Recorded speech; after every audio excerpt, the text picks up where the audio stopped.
Time to start the recording. Welcome to everyone who is watching on the recording. I just didn't cut the recording. I didn't show the recording before since we did our retirement of the previous class, but the title will only reference the classes that are played in this scenario. So we just retired Triforce, and here we will be unlocking Cthulhu, which obviously will be in the title of this VOD, so this shouldn't be a spoiler for anyone. And doing scenario 26. All right, let's grab out the scenario really quickly. It goes up there. All right, well, spoiler warning to everyone who's watching right now. Cthulhu won the vote, so we will be picking up Cthulhu. If you consider Cthulhu a spoiler, obviously just try to check in on the VODs or do whatever you can if you don't want to be spoiled on that. All right, here we go. So the Plague Heralds. This allows us the... neither of these are the top two classes in the game, obviously. Oh, we've got these things down here. This is text. But they certainly do... the combination of these two might be one of the most, if not the most broken thing you can do in Gloomhaven. So we'll see how this goes. Admittedly, our Plague Herald won't be level 7 for a little while. Class also doesn't gain experience exceptionally quickly, so a little while can be quite a while. But still. And this is one of my more enjoyed classes, although I still agree that it does need some rebalancing. All right, well, the long process of clicking through all this since we started level 5.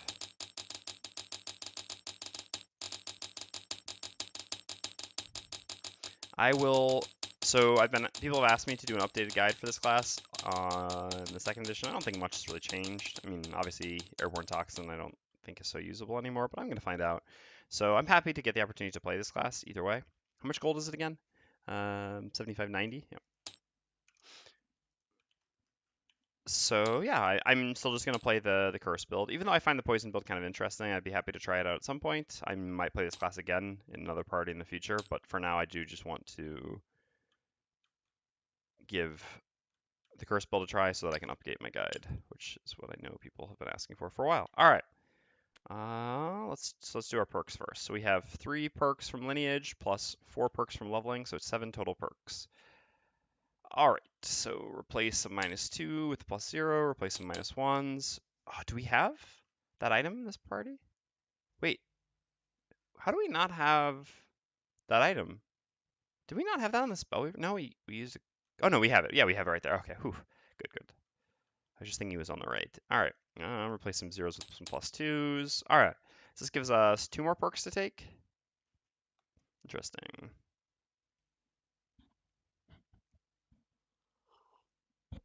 Probably a Norse scenario, negative scenario effects and add 1+1. And then probably just the rolling curses. I think it's better than the rolling poison or the rolling stun, which would be my next candidates. Rolling poison isn't very good, but 3 rolling poisons a lot. Rolling stun is obviously just good. But yeah, I think the 2 rolling curses are better. We typically do smaller damage attacks and want to hit things that aren't dead, in which case, in order to give curses, so just getting more free curses seems good. And as usual, replacing everything we can and ignoring negative scenario effects means we don't get too bummed if there is something bad that would fill our deck with badness. All right, so what do we get to cut out? I'm going to buy the second skin anyway, so -2. Normally this class has 3 -1s. That's a lot. Like I said, I'm buying the second skin without a doubt, so I'm just grabbing all those right now, and we replace a couple +0s as well. Okay, so we replace 2 zeros, we replace 4 -1s, which we'll deal with. Like I said, I'll explain the other 2 in a second, and replace a -2. That's all the stuff we remove. And then what do we add in? So, hold on, this is the stuff we remove, so that goes there. This is our actual modifier deck. And so then we add a +0, 3 +1s,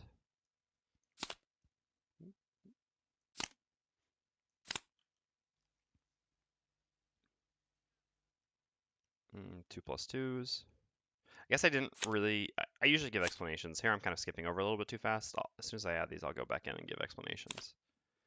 All right, so the reason why we choose what we choose, well, I think at this point it's kind of self-explanatory, but to anyone who's new, generally speaking, the best way to improve your deck in the beginning is to get rid of as much bad stuff as possible to make your deck not only just higher average, but also more consistent, therefore more predictable, which makes your turns easier to plan out and your allies' turns easier to plan out. So it's kind of a joke that we always go top to bottom. I mean, at least we always start with the top of the modifier sheets. I mean, you can see over here, it's kind of the same thing. Look, all the top, all the top. This one's a little bit of an exception. But yeah, so basically, the first thing I would always do here is to replace a -2 with a +0.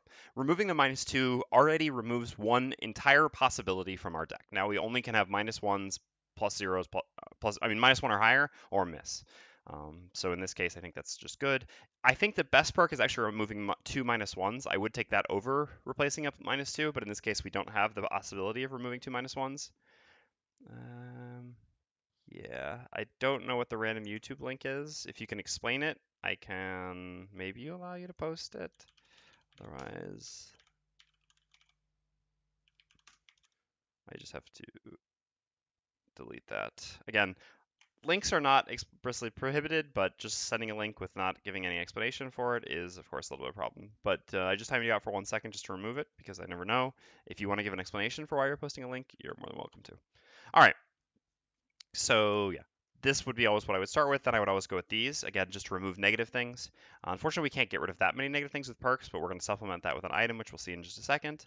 And then from there, it's a little bit more free after these three, which I think we would always start with. But again, replacing +0s is also just good, and typically you want to do it once your deck gets a bit better, and we've already made our deck a bit better, so this makes sense kind of as the third set of perks to grab. And then after that, I would probably always take one of these two. I think I would probably take the Rolling Curses before the Ignore Negative Scenario Effects and add 1+1. Anytime you make your deck small like this, though, here we didn't actually make our deck smaller, but we kept our deck at literally the exact same size, and in the end, we're going to actually make our deck slightly smaller in terms of results. It's good to be able to ignore negative scenario effects just so that you don't get too punished. You know, if you have a 15 card deck and you add 3 curses, this feels really, really bad for that scenario. And again, adding rolling curses is good for this deck because we make a lot of smaller attacks which give curse, and naturally, because our attacks give curse, we want to hit enemies that we don't kill, which makes getting curse just quite good. For the same reason, stun and poison are also quite decent, and again, these I would be tempted to take in the future. Wind is just not that important that I don't want +1 wind modifiers. These are kind of the worst this class has, although obviously wind can be useful, but on a modifier much less. And the 2+1s is just a fine perk, but not very exciting. Makes our deck bigger, so it makes it us less likely to get the nice rolling modifiers that we want. And Immobilize is just always too random on modifiers. All right, so that is why we did what we did there. So the first thing, before I even do my leveling up, just so I don't forget this, so I have 90 gold. I'm going to go over here. I'm going to buy the second skin, which costs 30 gold, except in our party, we are at 15 reputation. So there's no reason to do a city event first, so we will just go ahead and buy this. So we have a -4 discount, which means that this costs us 26, leaving us 26, yes, leaving us 64 gold remaining. And again, second scan removes 2 -1s from your attack modifier deck. It's a little bit weird, right? That the Plague Herald, I mean, that the second skin is maybe the best armor for the Plague Herald. It doesn't seem like the type of armor the Plague Herald would be wearing would really have much of an impact on what the Plague Herald is doing at all, right? I guess no more nonsensical than the Plague Herald wearing an iron helmet or something like that. All right. So let's start our leveling up. These are all the X's, so we'll set these aside. So we get to level up to level 5. All right, so level 2. Honestly, neither of these cards are bad. Just give me 1 second. Sorry, I have to blow my nose, otherwise it's going to drive me insane.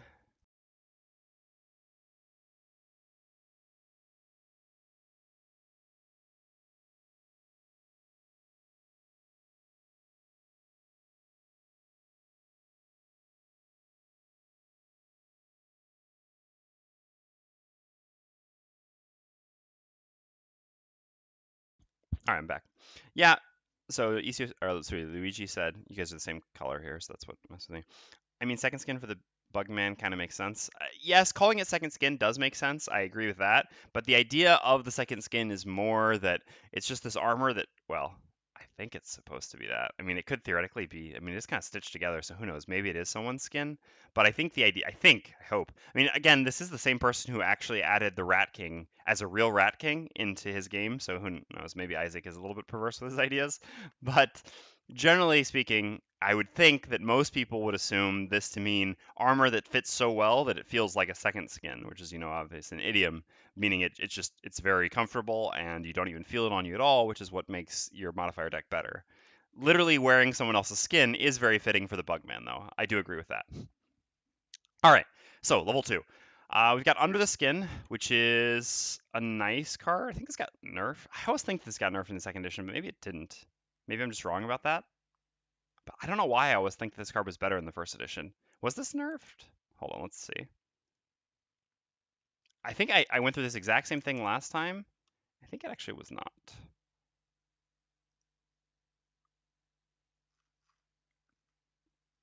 Let's quickly have a look.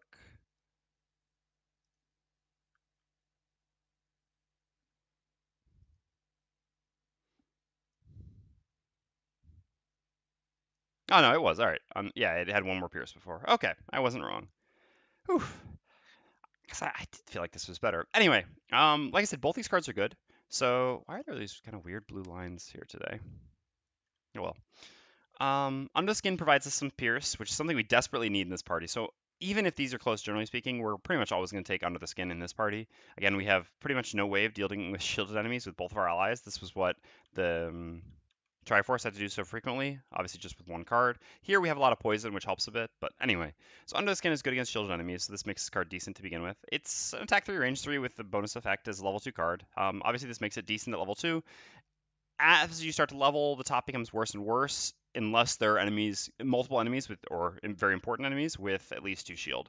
But this just makes this a fine sideboard card that you bring in scenarios where you have shielded enemies and otherwise you don't. It also just has a move 4, which again is pretty useful for this class. This class has some movement issues. All right. Over here we have Rot Maggots. Rot Maggots is also a fine card, although also similar to Under the Skin. Well, no, different than Under the Skin, but similar, kind of. So Under the Skin, like I said, is a good top card just because it's a fine attack and the Pierce is a bonus when you're level 2. Later on, it's really only good when it's actually an attack 5, so the Pierce 2 matters.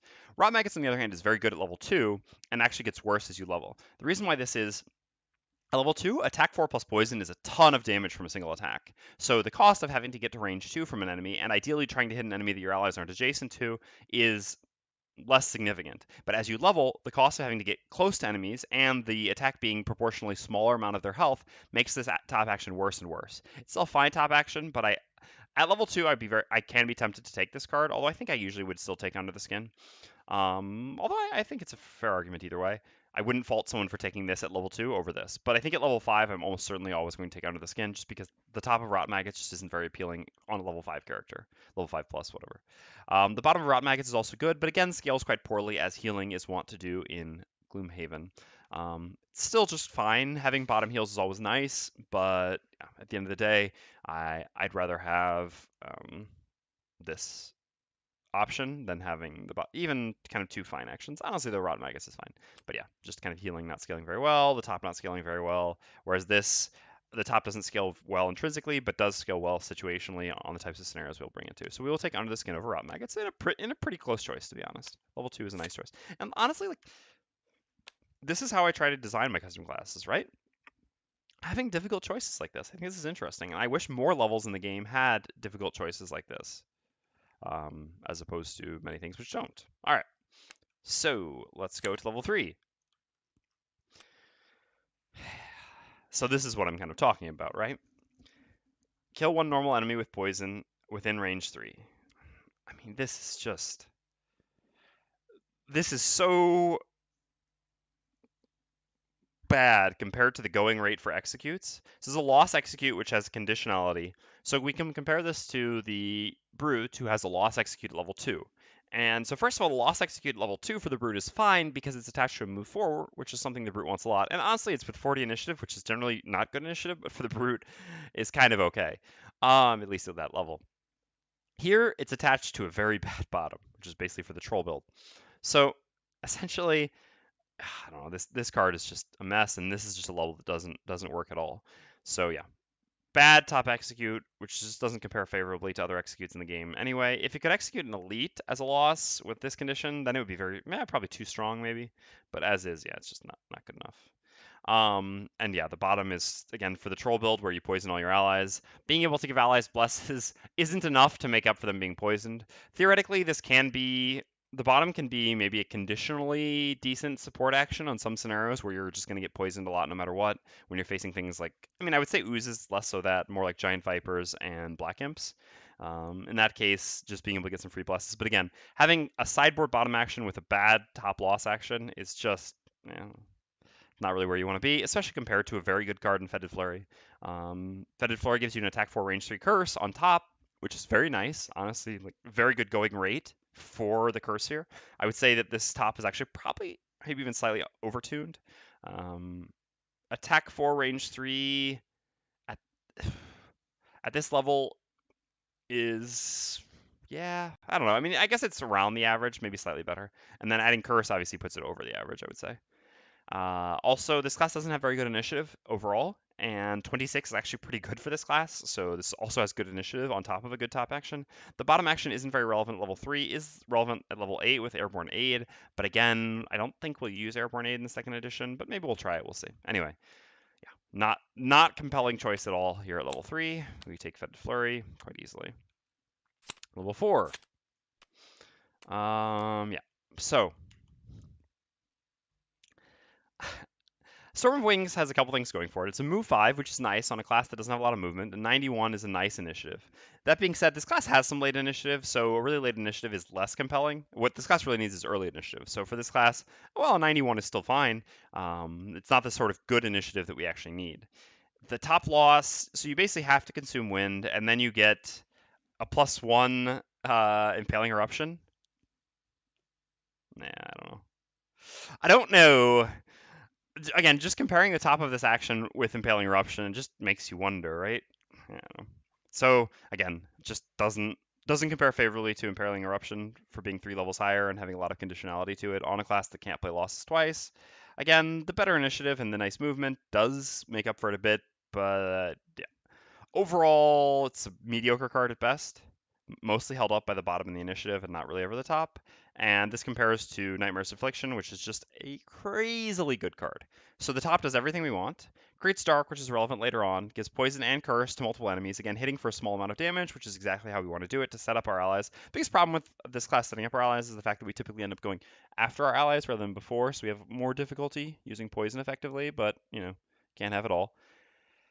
A great candidate for enhancement, and then the bottom is also quite decent because it can actually just be some nice CC in some situations against many melee enemies in the game. Again, only held back by the initiative issues this class suffers from. So, Storm of Wings, quite mediocre, and Nightmare's Affliction is very, very, very good for any build with this class. Just ends up being a core card. All right. It's level 5. Level 5, the top, Willing Sacrifice. Once during each of your move actions, you may suffer 1 damage, deal 3 damage to any one enemy with poison. This is core for the poison build. I think it's a pretty interesting build, but it's not what we're going to be trying here. In the bottom, all allies with poison may recover up to 2 of their discarded cards, up to 3 cards instead. What? I'm just going to have a last sip of my coffee here real quick while we let this bottom action sink in.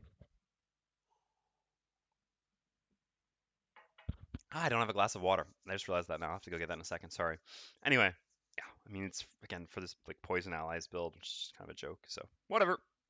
I mean, that's okay. It doesn't really matter so much that there's not actually a bottom to this card because you're only taking this card if you're doing the poison build, and if you're doing the poison build, you're pretty much going to want to set up the top as early as possible. So, I mean, the card ends up being fine. It's just a shame that there's nothing written on the bottom.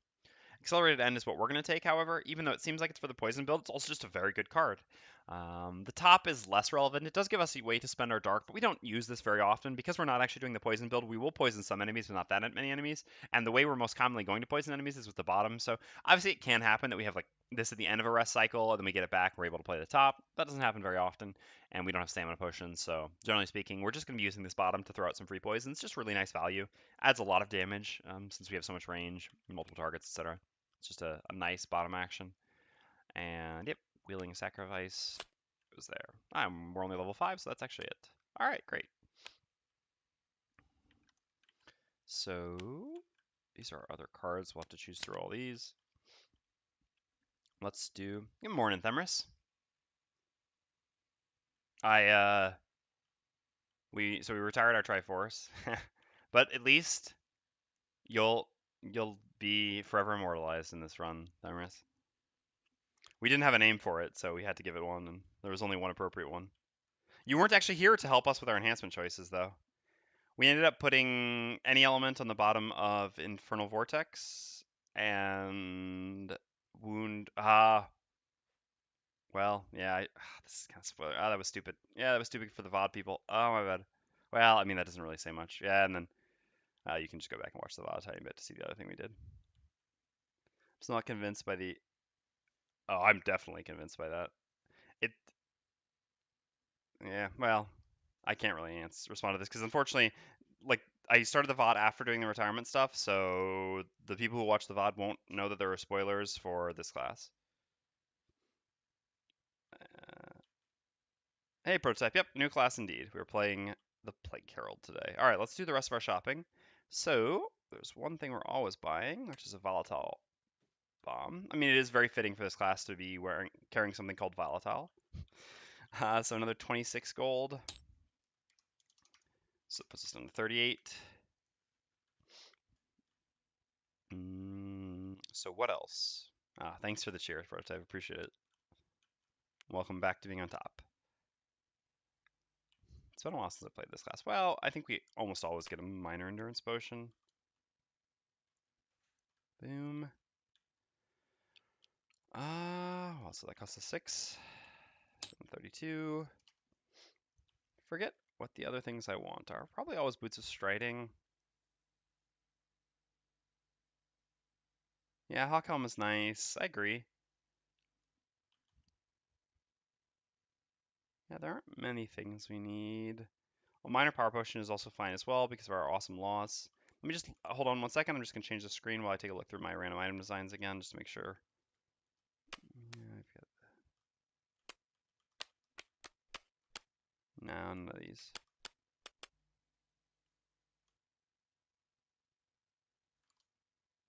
Yeah, I think robes are actually a reasonable consideration, but we don't really have money for that right now. All right, so Boots of Striding, yes. It's another 16 gold.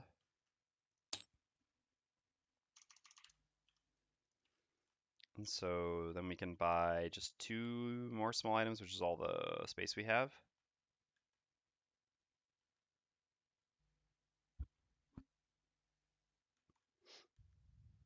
So probably a power. Mana, or it doesn't really matter. Neither of our allies use mana. So I guess we can just go with a power and a healing. Healing is something this party will lack a little bit, so it's not bad to get this. I think I just have 1, so that's why it's like that. Oh no, yeah, we haven't made it there with prosperity yet. Yeah, I think healing's fine. We can eventually pick up either goggles or Hawkhelm, but yeah. I think this is fine. So I had already bought that one, yeah. So this was 12 more gold here. So we're down to 4 gold.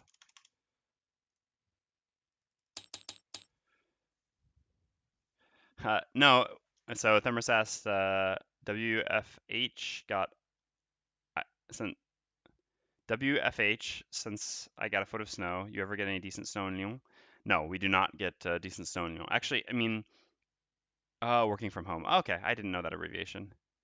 Where so actually this makes me curious, Thermos. In Germany, did you get snow frequently? Because in France we basically it doesn't. I mean, aside from if you're in the mountains or whatever, you don't get snow here. I there was in 5 years of living in Paris, we had snow for okay, yeah, so that's what I thought. In Paris, we had 1 day of snow in 5 years of being there, and here in Lyon, we've never had any snow. I mean, there's been like maybe 1 or 2 days where you get tiny flurries in the air, but nothing that ever even sticks. So yeah. Which is a shame. I do miss the snow. Right now, where I'm from in the U.S., they have like a ton of snow right now. My brother's been teasing me about sledding for the last 2 days. The card that gives the Plague Herald flying. Let me cheese the eclipse scenario. Okay. In Germany, you usually get a few days of an inch or less. Yeah, I would say it's even less than that in France, and Germany's further north. So central Illinois, we get a fair amount of snow there. Usually every year we get a significant chunk of snow. All right, so let's make sure that we had all this correctly. So 60, 80, 110, and we might subtract 24 from that. Wait, hold on.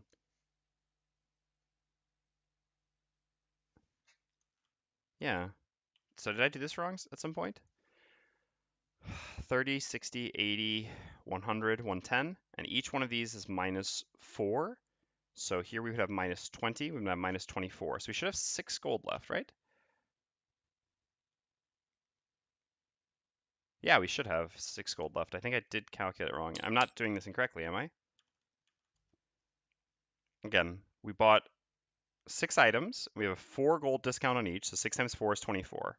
So this is subtract 24, and our total cost here is 60, 80, 110. So 110 minus 24 should be 86. Oh no, so our total cost would have been 86. No, I was just doing it backwards. Yep, there we go. Yeah, all right, so I did have it right before. Whew. I just drank my coffee in my defense. Illinois probably gets better snow than my area. I love working from home though, so snow is the best. Yeah, Illinois gets nice snow. Although that's pretty much the only benefit of living in Illinois, if we're being honest. Sorry to any Illinois-based viewers, but I am from there. And admittedly, Chicago is not bad. All right. Anyway, I think these items are nice. So we did our leveling up, so we just need to get into scenario 26. Oh no, we need to get our goal and everything like that. All right, so personal quest.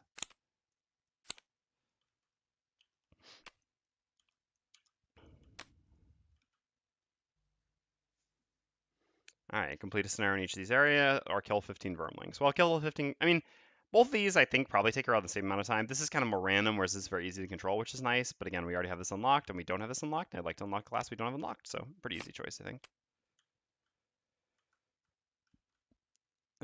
Thermos said, note 3 Spirits Cthulhu, you better be playing on +4. Well, need I remind you that thus far 3 Spirits has been pretty bad. I guess you haven't been here for so much of it, but yeah. So with the stamina potion nerf, 3 Spears has been really underwhelming. I mean, underwhelming, I guess, only because my expectations are so high. I mean, if we're being honest, 3 Spears feels like a brute, basically. I mean, it really feels at brute level with the stamina potion nerf. Yeah, no, without a doubt. I mean, we're not level 7 with Cthulhu yet, though, so I don't think our synergy is quite to that point. Without a doubt, this party, if it remains like this and we get to level 7 with Cthulhu, it is going to really be kind of stupid. For now, we'll see how stupid it is. You also need damage to win some scenarios. Exactly, and until we get level 7, we actually don't have that source of damage, right? What's our build look like from Mr. Plagueboy? Prototype asked. All right, so we're going to show that. So we're going for a curse build, again, because I really do want to update my guide for second edition curse build because I've never actually had to play it. We did play it in the previous campaign, but we didn't get that high level. We're gonna try to get a little bit higher here. So let's see what we got. Well, we're no matter what always going to use these. Whether we use Under the Skin or not, we'll see that. Leave that to the side for now. It's going to be more scenario dependent on whether there's shielded enemies. So we're always going to take again these cards. We just took we did the level ups prototype, but yeah, we took Fetid Flurry, Nightmarish Affliction, Accelerated End, and Under the Skin. Of all these levels, I think the only one. Well, again, at level 5, I think the choice is close, depending whether you go the Plague build or Poison build or not. The other card is obviously very good for the Poison build, but we want to try to do an updated Curse build, so that's why we didn't do that. Level 4, the choice isn't close at all. Level 3, the choice isn't close at all. Level 2, the choice is close. So we talked about that before, but I'll just go over quickly. So Rot Maggots is actually a fine card. Honestly, both the top and bottom are good. I think both these cards are fine. Under the Skin, I think just scales better than Rot Maggots. Rot Maggots feels pretty bad once you get higher level because you don't want to get that close, and the amount of damage it does is much less significant, whereas Under the Skin just scales fine. And it's becoming a sideboard card.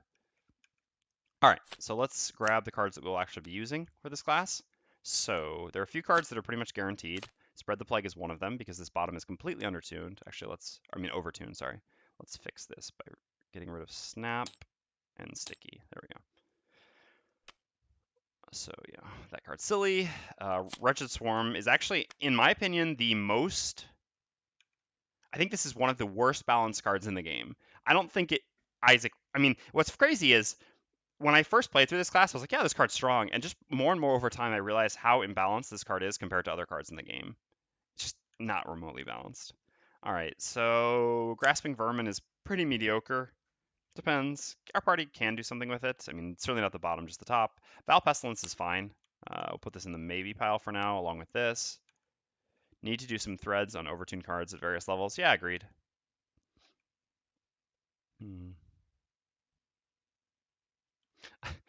You know what's funny though, right? Is so I'm not sure if you were here for this, Thumrus, but I was thinking about this.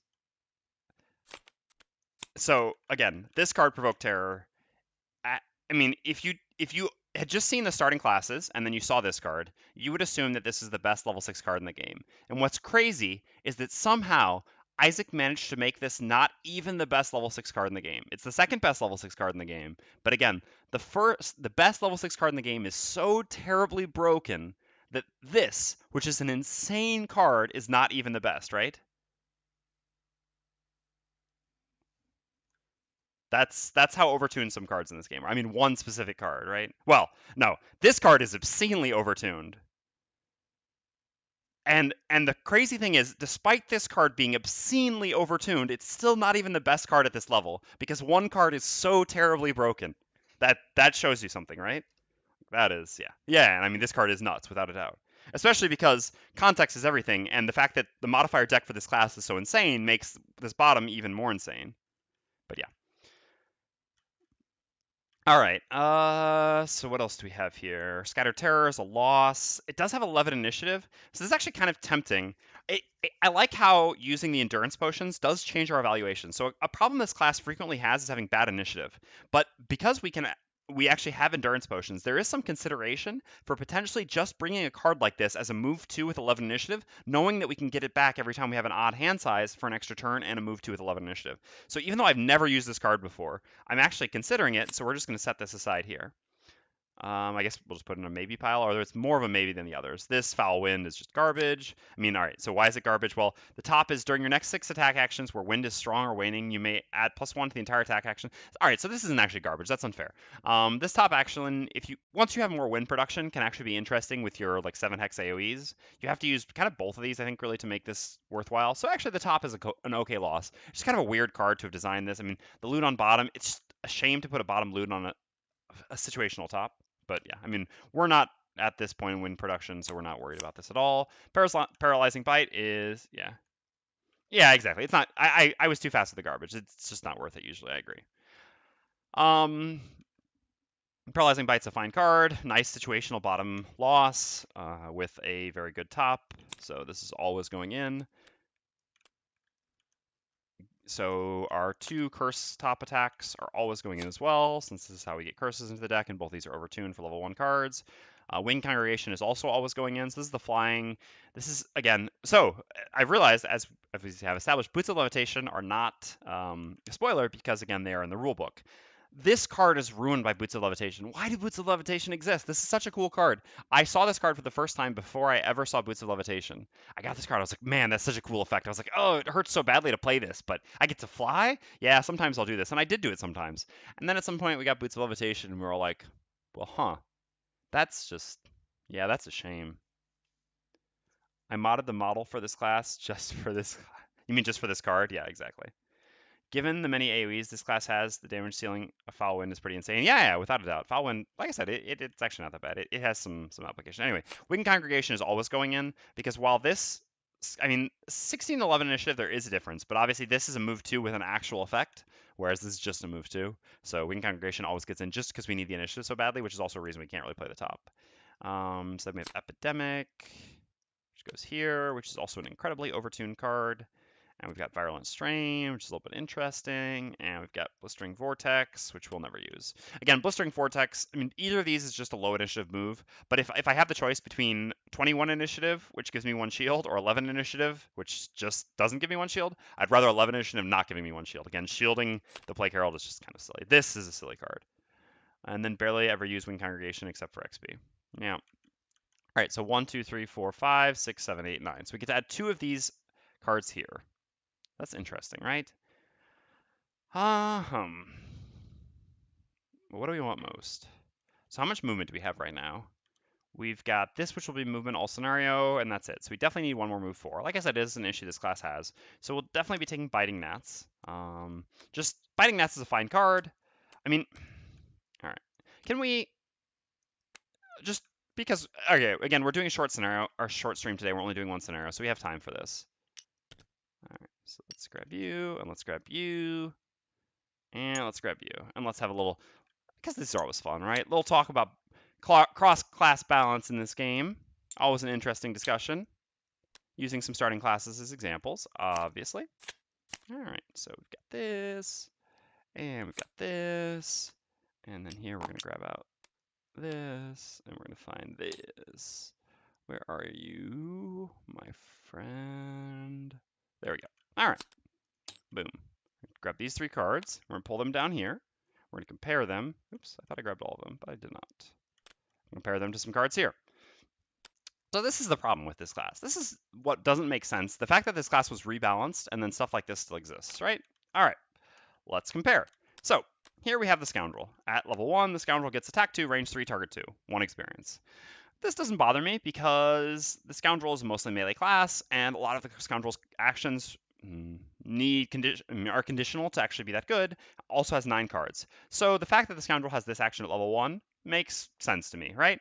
The Tinker makes a little bit less sense, but the Tinker also has a lot of wonkiness. Now, I would actually consider this to be more of like kind of throwing a bone to the Tinker. The fact that the Tinker got this at level 1, even though, I mean, on the Scoundrel it makes sense. Here, yeah, obviously doesn't have 1 experience, doesn't have the good initiative, but it just kind of seems like, well, they realized, all right, the Tinker just doesn't do much damage, doesn't have many non-loss attacks, so kind of needs something like this. And again, this kind of also made sense. And it doesn't feel too bad that the Tinker has this, a slightly worse version of what the Scoundrel has with 12 cards, right?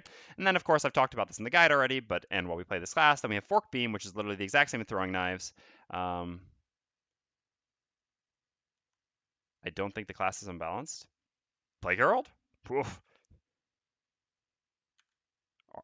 Or are you talking about something else here? I definitely think the Plague Herald's unbalanced. At low levels, I mean, I still think it is. It's just better than other classes. I mean, the numbers on its cards are just better. I think this still doesn't make sense. I think it's still imbalanced. I see what you mean, Plague Herald. My point would be, I don't think the class feels broken, but it's still just like numerically better, mathematically better than some other classes, like starting classes specifically. Again, so just to continue, we have Forked Beam, which is the exact same as Throwing Knives, except it's level 4 instead of level 1. This doesn't make any sense. The fact that this is a level 4 card really doesn't make sense. But now we're going to go up here. Those 2 cards are great, but you also have a lot of low impact turns at low levels. I mean, you kind of have low impact turns, but your low impact turns are still just better than other people's low. I mean, all classes have low impact turns, but the point is, all right, we already have 9 cards here. We might not even, well, we'll probably bring at least one of these, maybe not even both of them. This just goes to show the grading scale that we've established with the Plague Herald. I mean, so again, all right, these are both level 1 cards. These are level 1 cards, level 1 card, level 4 card, and these are level 1. So this, Biting Gnats, is strictly better than Reviving Shock. I mean, well, all right, 34, 47, but honestly, really, this card is strictly better than this card, right? I mean, 13 initiative loss. 34 is a better initiative than 47 without a doubt, but this has a better bottom than Reviving Shock, which is a quite terrible bottom, and the top has 1 additional range and 1 experience. So you'd be hard pressed to not argue that Biting Gnats is strictly better than Reviving Shock by a significant margin. That's crazy. And then again, here we've got the initiative consideration, but Scoundrel has so much good initiative that again doesn't really change much. So here you have a 9 card class and you have an 11 card class. Why does the 11 card class have a better top action than the 9 card class?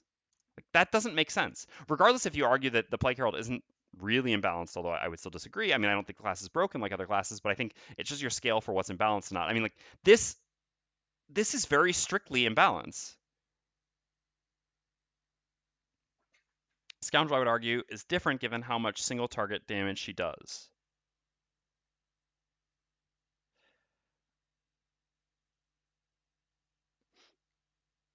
But, so your argument would be that the Plague Herald is specifically an AoE class. Gotcha. All right. So, I mean, still, then that still walks right into this argument, right?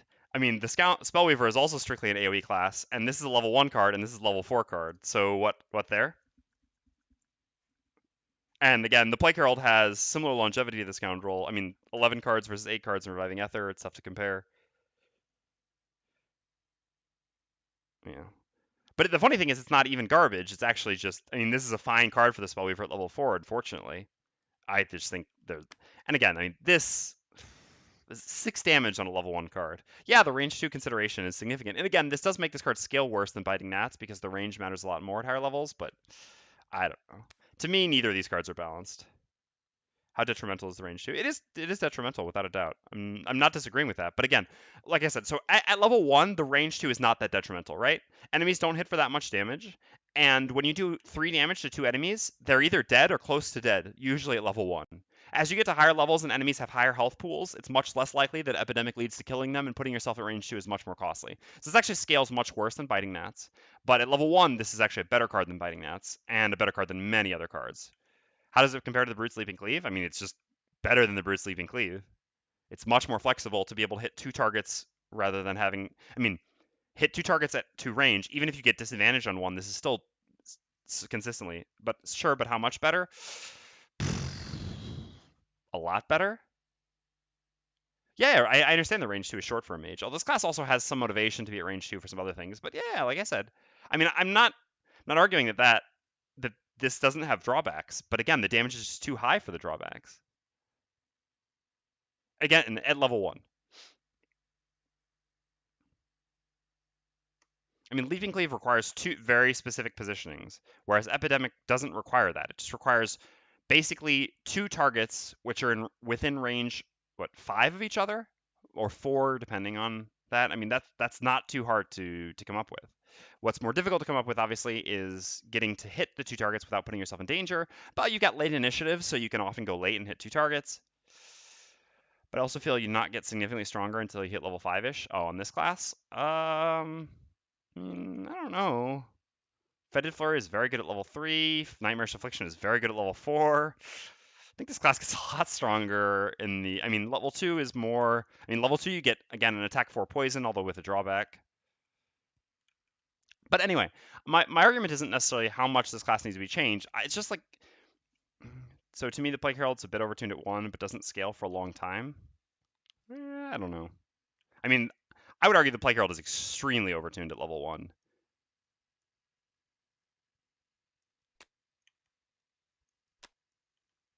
I don't think Nightmarish Affliction is an overtuned card. That's not a problem for me. But I'm just saying that, I mean, all the cards, you don't have bad levels as this class, though. You get a move 4, which has an attack 5 on top for the situations when you need it. You get an attack 4 curse at level 3, which again seems slightly overtuned. Nightmarish Affliction, probably not overtuned, but quite good. But my point is, all right, like I said, I consider this class to be like a 4 on a 1 to 5. If I was doing a 1 to 10, I would consider this class to be like a 6.5, 7, something like that. They're just, yeah, I mean, there are very few not OP level 1 actions, like overtuned, right? All right, even, and like I said before, all right, here, Gathering Doom and Creeping Curse, at least with these, you have like the worst initiative in the game, kind of in the low to mid 70s. And it at least fits the theme of the class, right? The class is the main theme of the class, or one of the 2 main themes of the class is cursing. Okay? I mean, you could also argue that Vile Pestilence is a very good AoE, and honestly, especially for level 1, it is very good. But again, this being highly tuned is not so much a problem because it fits the theme of the class. So these cards I have less issue with. Sorry, these 2 cards than this card. Attack 2 curses would feel weak. I mean, tell that to a Spellweaver who has to routinely attack for 2 at level 1.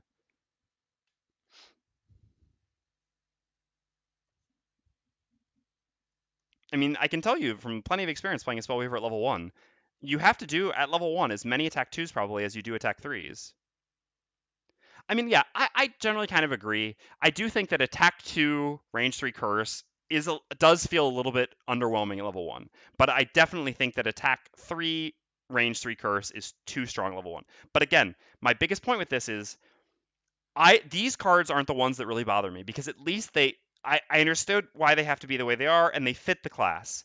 These are the ones that bother me. These don't fit the class. There's nothing inherently this class about these top actions, right? Yes, it's an AoE based class, but its AoEs are like this. I mean, these are also kind of the theme, like Wretched Swarm, although again, Wretched Swarm don't even get me started. Vile Pestilence and the Immobilized one, whichever. The bottom attack, well, yeah, I mean, this is the exact same thing. This is also the same issue. This also has nothing to do with the theme of the class, the bottom of Spread the Plague. It is so strictly better than Flame Strike. And Flame Strike was nerfed going from 1st edition to 2nd edition. So, yeah. Anyway, like, what we're going to do with this class, at least until we get level 7, isn't going to be extremely broken. It's not that this class is broken, it's just that everything seems slightly overtuned. Every little action, especially at level 1, seems like it's just slightly overtuned and unnecessarily so. Some of these are necessarily, but some of these, like this one, and this one, in my opinion, are just overtuned unnecessarily. And this one is obviously, like, this also does not necessarily fit the theme of the class. Like the other 2, the Immobilize and the Poison, sure, why not? Here, the Lost Stun, come on. And this is one of the most overtuned level 1 cards in the entire game. Truly. All right. I mean, as I pointed out before, but it's always fun. How is this a level 2 top action when this is a level 1 top action?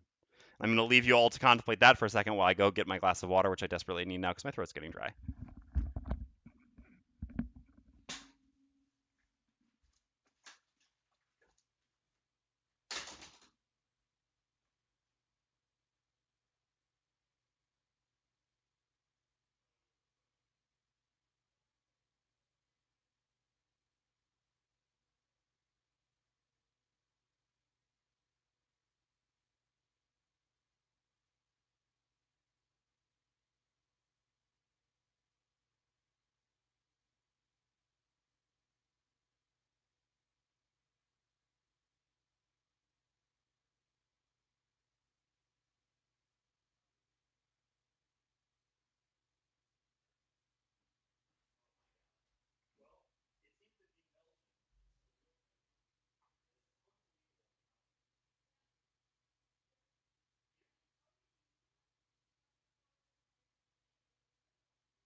All right, I'm back. Sorry about that.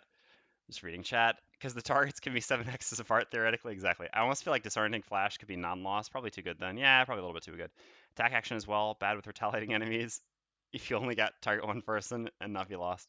2 target range stuns are problematic, non-loss. Yeah, I agree. No, I don't think like I said, I think a solution to Disorienting Flash is to give the card better initiative and give it a 3rd target. I think this is probably fine. On a class that can play a lot of losses like the Tinker, being able to play a loss with good initiative and stun 3 targets is quite decent. I think that's close to balance for this. I think again, the issue is more that like I don't know why this action even exists.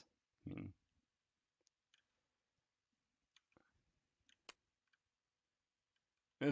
context, the Tinker has a large hand size. Yeah, I mean the Flake Herald has only 1 less card in hand size. That definitely makes the difference.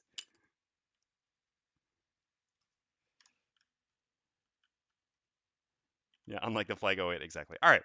So 1, 2, 3, 4, 5, 6, 7, 8, 9.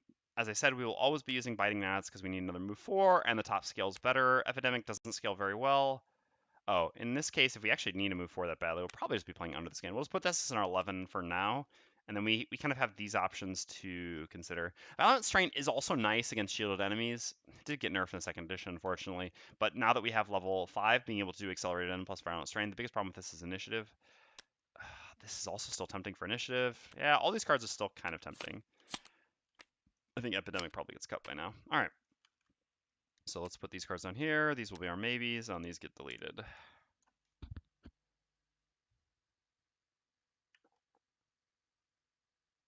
Yeah, I agree. So Thermer said, why the hell did the Plague Herald have 11 cards? Shrinking that shit to 10 would immediately balance them a lot. You only have 2 relevant persistent losses. I agree. I think this class would be. I mean, what's crazy is I still think the class would be overtuned even with 10 cards. I don't remotely understand why it has 11.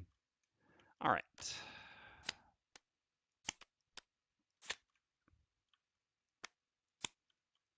Let's grab all the cards and we can start setting up for the scenario.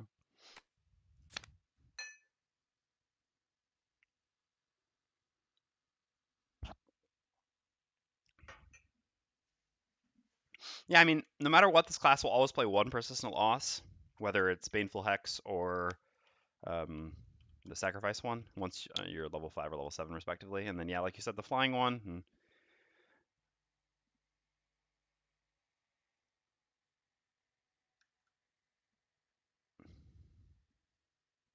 If Isaac wanted people always to play the Flying, though, he probably shouldn't have put in. Oh, God, this scenario. Oof. We do have water breathing, though, right? We did complete. Yeah, we have water breathing, right? All right, so let's see what we have to do to set up this scenario. We need some tiles, which we'll need to get a new box. Fitting first scenario with the new companion. That's true that it is actually a very fitting scenario for this class. Yeah, there are definitely. Wait, are there any with shield? Actually, our Pierce we may not want. We'll see. It just uses. All right, so living corp. Oh, nope. Wrong thing. Wrong thing. A little distracted here for a second. J1A. C1A. Ah. L1A. And I think the original one didn't get brought out. No, it did. Just disappeared. So hopefully we'll find it soon enough. There we go. All right.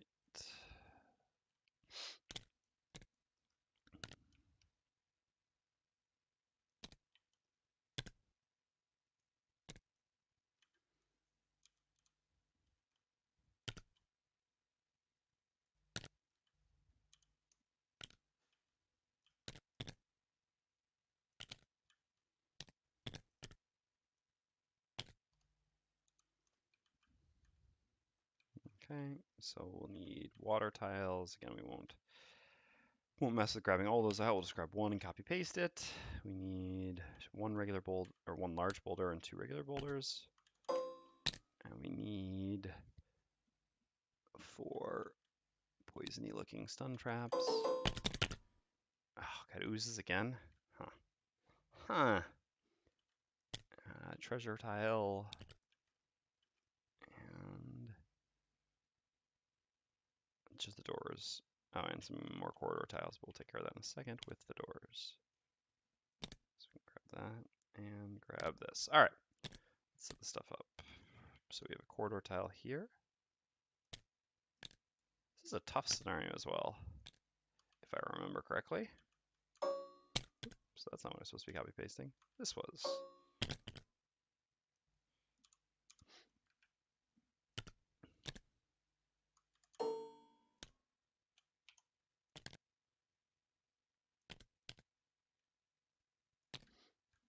Okay. So we have Black Imps. Oh, yeah. 2 of my 3 least favorite enemies in the game, Black Imps and Oozes. Black Imps, Night Demons, Oozes, Living Corpse. All right. Black Imps, Oozes, Night Demons, and Living Corpses. All right. So the order was Corpses, Oozes, Night Demons. Oops, that's fine. And Black Imps.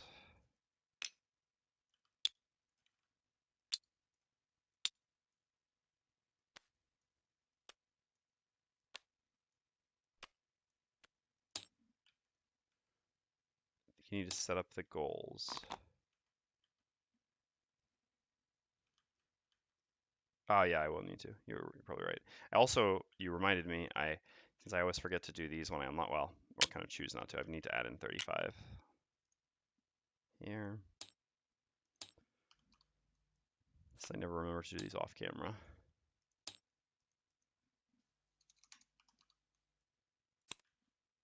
All right, there we go. Shuffle, shuffle. All right, lock that. So yeah, we do have some goals we have to set up. I just hadn't read through the thing yet, so I hadn't bothered.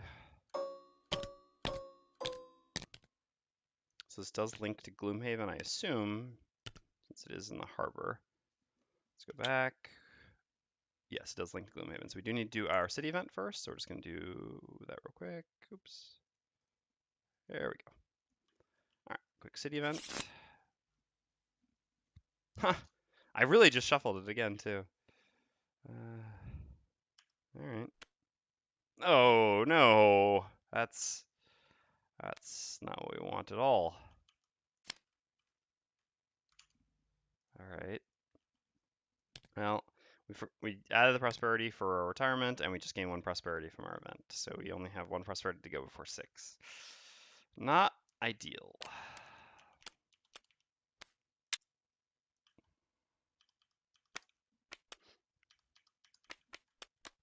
I mean, it's kind of interesting because I wouldn't mind leveling up the Plague Herald faster, but in the long run, I will definitely regret being higher prosperity. Okay, so we have no road event, so we just start setting up the scenario now. So let's see. Special rules, add 3 curses to each character's attack modifier deck as a scenario effect. Alright, so we will get 3 curses in these two, but not for the Plague Herald.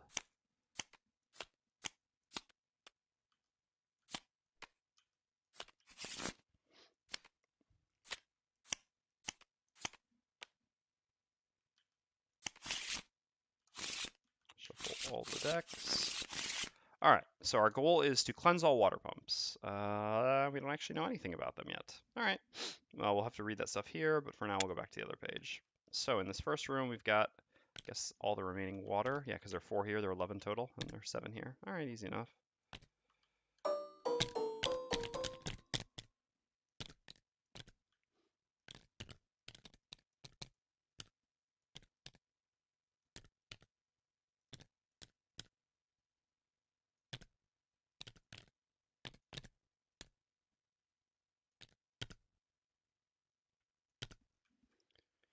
So we can start in any of the 5 places adjacent, and we have in the first room 1 elite corpse, 2 regular corpse, and 2 regular oozes. All right.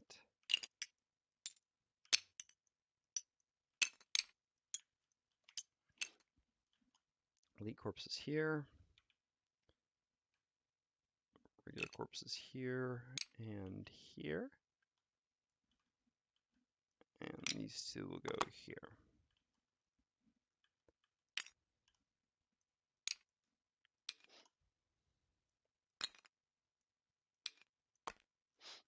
All right.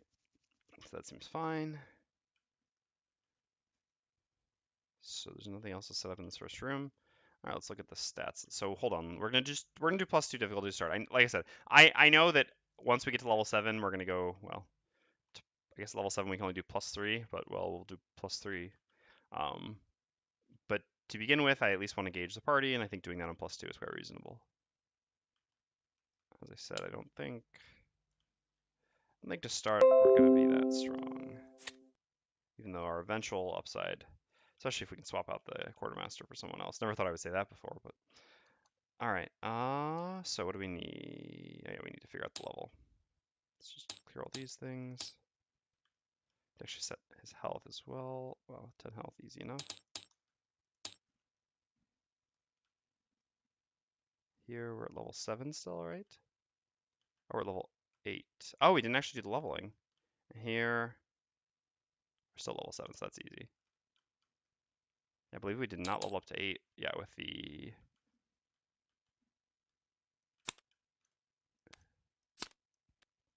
Yeah, alright, we've got to actually do that real quick. My bad. Oh yeah, level me up. There we go. No notes down here? No. Alright. So quick level up.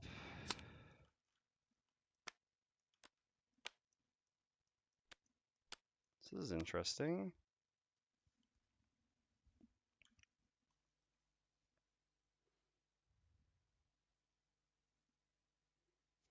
And I don't have that much experience playing higher than level 7 with the music note. I wonder what is actually the best card to take here. So Commanding Presence lets 1 ally within range 3 perform attack 2 targeting all adjacent enemies. It's kind of interesting. Yeah, I guess this is quite decent for the Quartermaster. The Quartermaster doesn't that often want to get into the middle of a bunch of enemies. Because when the Quartermaster gains shield, he doesn't typically move. So it's kind of awkward to have to do both. Disarm target all adjacent enemies is also kind of awkward. I mean, it's really good with the ring, but you can only use that once. The top song is some very nice healing, but we do typically just want to keep defensive ditty. And actually, we definitely aren't going to need songs like that because we're going to be leaning much more heavily on the top of Disorienting Dirge with this party. So I don't think we want that. So Booming Proclamation, still don't have really attack. I mean, we've got just Sharpening Kit plus the potion or something like that. I mean, we do have a major power or minor power potion, but still seems pretty medium. And then there's Pull the Strings, which is interesting. But again, with the Quartermaster who can refresh the compass, this song doesn't seem very good. The bottom is actually good, but we have so many good bottoms. But this could actually be it. So I would say it's always Commanding Presence or Pull the Strings is the choice here. I don't think in this party Booming Proclamation really is that valuable. I mean, we don't have a lot of push. That is a fair point. No, I think it should still probably always be one of these two. Can't wait to get level 9 and get captivating performance. So let's actually take a look at our hand then, shall we? Oh, there we go. So this will typically be what our hand looks like. Play Herald over here. At least as of right now, this was how we set it up. I know these won't necessarily be our cards for this scenario, but I'm just grabbing them for now. So what else do we have? Nothing we particularly want for this scenario, right? No. Yeah, we do have our best cards up there. Our best 9. Just like intrinsically best 9 cards. So what card will we even cut here?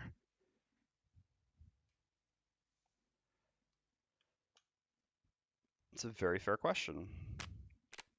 I kind of don't want to cut any of these cards. Could it really ever be Singing Arrow?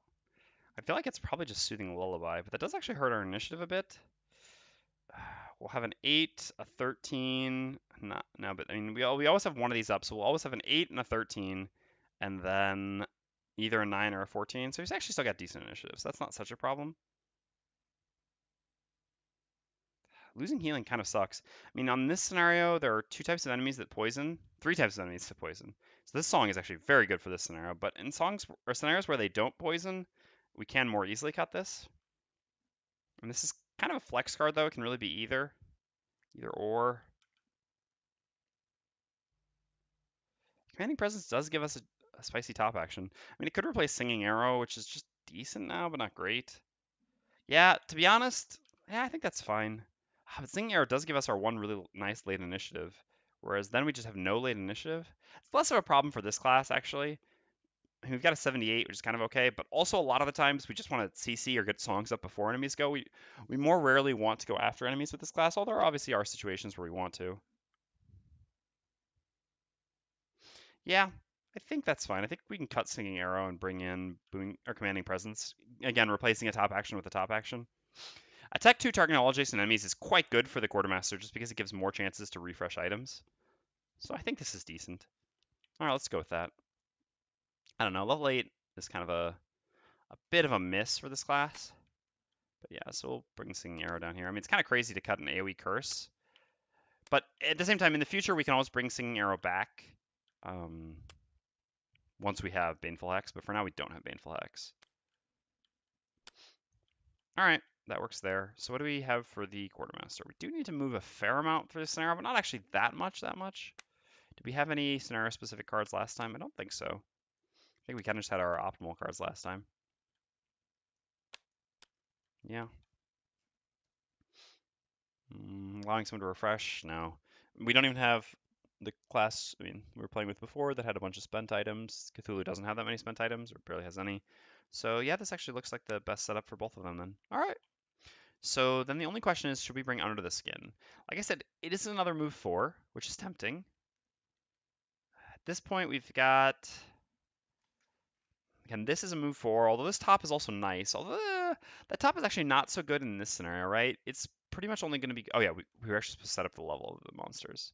Okay, so let's just calculator it. It's always going to be faster. I can learn to understand you. Stupid Windows 10. Bad. So we've got a 5, an 8, and a 7. Oops.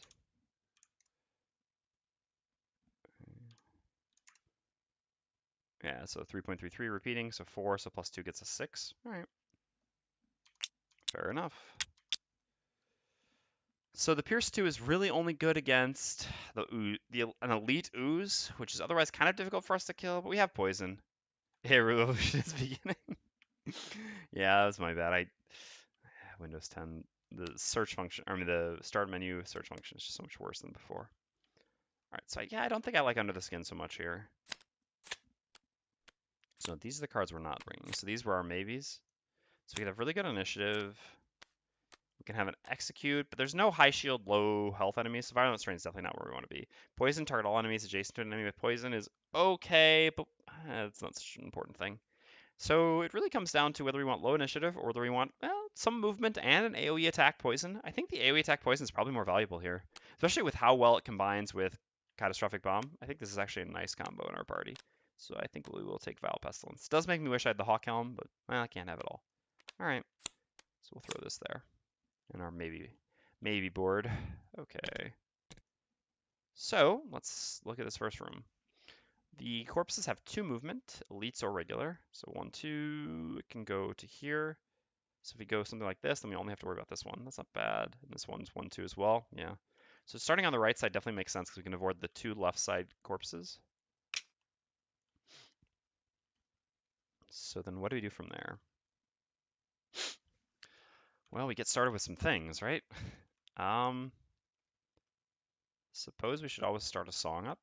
And honestly, defensive ditty makes sense.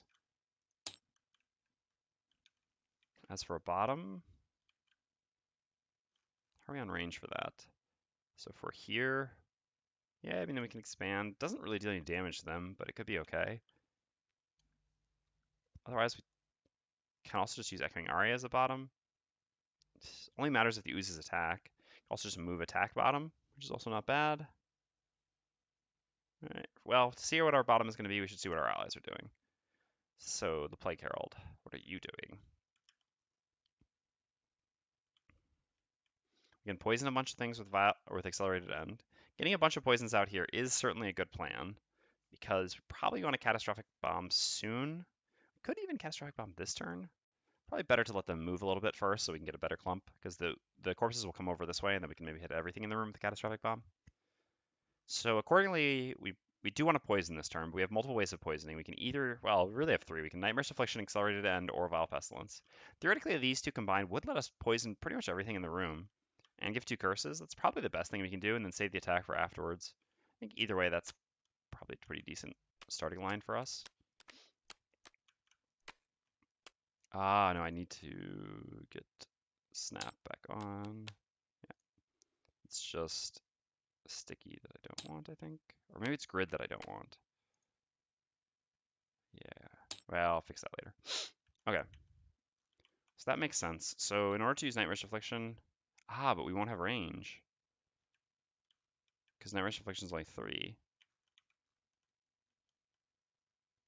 So that does make that worse.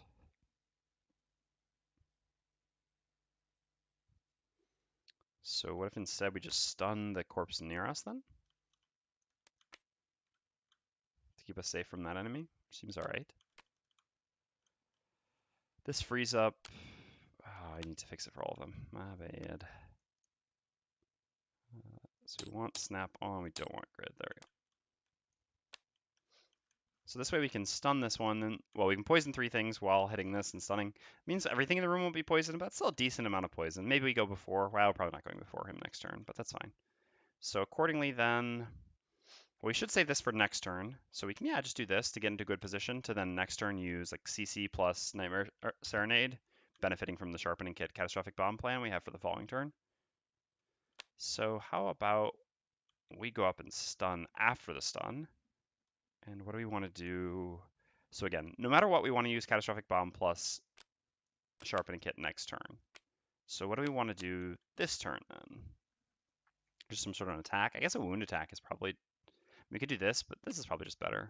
I guess this gives us later initiative, which is good. The reason why is because we're going to do probably a move here and just stun one of them, but we want them to have gone first so that we stun them for next round since they won't be hitting us. So even though it is more valuable to get the wound sooner, it's kind of similar whether we use Scroll of Lightning in terms of damage or the wound attack. Obviously, we might end up missing 1 damage because we use the wound 1 turn later. Good catch on battle goals, Ezio. But again, the value of getting the stun after the enemies go rather than before is quite nice. All right, so these will be what we're doing. Hold on. So we got to get our positioning and then we'll grow up battle goals. So again, we need to start in these 3 hexes up there. Yep. So us, I guess we can be the furthest up just in case they get +1 move. It's better for us to be attacked. I mean, I guess the Quartermaster's, the Soothsinger's also actually just going to move. So it kind of matters less. I guess that's an interesting point. We could actually do like this then, because then the Soothsinger can actually move away. Even if these get +1 move, then they won't actually reach us. But the Soothsinger going here and the Quartermaster going here. Yeah, that actually seems best. All right. So let's grab those battle goals. There we go. New party, new goals.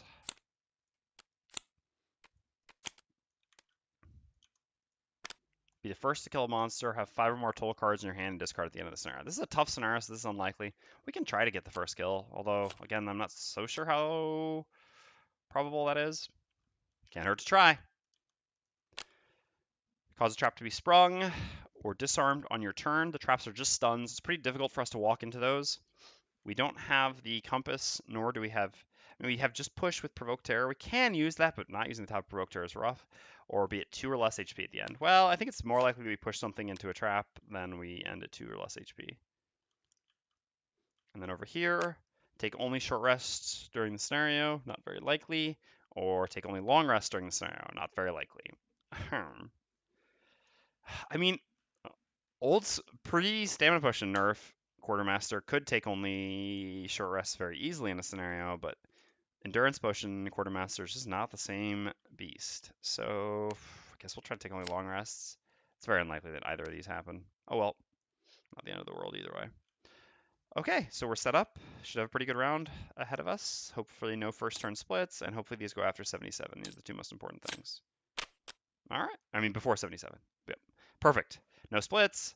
-1 range is actually really nice as well because they're not hitting us. All right, really good round for us. That's a good start.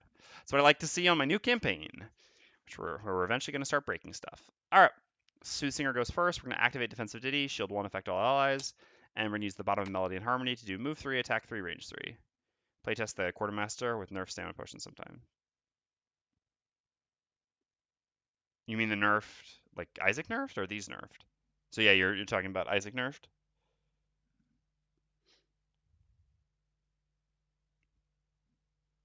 I mean, even with official nerf, you can still use the major stamina potion to go infinite, so... does it seem like it fixes some of the problems? I mean, yeah, alright, you've got to spend 30 gold now instead of 10 gold to do it. Yeah, exactly, as Thoth said, major still breaks the class in half, yeah. Yeah, so I don't think it fixes the class. I don't think it remotely fixes the class. It just prolongs it. Yeah, I mean, you can no longer net turns doing it, but you can still go infinite. And you can still net turns because of your modifier flips as well. Again, like I said, you still net turns by just flipping modifiers eventually. So, and I mean, the big issue with the infinite turn thing is also it just allowing yourself to set up like 3 persistent losses and not ever have to worry about longevity because you have infinite turns is the big problem. It's not so much anything else because your infinite turns are just very good because of the persistent losses you have set up. That's the biggest problem. And in the discussion where he talked about the official nerf, he all but flat out said there was another level of potion coming that would get 3 cards. What? Yeah, okay. Well, I guess we'll see.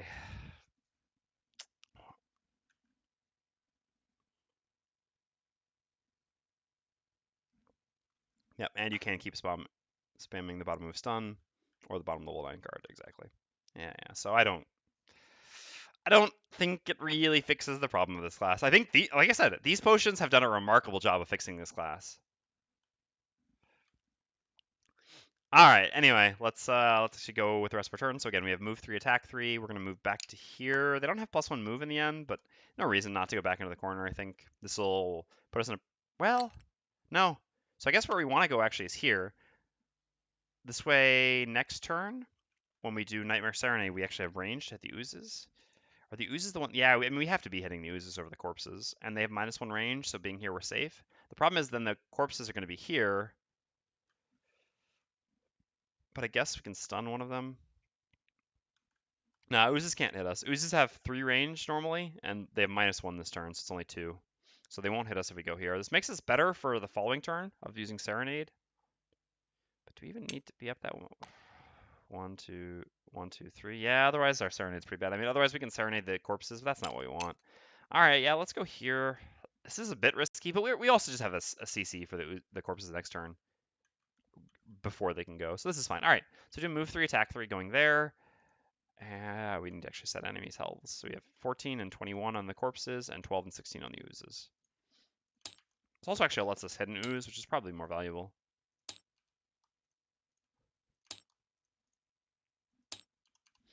All right, so attack 3, targeting, I guess, ooze number 6.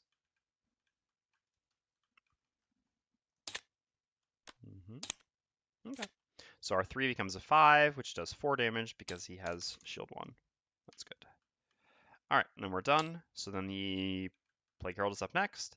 So the Plague Herald is going to begin by using the bottom of accelerated end, poison, range 5, target 3.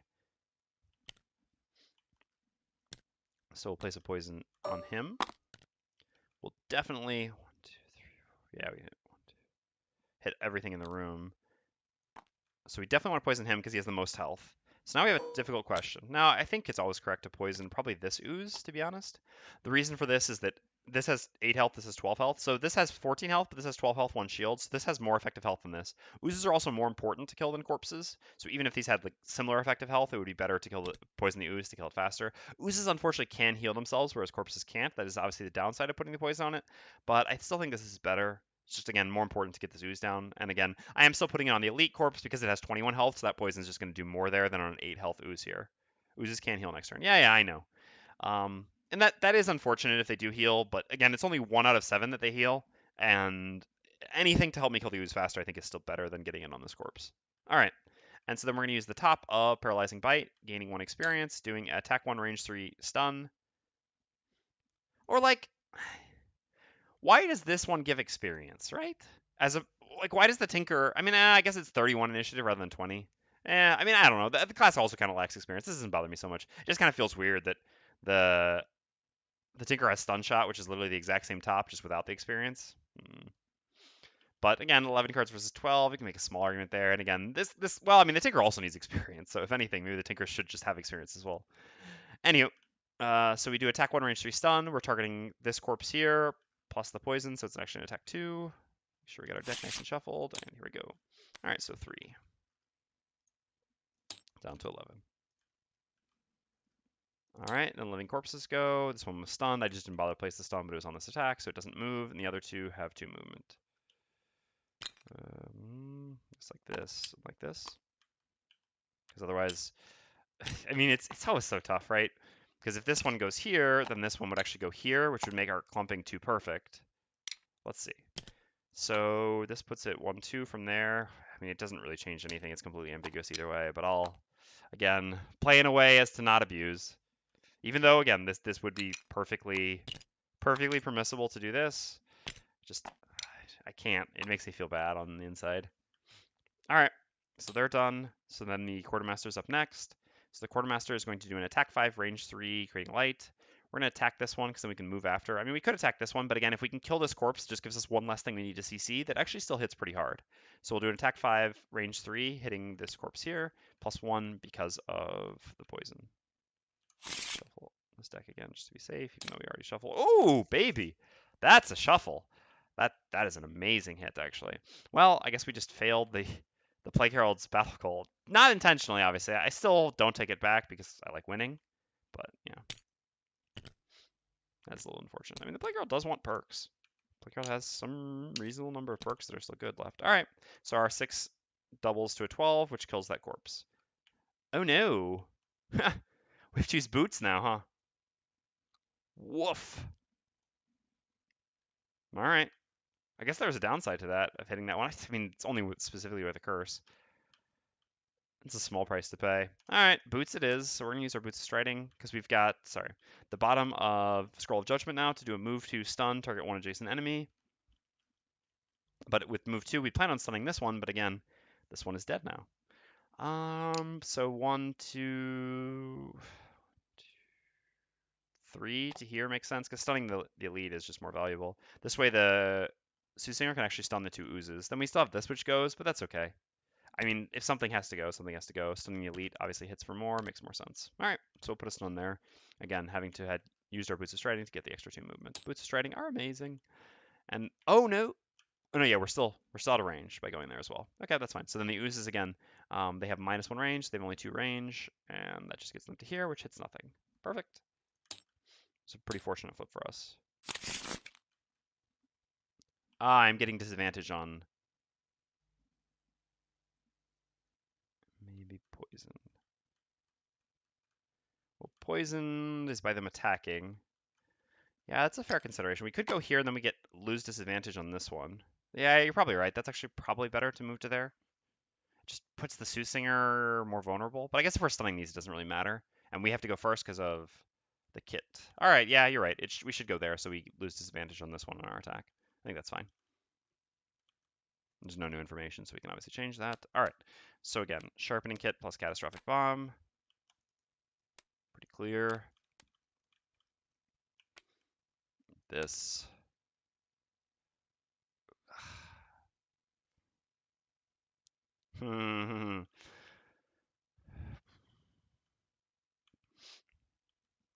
It's always the annoying issue with oozes.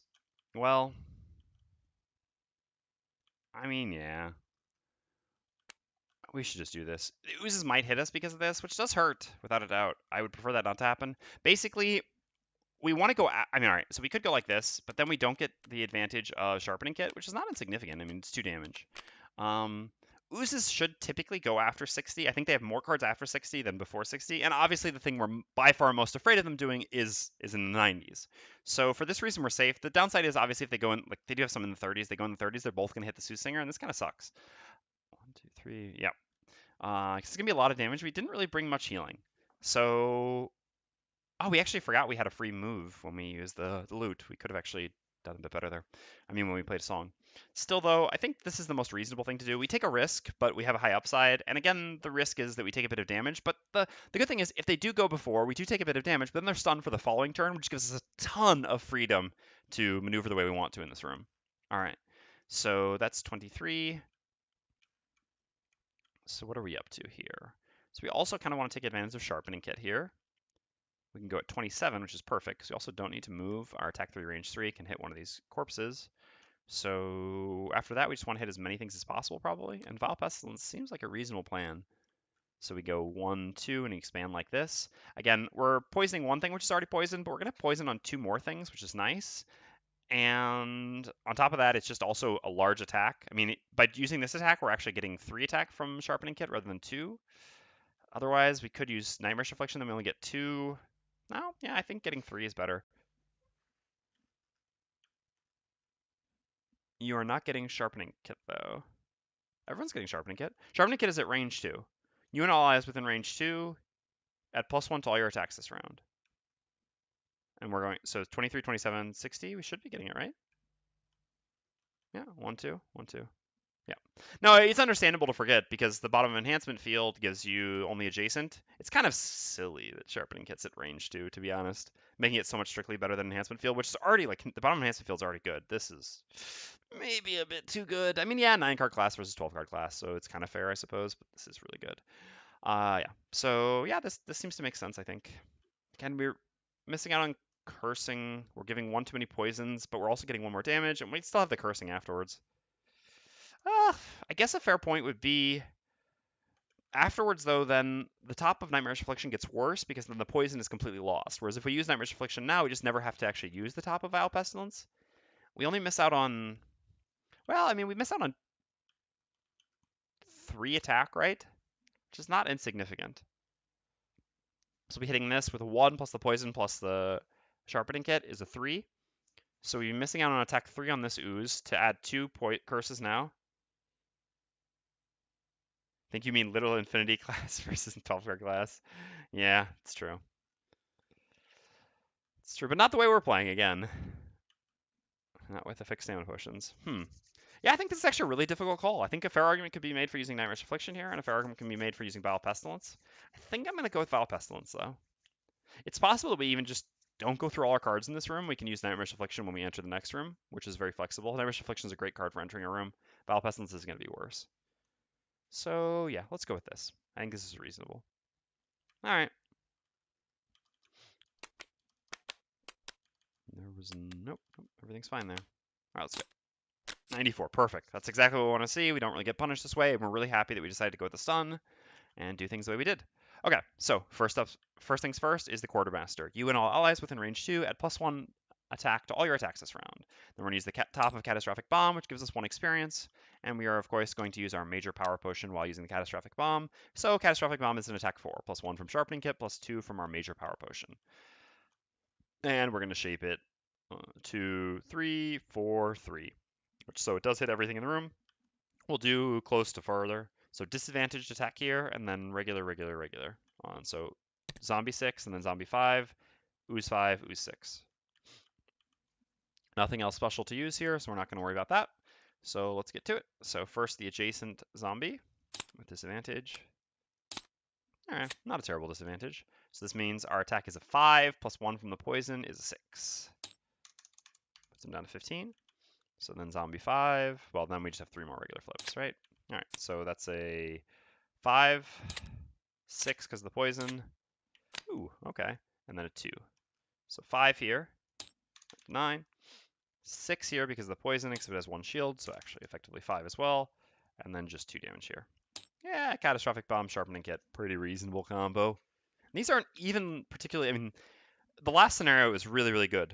Catastrophic Bomb, Sharpening Kit, right? Because we're against a bunch of vermlings and snakes and stuff like this. Here, these are like high point value individual enemies. Pretty tough, and it's still just so good here. I mean, obviously it does require some setups, that's fair. But how much damage did we do with a non-loss combo? It was 6 here, plus we did 5 here. So 9, we did, well, not counting shield, but I guess we can even count the shield. So then 5 more here, 14, 17 total damage. We'll talk about this in the last room. Yeah. Yeah, no kidding. No kidding. Hopefully we can keep everything to the last room. Okay, so then we're done. So then the Plague Herald goes. And we should also count actually. So we had 17 damage ourselves, but by playing Sharpening Kit, we're also adding 1, 2, 3, 4, 5, 6. So effectively, the Quartermaster this turn is adding 23 damage. I mean, obviously, if we get a miss here, we add slightly less. Okay. Well, Vile Pestilence is always doing the same thing. It always wants to hit like this, so we'll do that. I'm just going to place these poisons to begin with, although obviously these poisons do not affect the attack. So we're going to use the top of Vile Pestilence. Should we use our potion? No, we'll save the potion for the last room. Should Quartermaster have 10 cards given the Stam Pot nerf? I almost think maybe he should. No, we'll talk about this in the rework, I think. So, with ours, yes, with our Stam Pot nerf.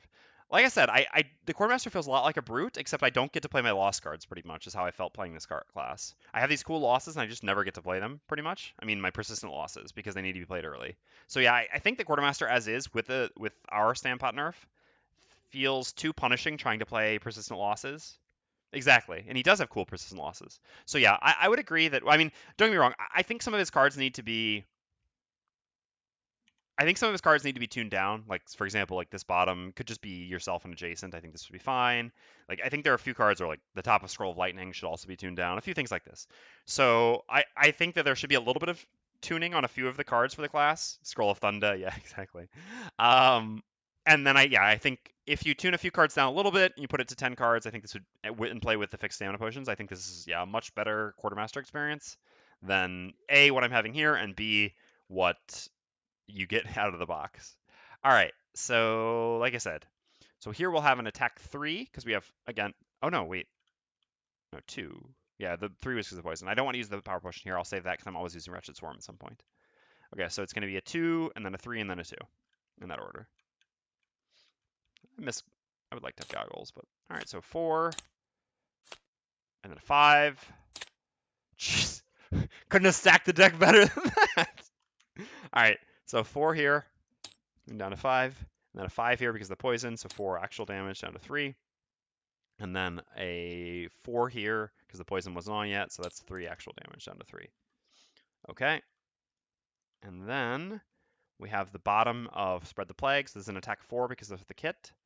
Might as well just try to finish this corpse off, right? Yeah, this makes sense, because if it dies, then it doesn't do anything. So yeah, we'll make attack 3, range 3 here. So it's actually attack 5, plus 1 from the poison, and plus 1 from Sharpening Kit. Come on.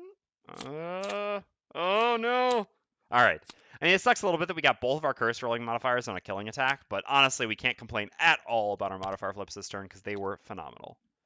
All right. So we kill him with an attack 5, and we're just destroying this scenario already. Although, the beginning of this scenario is not the tough part. This is the tough part. We'll get to that later, though. Although, with this, maybe a little bit less. We'll see. And then we're done. So then it is the Soothsinger's turn. We're going to gain 1 experience for having a song up, and we're going to use. I mean, it's kind of always the same stuff. No, I guess we should start with this actually, because maybe if we kill. All right, we're going to begin with the bottom of Nightmare Serenades. We're going to gain 1 experience. We're going to do attack 1, range 3, curse with the triangle targeting. So 1, 2, 3, targeting like this. So we have +1 from Sharpening Kit and +1 from the poison. So this makes this actually an attack 3, targeting both of them. So we shall do 5 and then 6 in that order. Okay, dead, and not actually dead, but stunned, interestingly enough. So that puts this down to 1. And this one is dead. So we actually do give them 1 curse. Humorously enough, oops. Whoops. It'd be nice if they started with 8 curses, just like we start with 6, but that's not how that actually works. So we're just going to leave 1 curse in here. Ignore the stun. Ah, you're right. We can ignore the stun. That's a good call.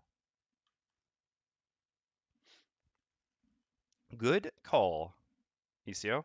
I always forget that bonus effects and modifiers are optional, to be honest. Takes some getting used to for sure. So you're right. We are going to ignore the stun here, as ECO suggested. And so just put this down to 1. And so then we have a top action, and we're actually just going to play a default top in which we do nothing, because this is already stunned, this one will kill itself, and this allows us to get a card back, which puts us up to, going +1 card, gives us an extra turn, since we had 9 card hand size, and we get Provoke Terror, our best card back. Well, one of our 2 best cards with Disorienting Dirge. Okay, so we're done there. So then Living Corpse goes, and just loses a stun. And then the Ooze goes, and Seppuku's. We forgot to place a coin for this Ooze as well. Both of them at the same time. Okay.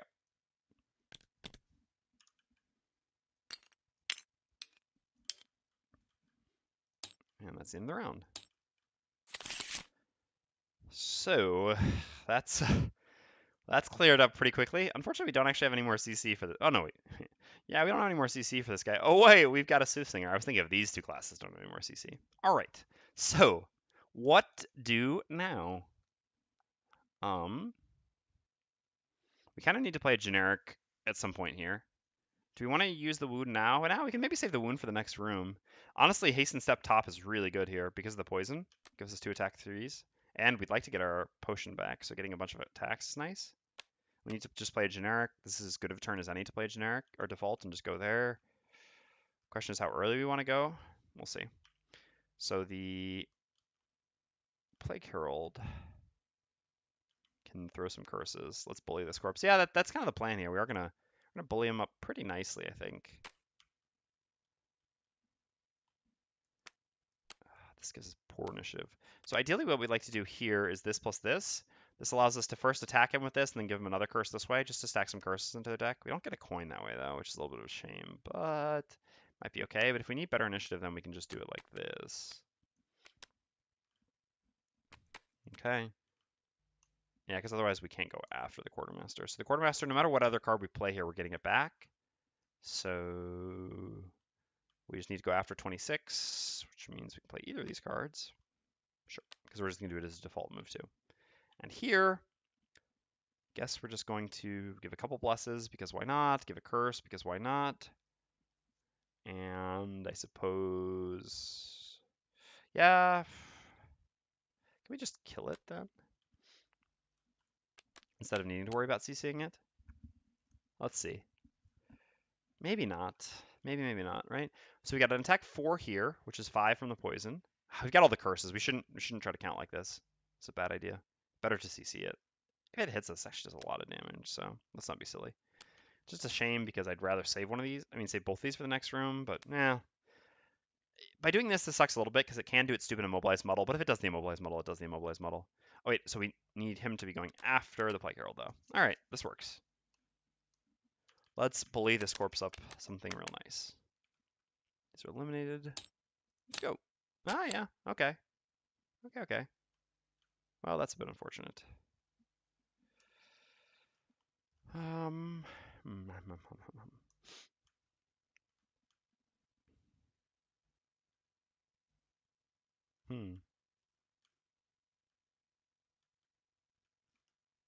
Target one adjacent enemy, so it'll be doing this to the Quartermaster, so the Quartermaster won't be able to move. we move up,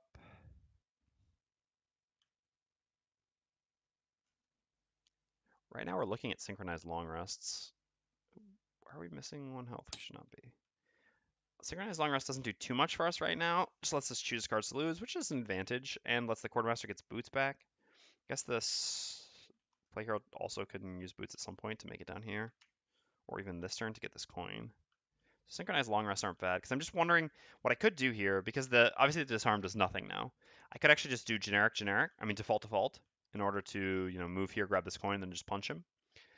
The downside is then giving up the top of Throw Voice doesn't really matter, but I kind of like to play Dirge before we go into the next room, because giving 2 blesses is nice. So in that case, I'd want to get Dirge back, but if I get Dirge back, then I need to get back another card as well so that I have an even hand size. Unless I just don't care about that, but it's silly because longevity actually is really important for the Soothsinger. So it's basically that either we use the bottom of Dirge, which gives 1 curse, 2 blesses, which is nice. Let's just gain our experience for having a song up no matter what.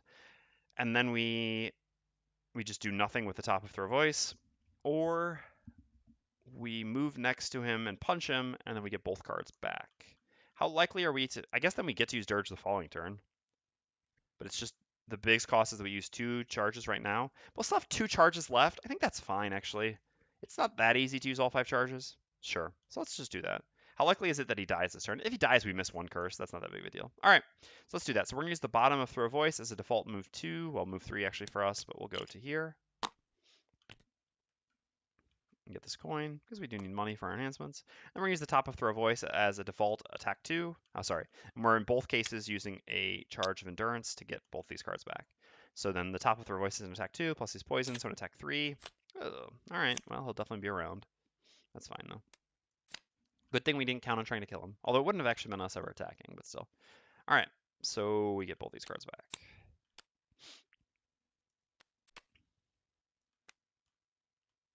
All right, so the Living Corpse goes. Does move +1, muddle, and immobilize, targeting 1 adjacent enemy. And we have the lowest initiative, so he targets us. These things don't really matter to us, though. Okay, so then the Plague Herald goes. So we have attack 4, range 3, curse. So we're already in range, so we target the corpse. Then attack 4, curse, +1 from the poison. Okay. All right, well, anyway, we give them a curse. Oops, and we're going to give them another curse. So let's do that right now, and I'll explain why. Because then we use, again, the bottom of Creeping Curse to move to curse, target 1 adjacent enemy. So going 1, 2, like this, and cursing him. Okay, and then we're done. So then it is the Quartermaster's turn. So we're going to begin with the top of Hasten Step. We're going to do attack 3, and then move 1. Well, we'll do the move afterwards. Now we could never make it to a coin anyway. This doesn't really change much. Yep. So attack 3 from Hasten Step. Ooh, okay. Man, this guy's got some plot armor for sure. Then move 1. Yeah, I guess it's better to go here than here because this puts us adjacent to him and so close to the door. What's our attack next turn? It's a melee attack, right? Yeah. Yep. All right, so we'll do a move 1 like this, and then we do another attack 3. Can if you go around. What do you mean?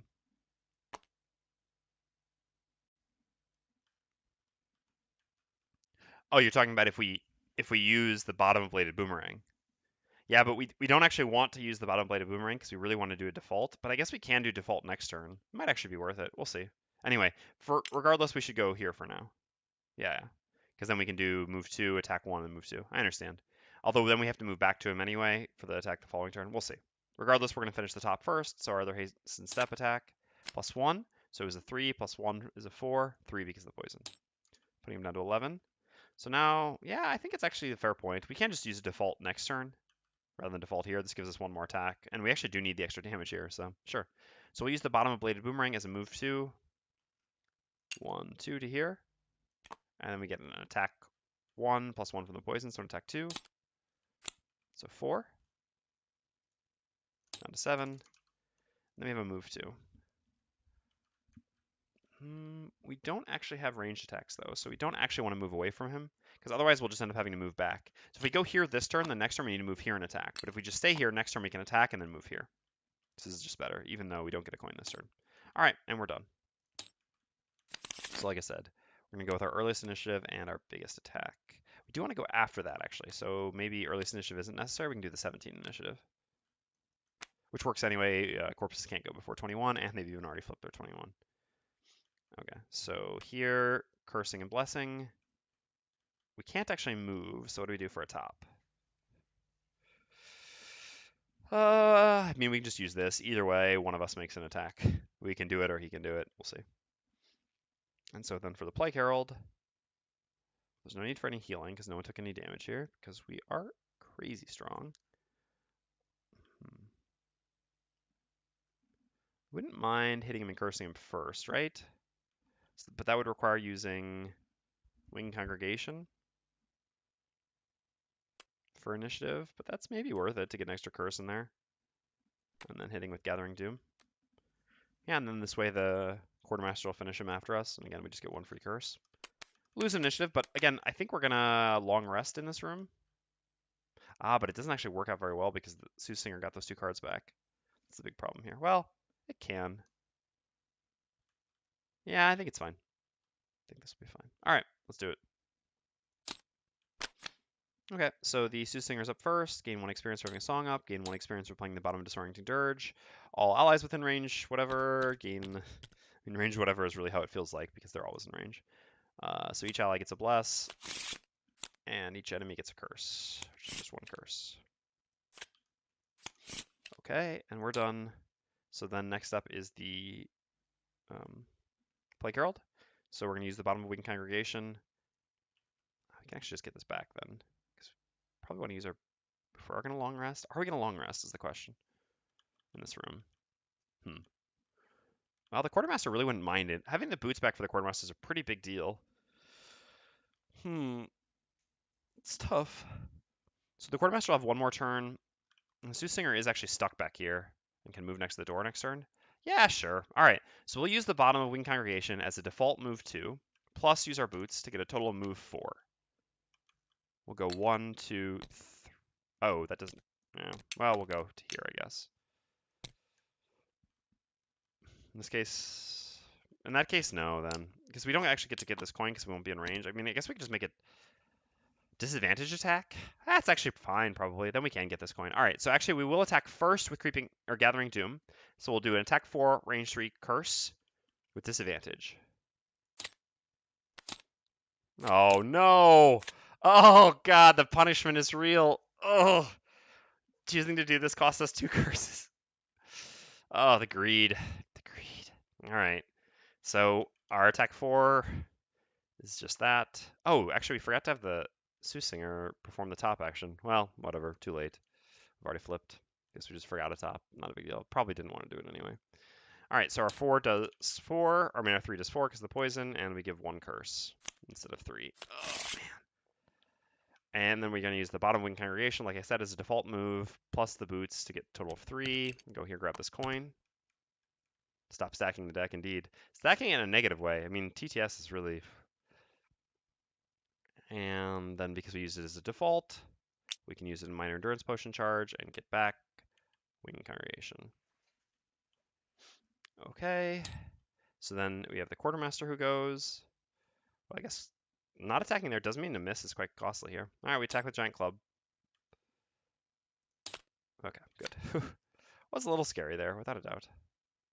Without a doubt. Just knowing that there are 2 curses and a regular miss in our deck.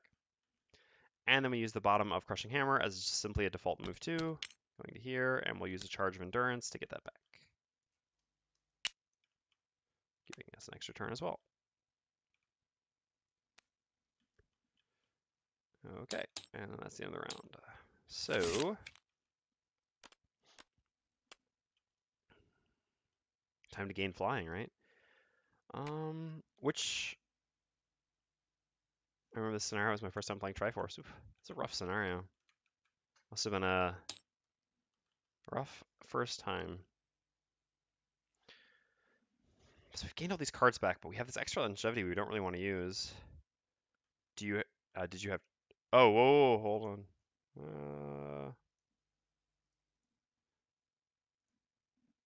sorry, ECO.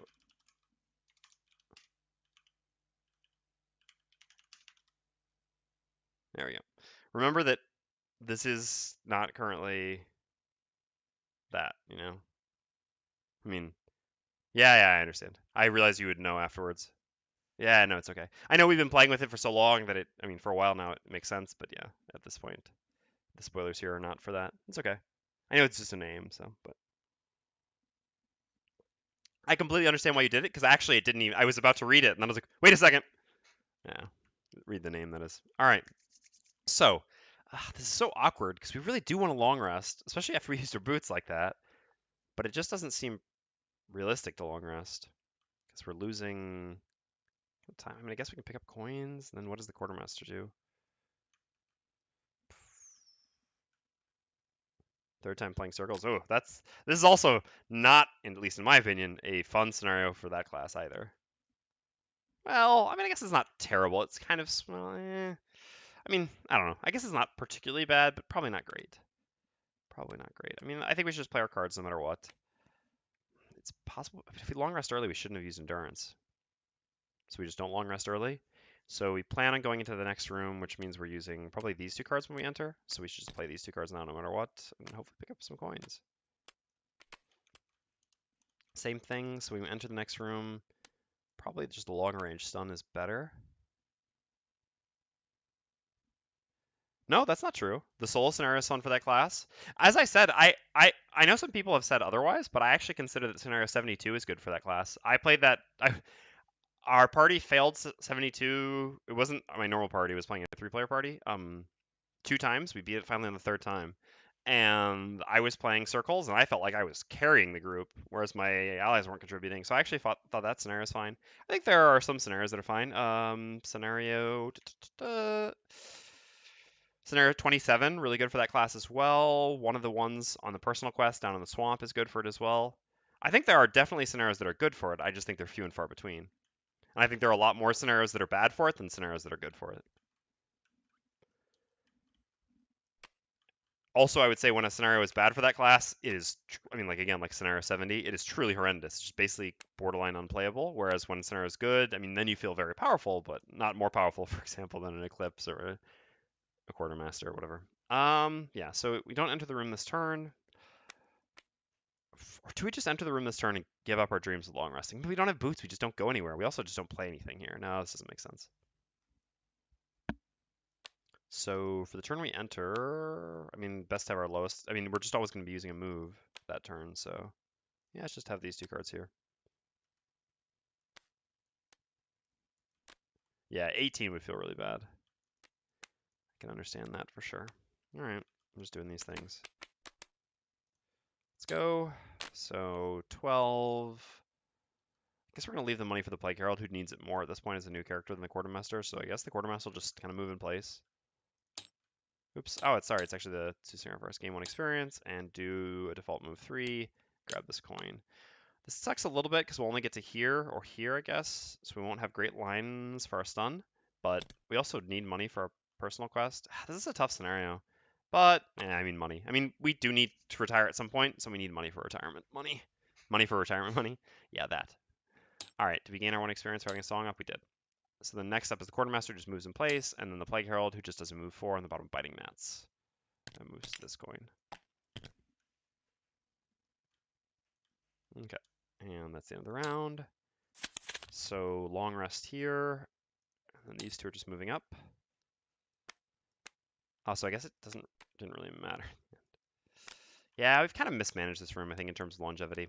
It takes a little bit of getting used to. Before we had really clean hand sizes, right? Because we were at 10-9-9, so as long as each of them got 1 card back, we would have perfectly synchronized long rests. Here we're a little bit more all over the place. Well, especially with the fact that we did this, and yeah, we managed it poorly without a doubt, though.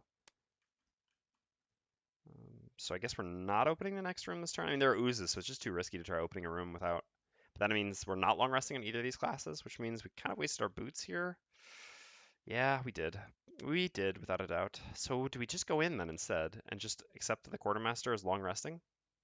But also the Susinger can't really. What if the oozes? What if there are oozes and they split? It's so much depends whether there are oozes in this room or not. If there aren't oozes, it's fine to open the door. If there are oozes, it's pretty bad to open the door. This isn't a coward stream. Let's just do it. All right, so in that case, we want the stuns to come after the opening of the door.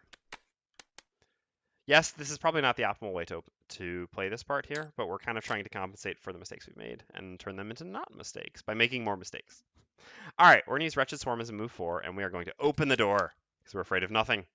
Or Plague Herald. Please no oozes. Oh, oozes. Just 2 in the back. I don't remember the scenario that well. I remember the last room pretty vividly because I think that's the thing you normally remember of the scenario. I'm definitely making the scenario more difficult for myself, though. There can be no doubt about this. But, you know, we're only playing on +2 difficulty, so gotta make it exciting somehow, right? Something like that. Well, as long as the oozes don't split for about 3 or 4 turns, we'll be fine. Shall we see? All right, that's nice. Ooh, +1 move, that's perfect. No regret. We'll see. So we've got the 2. We've placed everything right? Yep. We've got an elite. Ooh, that's, well, I guess it probably won't get stunned. So we've got an elite Night Demon here, 2 regular Night Demons there, elite and regular ooze in the back.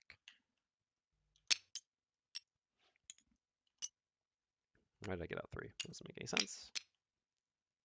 So elite ooze there, regular ooze here. So 16, 12. And then, yeah, so the 3 Night Demons.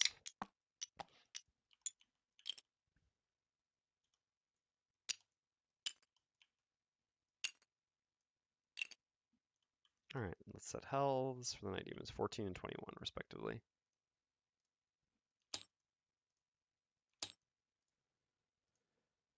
Okay. So what are the Night Demons up to? Not moving, maybe? All right, not moving. That is great. They will hit us, though. Oh, we create dark if we do our attack. Woof. It's just a muddle. I mean, I guess being muddled really doesn't do anything because we're always disadvantage attacking them anyway. Man, I wish we had the Hawkhelm here so we could hit some more Night Demons without getting hit. So basically, oh, we got 3 movement left. I mean, we could go all the way to here, but that would be a bit silly. So we can move into the room. 1, 2, 3. We'll be able to stun this one no matter what. That's nice, at least. So we can move into the room and hit just the 1. So basically, by hitting 1, we'll make a disadvantage attack 1 curse poison, and in return, we'll get hit by an attack 4 muddle. Again, the muddle not really doing anything unless we manage to hit the oozes the following turn, which is unlikely. So we'll be paying 4 life effectively, although they've got a bunch of curses, to do 1 damage, curse, and poison. But poison is actually very valuable against that Night Demon.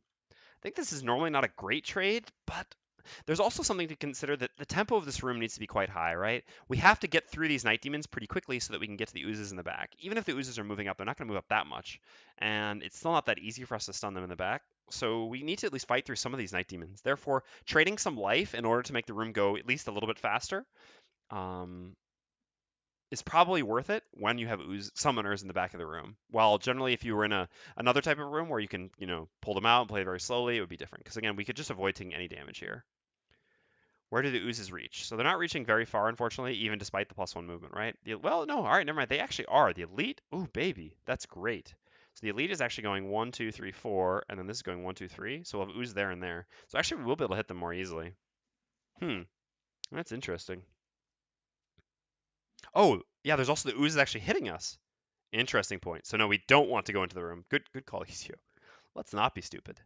I'm so used to oozes just not moving at all. There was no world in my mind in which these could actually reach us to hit us. But with a +1 move and so 4 range, 4 movement on this elite. Yeah. So let's actually just step back. So again, this will go to here, and then from there it does not have line of sight on us to there. We can go 1, 2, 3, 4. But then it doesn't have range. Yep, all right, never mind. Stepping back, not taking hits. Because, again, the Night Demon hit was one thing, but actually the Elite Ooze as well is a little bit too much. All right, so we just move back, and we do nothing with the top of Nightmare's Affliction. So we're done. So the Night Demons go and do nothing, because they have no one in their range 3, so then the Oozes go. So again, +1 movement, -1 attack. So 4 movement for the Elite. 1, 2, 3, 4, and then 3 movement here. 1, 2, 3. And again, there's just no line of sight for that on anything. And then it's the Soosinger's turn. Gain 1 experience having a song up. We're going to use the bottom of Echoing Aria as a default move 3. 1, 2, 3. Oh, we needed to move further back. My bad. Because we need this spot for her. But we still don't actually hit this. Does it change anything? Yeah, it does. Yep. Sorry. Yeah, we had to move one further back. There's no new information at this point. We had one move here, and then we can go one. I guess we can go to. Well, it doesn't really. This gives us better line of sight, but we are always having move up anyway. All right, yeah. So then 1, 2, 3 to here, and we use the top of Provoke Terror. It's a little bit unfortunate that we don't get to hit the ooze here, but we just stun this. 1, 2, 3, 4. I mean, whatever we go like here and expand, or we actually have line of sight here, but again, we don't have line of sight of this one, so we cannot actually hit it. A bit unfortunate, but it is what it is. All right. Then we get the long rest here. So we refresh that and choose a card to lose.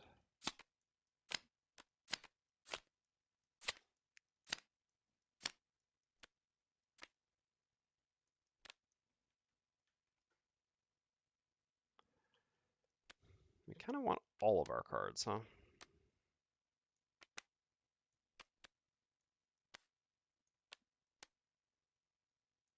So the stun is super valuable now because we've got really high priority targets with like elite oozes and elite night demons. Wound is very valuable because enemies have so much health here. This is great with our spear. Yeah, we can actually even skewer 2 things. We need all our movement. We need this combo. It's hard to lose cards here. Swirl of Lightning is way too good. I mean, it really comes down to the Crushing Hammer.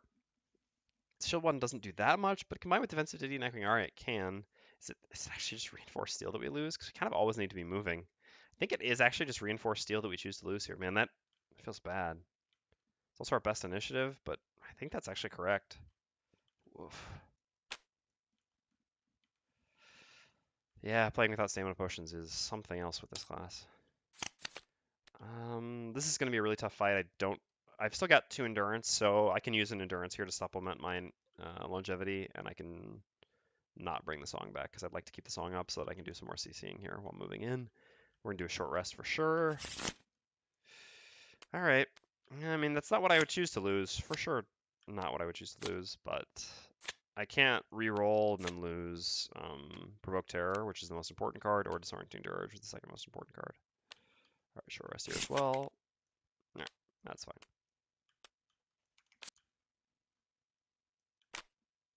Okay. So here we are.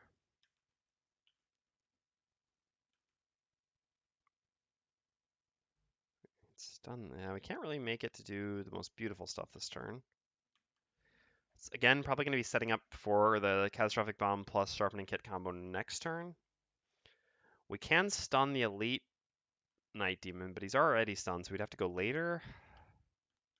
Also like to skewer. Skewering is probably the best thing to do, actually, but it requires moving a lot. But I suppose that's probably fine.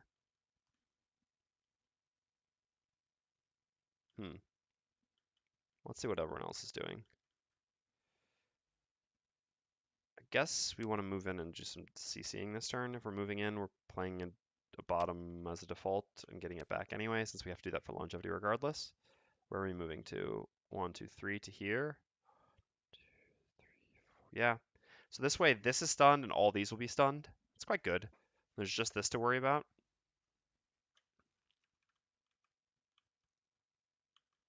Ooh, how good is Vile Pestilence here? We can hit. Nah, we can hit all these things with it. It's not bad. Same with Nightmare's Reflection, though. No matter what, I think we need to use a move forward. Biting Gnat's just really not cutting it in terms of top attacks against these enemies. So we could stun the Elite Ooze, which is nice in case it tries to split, which would otherwise be problematic. We could also, I think Nightmare's Affliction is probably just the best, though. Poisoning both the Elite Night Demon and the Elite Ooze before the Quartermaster goes seems quite decent. And then we go like this. Going late initiative is not that big of an issue. And again, we need our biggest move. This plays out quite well. This way, both of those targets will be poisoned for the Quartermaster to skewer them, which adds a significant amount of damage this turn, as well as the following turn. Also, again, adds 2 more curses, which is pretty nice. Going late doesn't really matter. If all these are stunned and this is stunned, there's only this going. It's the most threatening thing. It does it 93 or 90, whatever. We can't actually really deal with that. I mean, we could by using a stun, but then we give up a much... I mean, we have a much weaker turn. I'd rather use this now and then potentially stun in the future. So I think this is fine. One problem is that we are stunning some things which aren't super relevant this turn, which are in the back. But I guess we always have the option of maybe stunning these two instead, although I mean, we'll see. We do have to run into the room no matter what, and so I think going with the stun does make sense. All right, let's go. And then we'll be in position to use Echoing Aria's bottom next turn with some more shieldy stuff, etc. All right, no split. That's good for us. A 4.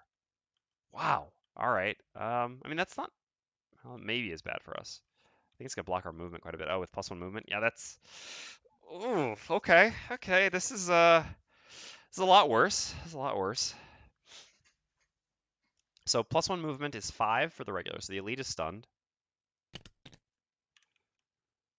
2, 3, 4, 5. Yeah, blocking our movement. All right. 1, 2, 3, 4, 5 to there. They don't hit us, which is okay, and they whiff their turns, but now we're not going to get to skewer things, and a lot of things we're planning on doing here are kind of going to be defeated by this. That's, well, Night Demons for you. All right, so we're up at 8. We gain 1 experience for having a song up. So, I mean, we could move up to here and stun these two. Stunning an ooze is very good, but it just, I mean, it does stop its attack, but going up to here stops the Quartermaster from doing anything effective here, which so that just can't be correct, I think. What's interesting is actually the bottom of Nightmare's Affliction is actually... No, it only hits 1 because it's range 3, right? Yeah.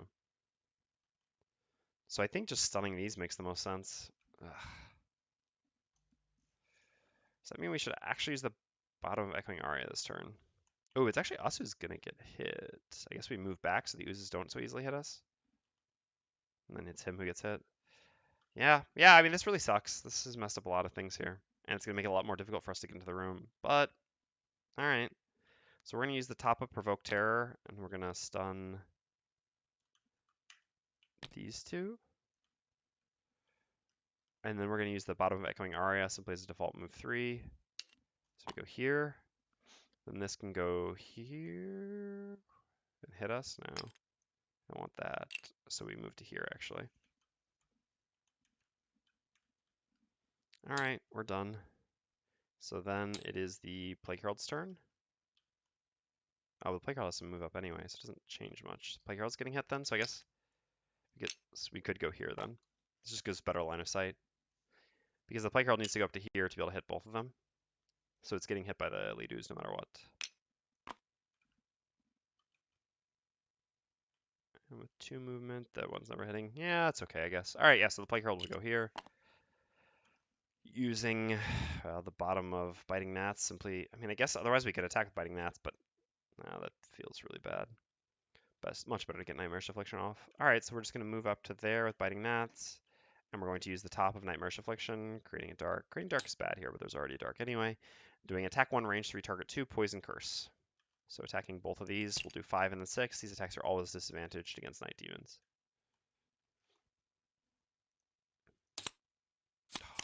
Well, I mean, darn it, this hand thing is actually not necessarily worth the convenience. All right, so no damage there. And no damage there. Those are some nice disadvantage attacks, huh? All right, so we do poison both of them. And curse both of them.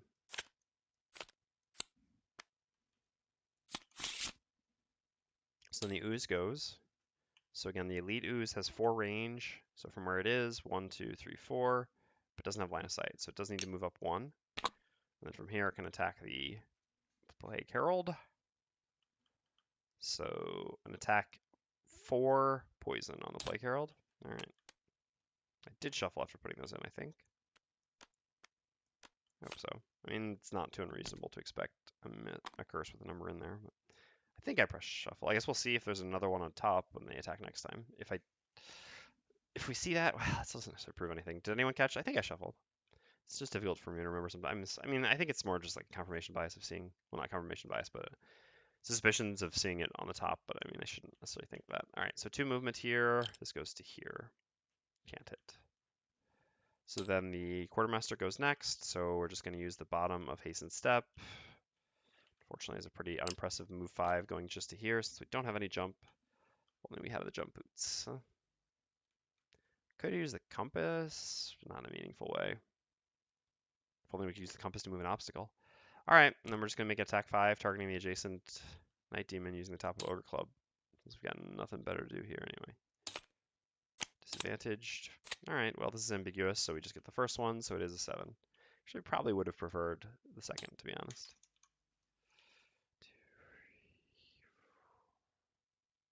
Yeah, we will hit all of them here, though, so that's good at least. All right, well, I mean, nothing to it but to do it. We got our combo. So everyone else should try to take advantage of these bonuses, if possible.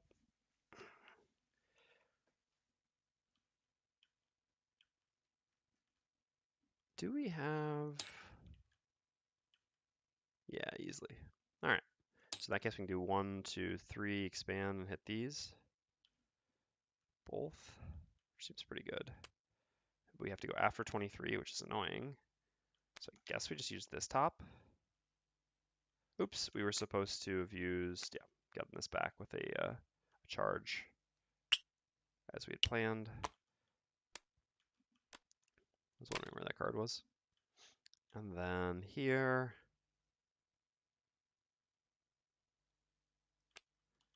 guess it's probably just this again. How does Vile Pestilence work here? 1, 2. We could expand like this.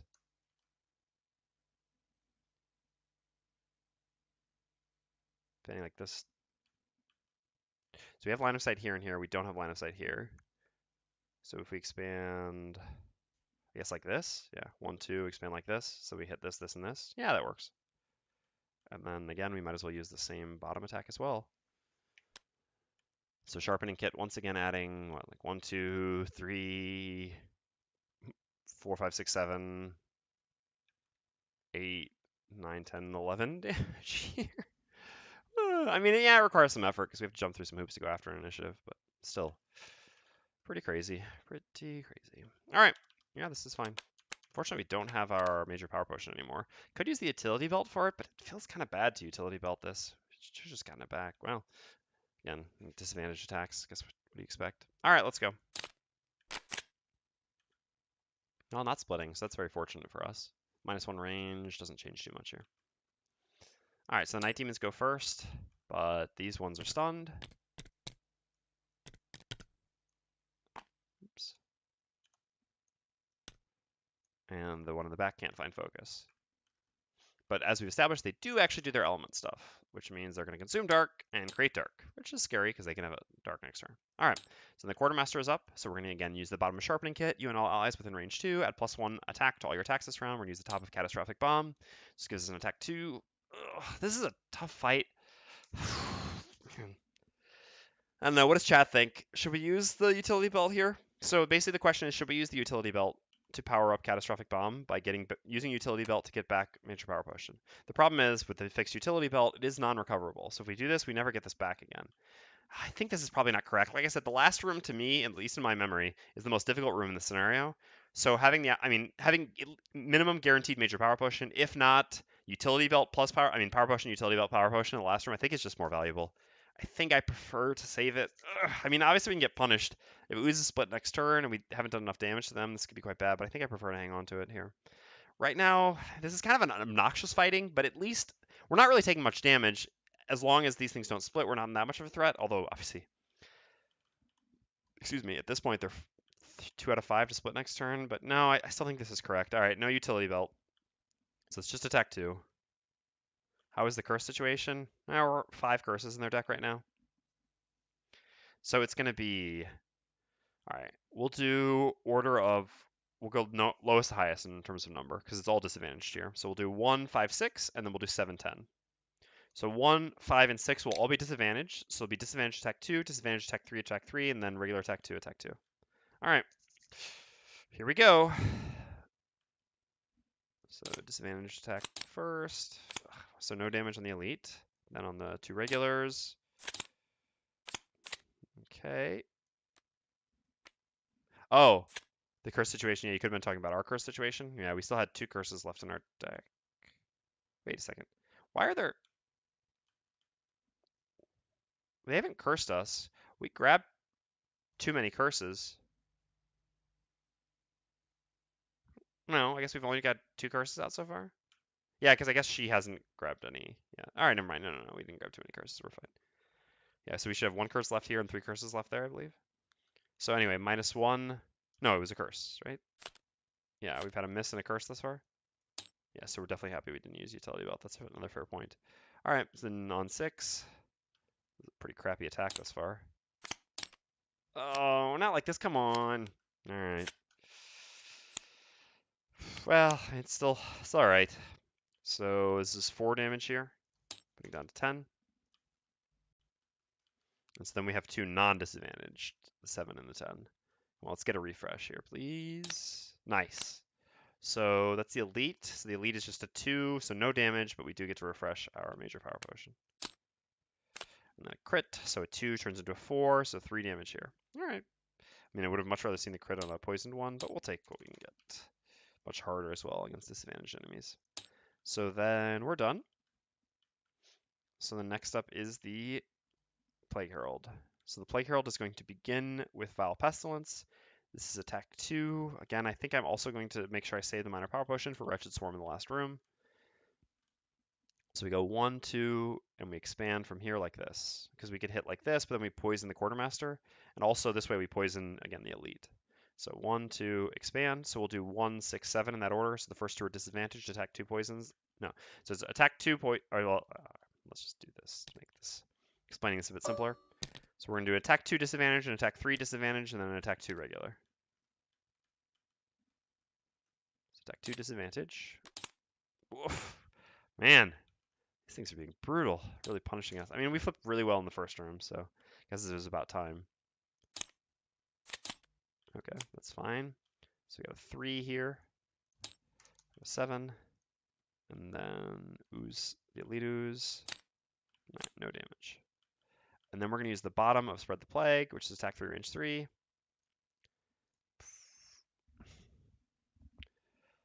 It's kind of tough, right? And we can hit any of these 3 enemies.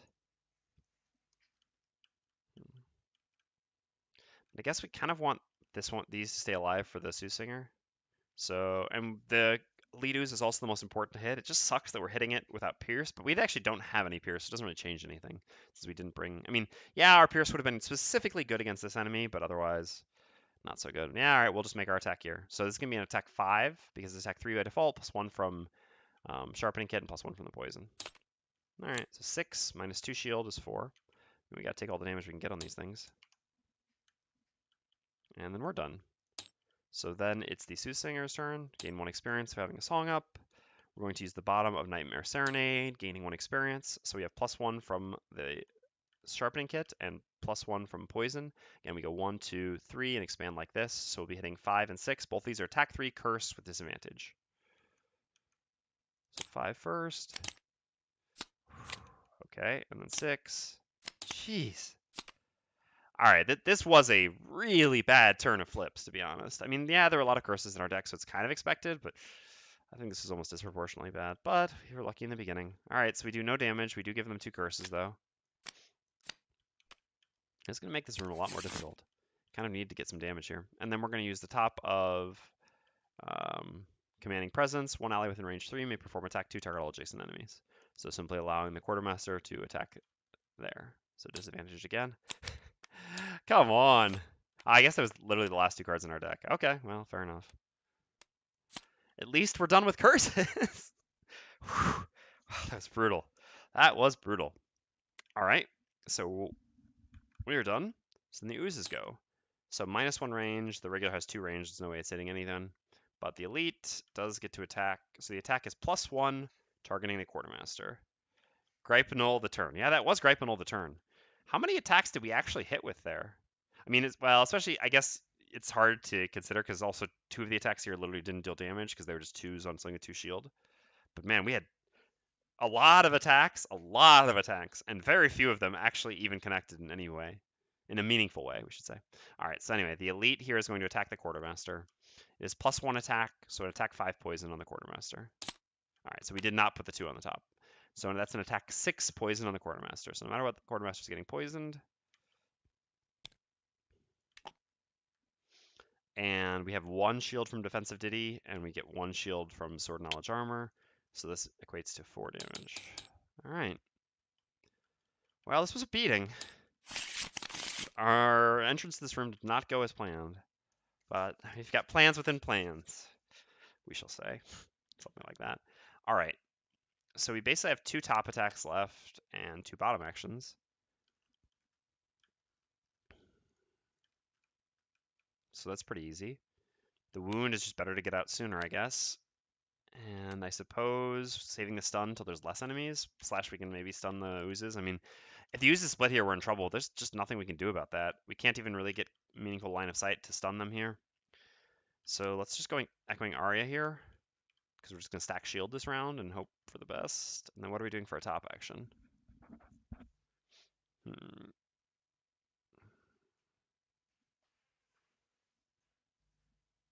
Don't actually really have a good top action here. We could use Dirge as the top now, but we haven't gotten enough curses in their deck. Alright, well, let's see what we got over here. Similarly, nothing excellent, right? You can stun one of the 2 oozes. We're not doing any damage.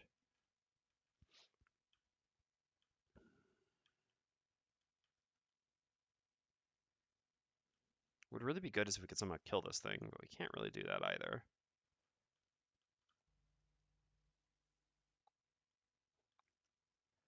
We just need, I mean, we need to be able to advance into the room. The fact that these moved up the first turn has created such a problem for us. We can move one of them away with the compass, but even then that kind of sucks because there aren't traps in this room that we forgot to place, are there? No. Yeah, we just needed some of that damage last turn. We could Wretched Swarm now, but I just know if I use the stuff before, I know the last room is so difficult. But if I cost myself too much trying to save everything for the last room, I'm also making the scenario much more difficult for myself. I mean, if I know for sure they're going to split, it's always best to stun. I guess we should just stun. It's too risky. We're doing some stuff which is giving us an advantage here. Maybe we should just stun. Don't really have a bottom action that does much. I guess we can do the move heal bottom action just to remove the poison there. Especially since we're stunning one, this one might not even get to hit. Yeah, that seems fine. Which will make our stacking shield plan better. I guess stunning and stacking shield on the same turn is kind of a nombo. Can we try to fade a split for one more turn? I think we actually should. This way, if we can just avoid a split for one more turn, then after that we can actually get into the room and do something meaningful. If we stun one now, but we're not dealing any damage to the Night Demons really, we're just putting ourselves into the exact same situation in a turn. All right, so let's do our best attack then. Do we still want to use this? I guess, yeah, we'll have 31 initiative the following turn with our stuns. That's still fine. I mean, for us. All right, So like I said, the Soothsayer just doesn't have anything very good here to do. As a top, unfortunately. We don't really want to switch songs. I guess we can consider switching songs. I mean, regardless, we should just play this card. The other cards are just better to keep, so we'll see what we do. Yeah, depending on what they're doing. Oh, yeah, we faded the split. Oh, that's so good. Okay. You gotta be kidding me. Oh my god. Oh, we're never getting out of this room. Okay, all right. I mean, it's good and bad, right? Still, given the choice, I would take this and no split rather than split and then much more useless thing here. So can't complain too much. These Night Demons are really grinding my gears. Okay, it's fine. So Night Demons go first. Again, the elite can't do anything. There's just the adjacent number 5, which will attack the Quartermaster and attack at -1, so this is an attack 4. The Quartermaster, however, is poisoned. We haven't been able to stack our shields yet either, so it's actually an attack 5 with 1 shield up. All right, here we go. All right, curse is nice. Again, the value of Sword Knowledge Armor being extremely questionable. Definitely going with Chainmail in the future. All right, so that attack does nothing, so that's fine. And then they all go invisible.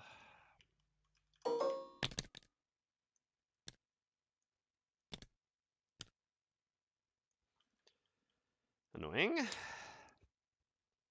to say the least. So then it is the Soothsinger's turn. So the Soothsinger gains 1 experience for having a song up.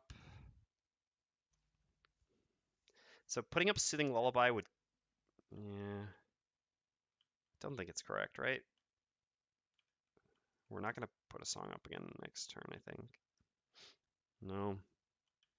And getting the free move too doesn't really change anything.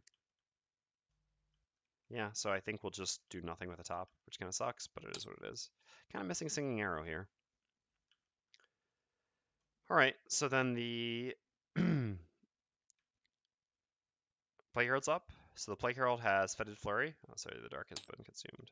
As attack 4, range 3 curse, we're going to attack the Elite Ooze because these things are all invisible. We don't have range or line of sight to attack anything else. So attacking the Ooze, this actually makes this an attack 5. Because of the poison. 6, so 4 actual damage. Down to 8, not bad. And we give them another curse. Put the curse back in the wrong deck. No, I don't think so. And then we have the bottom of Winged Congregation as a move to heal 1, affect all adjacent allies. So, just going to move in place, which removes the poison from the Quartermaster. Okay, so then it's the Quartermaster's turn. So we're going to begin by using Bladed Boomerang, gain 1 experience, do an attack 2, range 3 wound. If we're stunning this one, that doesn't really change much. No, it does. We should actually wound this one then, because if we're going to stun this one anyway next turn, then if we wound this one, the more damage we deal to it is the more damage dealt to the split. So yeah, we'll attack the regular, because they're not healing this turn. So attack 2, range 3 wound, targeting Ooze number 10.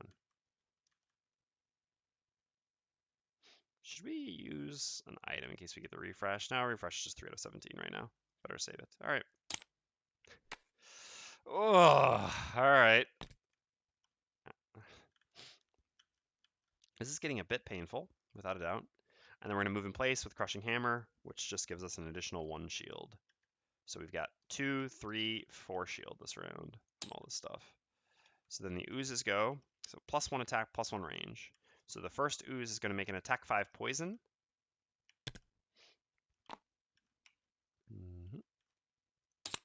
Okay. So again, we have 1, 2, 3, 4, and so 5 there, and we take no damage, but we are poisoned. And then the regular ooze goes. So this ooze attacks for the same amount. It's +1 range, so easily in range here. So this is going to be an attack 5, but +1 from the poison, so an attack 6. 7. All right. So this will be 2 actual damage because of our 4 shield minus plus that one makes 5, and we take 2. An acceptable amount. Definitely better than split. Unfortunately, because we weren't able to damage these, we're not any closer to getting out of the room, and they're invisible, so we can't even move up. So this is basically as bad as it gets. Well, we're going to do these things. We'll stun one of the Night Demons once it comes out of Invis, and we'll throw a Scroll of Lightning at one of the oozes, which is the best we can do. Here, we'll play our 2 cards, and we'll see what we're doing with them. Can we even attack? If we go here, we can't attack here. No, so we actually need to go late, so that we can move up and attack with this if we need to. Still before the split. Because that way the Plague Herald can move first, because the Plague Herald doesn't have any meaningful non-move bottom. I mean, there's Accelerated End. Accelerated End top is quite good here, but they don't have the Dark anymore.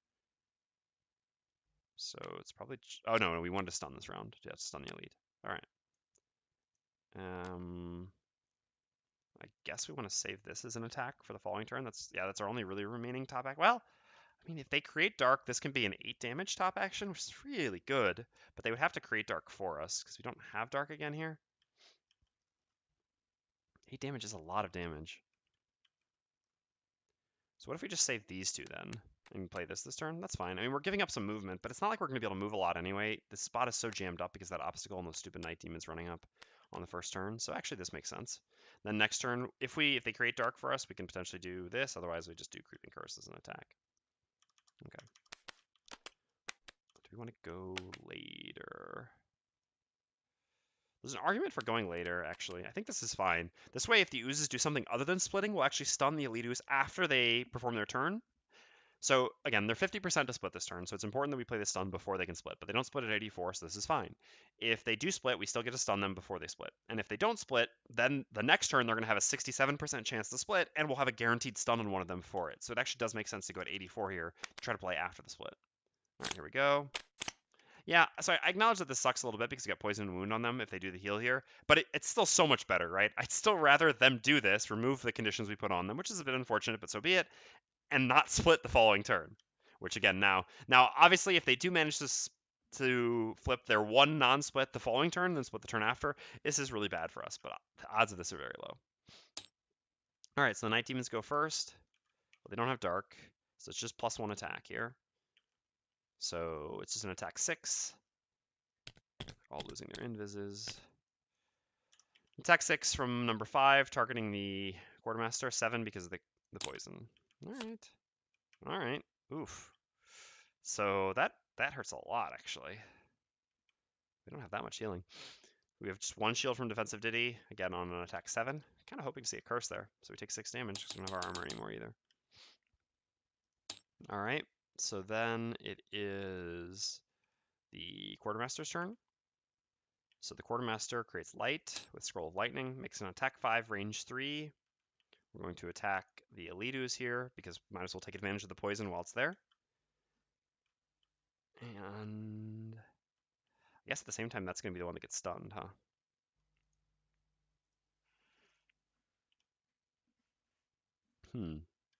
So it's less valuable to damage it because this will be the one that splits. Just we get 1 more damage by using the poison here. But the Plague Herald can't stun this one because he doesn't have range. And here we do want to stay here because then we stun the one of us that attacks us, and negating that damage is significant. Yeah, I mean, I guess this also has 1 less shield, so all right, it's just correct to attack the back one. We just need to protect ourselves as much as possible from the split. So the more damage we deal here, the more damage we deal to the ooze that it splits. So attack 5, range 3, targeting ooze number 10.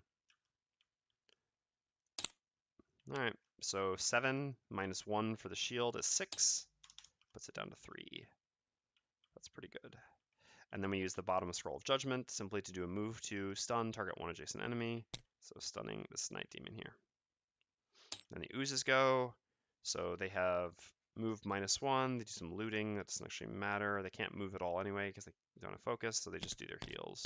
So this one takes 1 damage from its wound first, going down to 2, and then goes up to 4 with the heal, and the other one just removes the poison. Okay, so then it is the Quartermaster's turn. Gain 1 experience for having a song up. I think I'd honestly rather just do an attack 3 here rather than... Oh, you were supposed to go after. Oh, well. Yeah, we did mess that up because the Plague Herald actually had to go before the Quartermaster, so we had the slot open so the Quartermaster could attack the ooze. But I guess it was the ooze that was getting stunned, so it didn't matter so much. I mean, we could give out, what, 1 curse and 2 blesses, but honestly, we just need to get out of this spot, so just making an attack 3 is better. So we're going to use the bottom of Melody and Harmony to do a move 3, attack 3, moving to here, and making an attack 3, targeting, I guess the front one makes the most sense. It's also the one that's stunned, so we don't really want to kill it in case we flip a crit or something. So yeah, let's just attack number 6. Attacking Night Demon number 6. Because it's difficult to flip a crit here. Probably just flipping a miss. With the disadvantage to attack 4 because of the poison. Alright, well, so we ignore the rolling modifier and we just get a 4. Putting it down to 3. Leaving rooms is overrated. I know, right? We're just going to chill in this first room this entire scenario. Screw those pumps and whatever's happening back there. This is the cost of a party which doesn't have jump, without a doubt. Well, we don't actually have infinite stamina with the... I wonder if is it possible to go infinite? Well, not with the cards we brought, but I guess... Hold on. So no matter what, every turn we could play a generic and refresh 1 thing This would allow us, we would still be always losing 1 card per turn.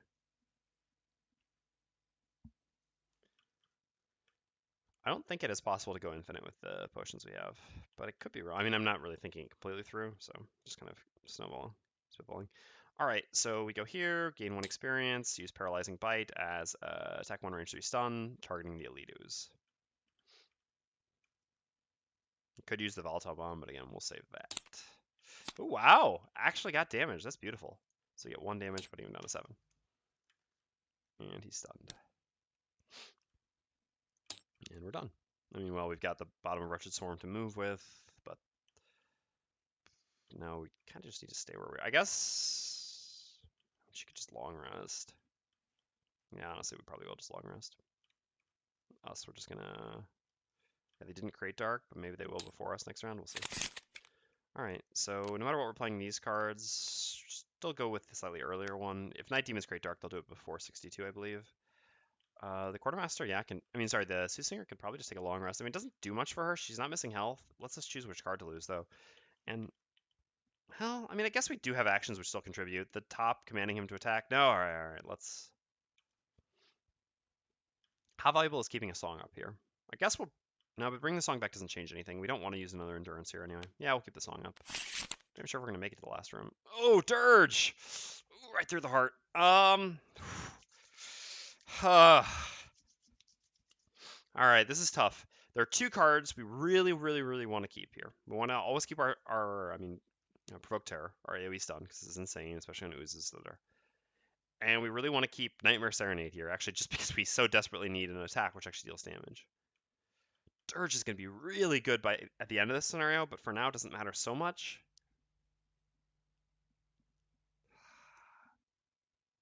I think I'm going to lose it. I can't risk losing my other good top action in Provoke.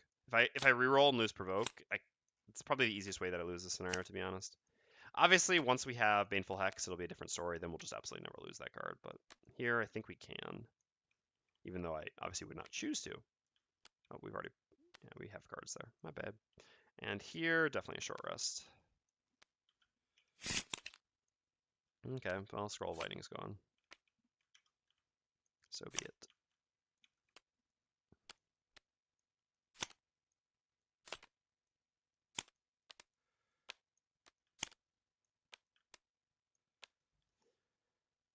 Okay, so Sharpening Kit plus Catastrophic Bomb, pretty obvious. Just got to try to do as much damage as possible. I mean, we don't really need CC or anything like that here. This is CC, this is CC. This one, we've accepted that it's going to split, but it's going to split, into 2 health ooze, which we can then Catastrophic Bomb, or I guess we'll do some damage to it before. So similarly, Nightmare Serenade to benefit from the damage, as well as Commanding Presence. Because this one has more health, yeah, so Commanding Presence should still do something. Don't need to CC again. And us, yeah, we're already benefiting from this stuff, just in case. All right, this works. Here we go. Maybe we'll finally get out of this room. Wow. Oh, they faded the... Oh, you dicks. God, I mean, come on, right? We did get lucky here with not getting a split, but not... So there were 4 cards left, and they went from 4 cards to 2 cards without splitting.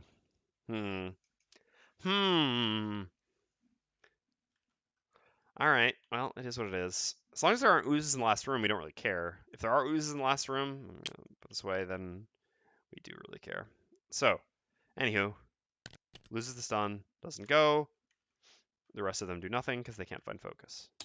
So, Quartermaster's up. We're going to use the bottom Sharpening Kit. You and all allies within range 2. Add +1 attack to all your attacks this round. And we're using top of Catastrophic Bomb. Gain 1 experience. So, to Power Potion or not to Power Potion is the question. Yeah, probably to Power Potion. We should be able to get back before the last room. All right, Power Potion it is. It'd be kind of silly not to, I think. So, we'll do the exact same order as last time. So it's going to be 5, 5, 5, 4, 4. A disadvantage to all 3 of these, and then regular, regular. Okay, here we go.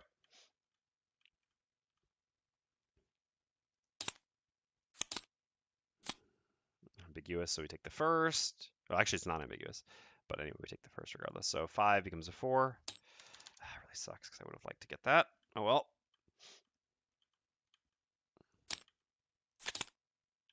Okay, well, not ambiguous either. So here, a 5 becomes a 6. This is down to 1.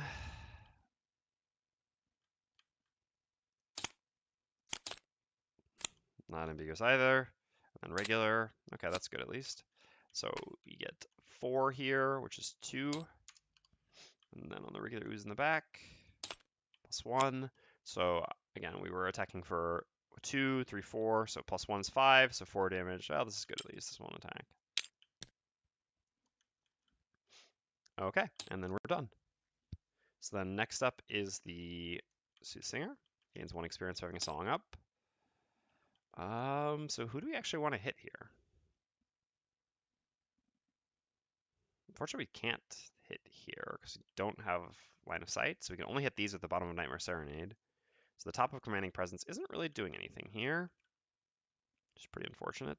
But yeah, I mean, no matter what, we should just do this first because maybe we'll miss, and then we can use Nightmare Serenade, our Commanding Presence to kill. So we'll use Nightmare Serenade, gain 1 experience, and we'll make an attack targeting both of these. We'll do 5 and then 6. The attack should kill. I mean, all right, so it's +1 from Sharpening Kit, +1 from the poison. So attack 3, range 3, curse, hitting, again, 5 and then 6.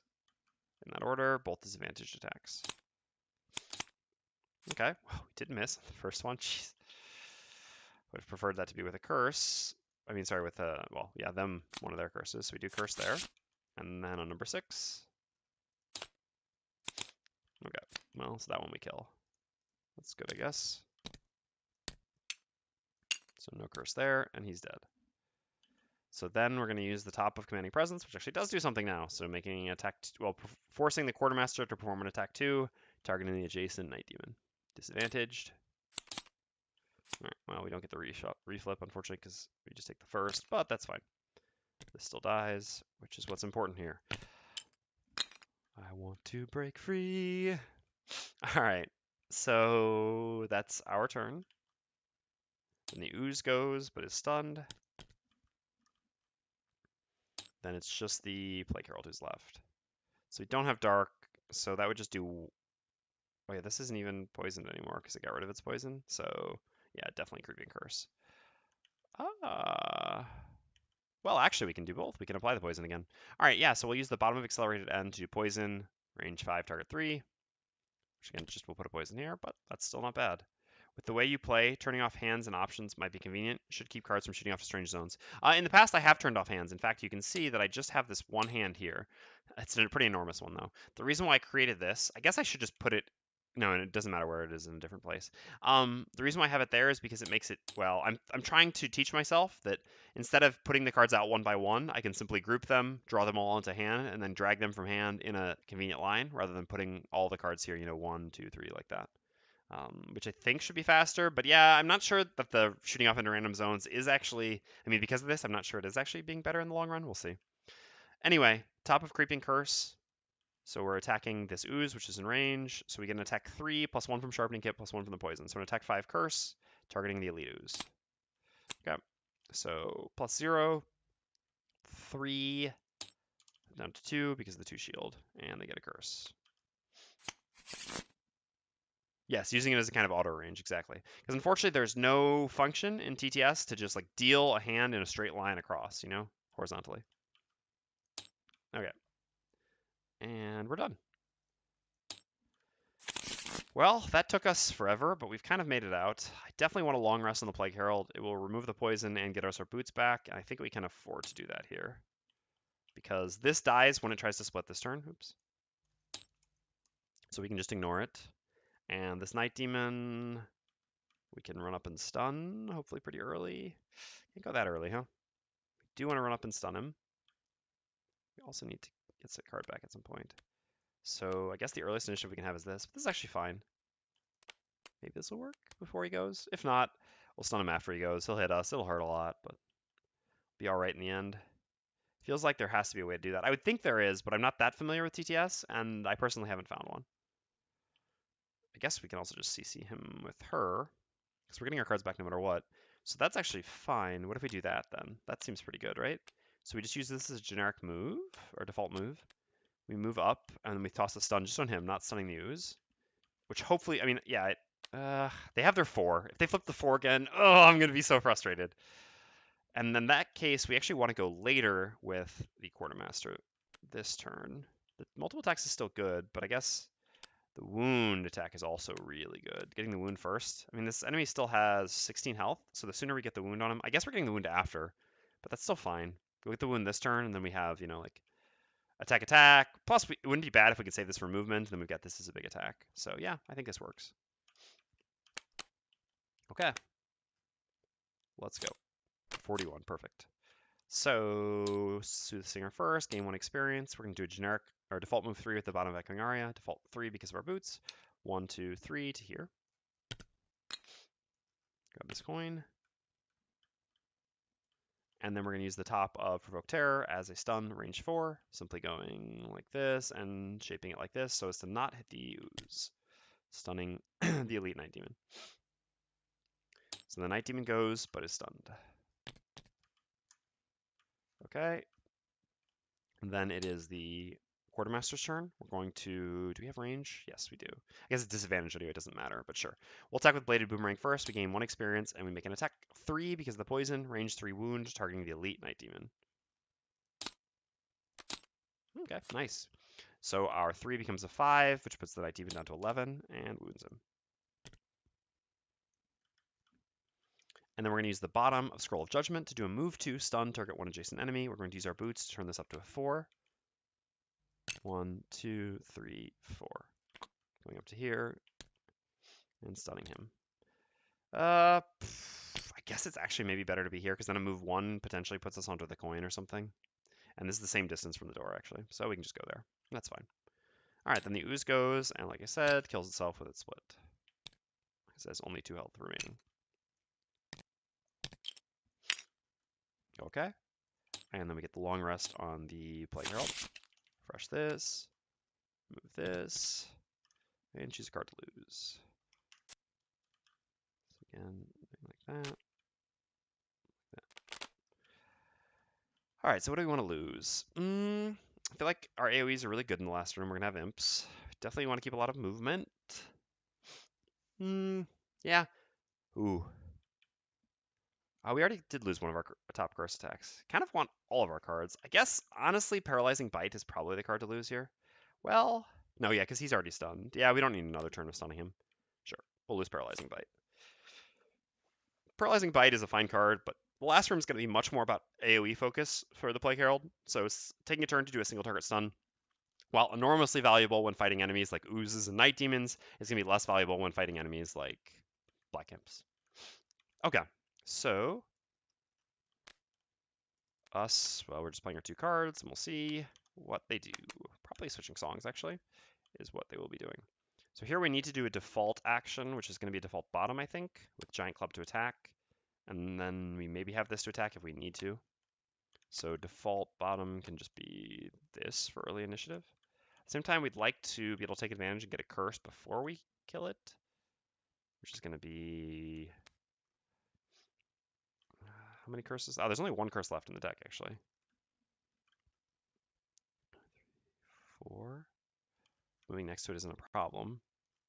We do want to damage it a bunch. Let's see. Let us see. So, I guess we can hit it with...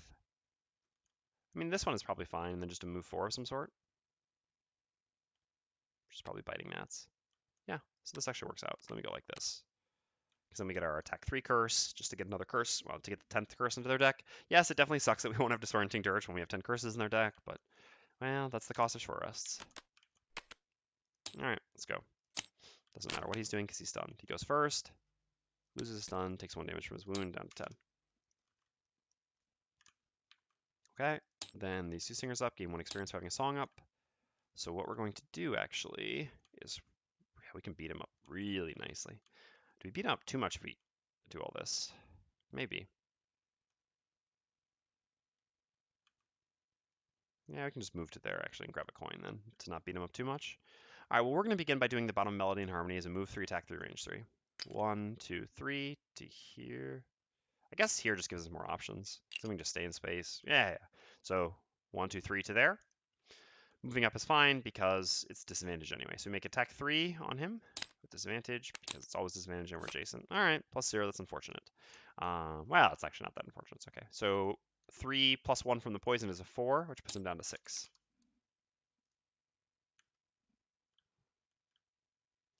So then we're going to turn on Soothing Lullaby because the Quartermaster needs a bunch of healing and it's currently poisoned. This will help out a fair amount. So that means we're getting rid of Defensive Ditty, which is fine for now, and we're activating Soothing Lullaby. All right, so this is tough. So since we play a new song, we can either perform an attack 2 or move 2. I guess we should just not be greedy. It's just for one curse we're trying to be greedy here. That's silly. Because we want to stay on this coin, so we don't really want to perform a move 2. So in that case, we should really just attack him. The only reason we don't want to attack him is because it makes it very likely that the curse attack will actually kill him, and then we don't get a curse. But honestly, it's one curse with 9 curses in their deck, and this protects us against the risk of like missing and then him hitting us for 8 damage or something next turn. All right, so yeah, we'll just use again. So because we have the Master's Loot after performing a song action, immediately perform an attack 2 or move 2 action. So we'll make an attack 2, also disadvantaged. All right, well this actually worked out just fine because we got rid of well, we still have 1 curse left in our deck. Still good. So we do no damage to him, but we got rid of a curse, so that's great. So then we're done. So now the Plague Herald goes. Everyone gets heal 1s on their turn. Plague Herald's at full anyway. So Plague Herald is going to do the bottom of Biting Gnats as a move 4.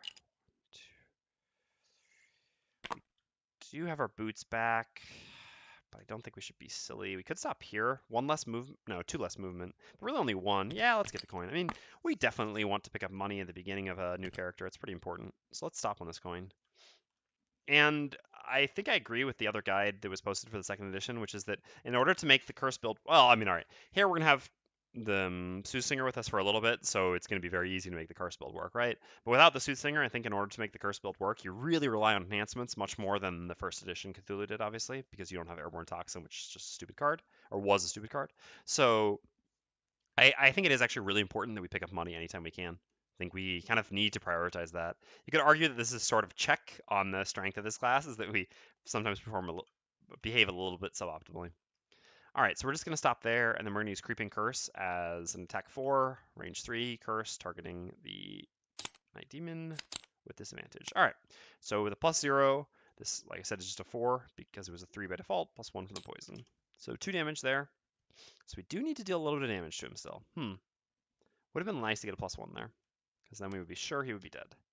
Hopefully we don't have to worry about that. And so we're done. So then it's the Quartermaster's turn. So the Quartermaster will begin by using the top of Giant Club as a giant attack with disadvantage, targeting the Night Demon. All right.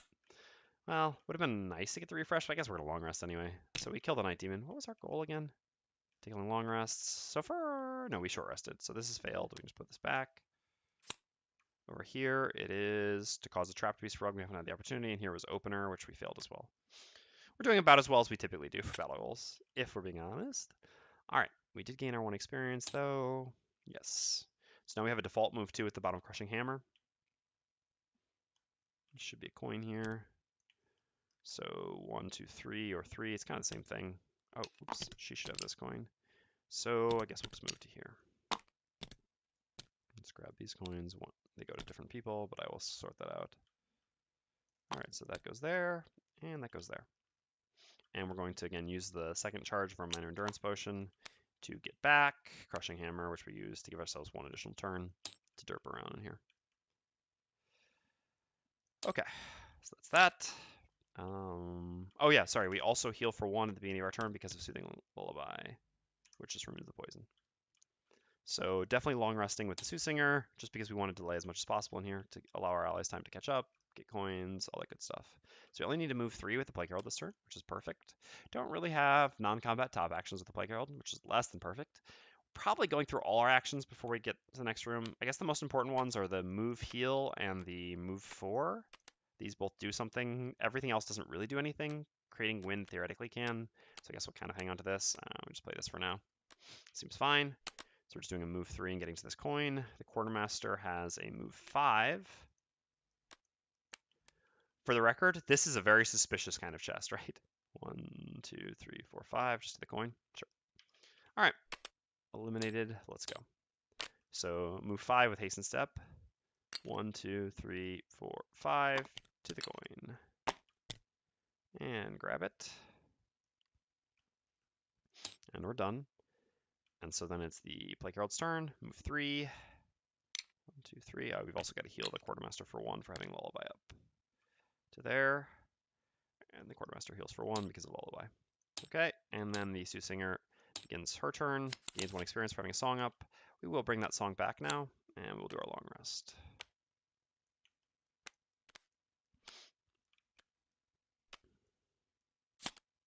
Let's do it correctly. So we get in the habit of doing it. All right. Yeah, commanding presence. Pretty easy choice. All right, what does this bottom thing do? Force all enemies target area to perform move 2 action with you controlling the action. Nope. These cards are all much better. All right, so long rest here for sure. How much can we move on you? 1, 2, 3, 4, 5, 6. If we use our boots here, sure. Why not? So move 4, and again, just saving this. Doesn't really matter. I think wind doesn't actually do anything for us right now, does it? We don't actually have wind spenders yet.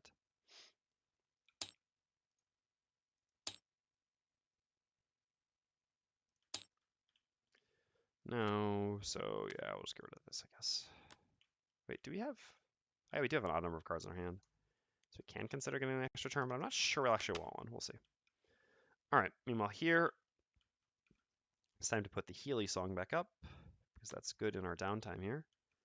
And keep on keeping on by moving. Which cards do we... Well, we might want this if we still have it for entering the room. Probably something like this. So, yeah, most of these things don't really matter. All right, sure. Let's go. So we don't gain any experience this turn, but we are going to activate the Healy song, and we're going to perform a default move 3 with the bottom of Nightmare Serenade. 1, 2, 3 to there. Yeah, I think that's fine. And then Plague Herald is going to perform move 4 with the bottom Wretched Swarm, plus use boots for a total of move 6.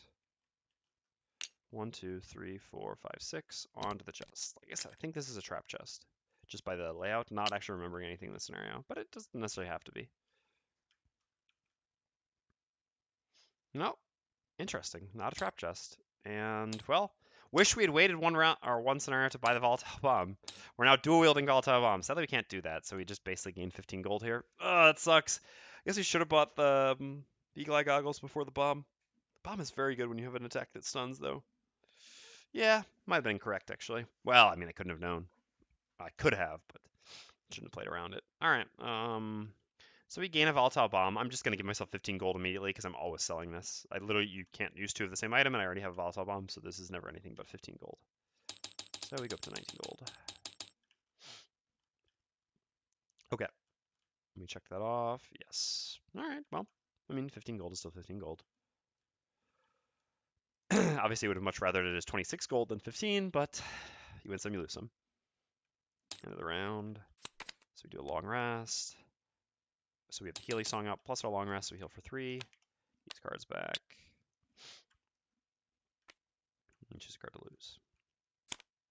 Let's do this correctly. Alrighty. Well, like I said, Scroll of Judgment, 2 damage to imps can be okay, but I don't think this is what we want in the last room. There might be oozes, there might be night demons, there might be corpses. This is all very possible, but kind of just want all these cards. I mean, we've got 1 good bottom. I mean, we need this for movement no matter what. Very nice top, our combo, and then another nice top, especially with the spear. So yeah, I think this makes sense to get rid of that. All right, so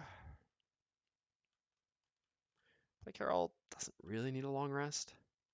Would like to get the coin, but I guess we can just move towards the door and then short rest on the Plague Herald or something and go into this next room. I know we can't be risky when we go into this next room. We weren't supposed to read anything as yet. Oh yeah, we read when we open that door. All right.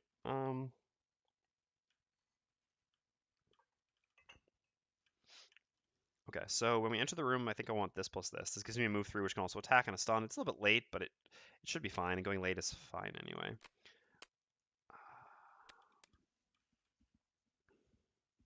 So the question is, should we switch to the shield song? We're going to miss 1 heal by doing that here, but I think that's probably still correct. We actually forgot to get our extra 2 movement when we played the song. We could have finished on there. Oops, my bad. Oh well, too late now. So, I mean, there's no way we're starting up Wicked Congregation here. We can use the bottom to move and heal. And I guess which card do we want to save the most? Probably Nightmare's Affliction. Actually, in the last room with 10 curses in their deck, Nightmare's Affliction might just be worse. Yeah, maybe Accelerated End. Because if we use a Vile Pestilence empowered by Sharpening Kit, and then we follow it up with a top of Accelerated End with Dark, yeah, we've got a Mana Potion there. Sure, that seems alright. Let's do this. So we're switching songs, we're doing that, and us. I mean, it's very tempting to heal. He might not actually be in a good spot to use the Catastrophic Bomb combo right away, so it's yeah, 4 health can be quite meaningful, to be honest. And then just a small move. I mean, we could just get rid of Catastrophic Bomb since we're not going to have the combo, but that's probably silly. And by probably, I mean really. We should save our big movement. I guess we can say get rid of this for now, because we're probably, well, probably entering and using Catastrophic Bomb, and then following up with something like this and this. But it's possible that this is better than this, to be honest. All right, I think this is fine. Like, this is more flexible, and it always does a decent amount of damage, but we have a really high upside with Giant Club, being able to hit 2 people with Long Spear, and we still have the Compass, Boots, a lot of things to allow us to enable hitting a 2-target Giant Club when we enter.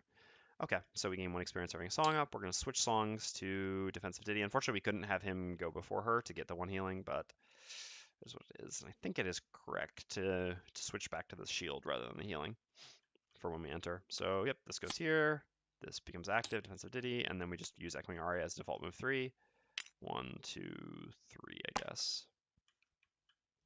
Sure. Okay, so then the Quartermaster, no, sorry, the Plague Herald's next. So the Plague Herald is going to do a move 2 at the bottom of Winged Congregation. He'll 1 affect all adjacent allies. So we move to here, grabbing this coin. This chest is gone. All the coins. And then we get heal 1 on the Quartermaster. And then we're done. Nothing with a top. Free move 2 if you want it for the song. Yeah, I mean, we don't really want it. We just want to be here. We'll have the Quartermaster here, Soothsinger here, Plague Herald here. It's true that we did have it, but it doesn't really matter.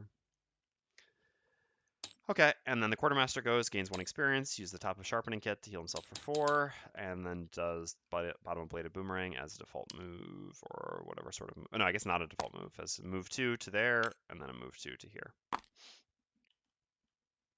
Okay, and that's the end of the round. Time to break in and bust some heads. So this plus this. This plus this. Probably going as late as possible. Still before oozes, just in case. And here, a short rest. Alright, yeah, that's fine actually to lose Nightmare's Affliction at this point, to be honest. Again, once they're at 10 curses, a lot of the value of this is gone, so we've got other ways of poisoning, we've got other actions we care a lot more about having at the end, like Wretched Swarm. Vile Pestilence even. Alright, so what are we doing? Probably not using Wretched Swarm the first turn. We'd like to confirm that it's going to be good. Similarly, Vile Pestilence without Sharpening Kit feels worse, but actually, what if we... It'd be really nice if we could actually get Catastrophic Bomb after Vile Pestilence, but it's really risky to have the Plague Herald run in first, right? What if that means that we use Catastrophic Bomb next turn, then? And instead just try to run in and do a 2-target Giant Club? That maybe seems quite reasonable, because this makes Catastrophic Bomb so much better if we do something like this. I mean, this just for movement, then Vile Pestilence. And then next turn, we can, Catastrophic Bomb with hopefully a lot of the enemies already being hit by Vile Pestilence, powering up our Catastrophic Bomb significantly. Yeah, this makes sense. All right, this looks like a good breaching plan. Let's go. So Quartermaster is first. We got to move 5 on the bottom of Hasten Step. 1. All right, we got a bunch of stuff to read, but let's set up the enemies first. Set up the room/enemies first. Okay, so we've got 1 corpse up here. It's not the most threatening thing in the world. 14 health, and we can always just throw him into a trap with the compass if we need to. All right, as for in here, we've got 2 elite black imps. Themris. Alright. There and there. We've got a regular and an elite night demon. Well, maybe we'll regret a little bit getting rid of all of our single target stuns with two night demons in here. Alright, so let's read our special rules. Oh no, sorry. And then there's the two remaining traps, obviously, to set up as well. At least we can compass one of them into a trap pretty easily. Alright, so 35. What do we have here? Special rules. A number of water pumps equal to the number of characters are present and must be cleansed to complete the scenario. For 3 characters, pumps. I'll read the rest in a second, but characters pumps A and B. Alright, so pumps A and B. So this pump is not there. Alright, easy enough.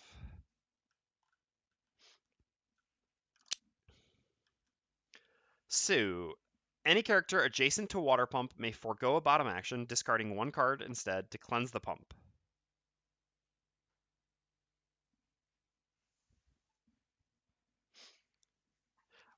I need to read the FAQ. What is the interaction between Ring of Haste and cleansing pumps? Alright, at the end of each round, all pumps that have not been cleansed summon 1 normal black imp. Let's go check the FAQ, see if this is mentioned.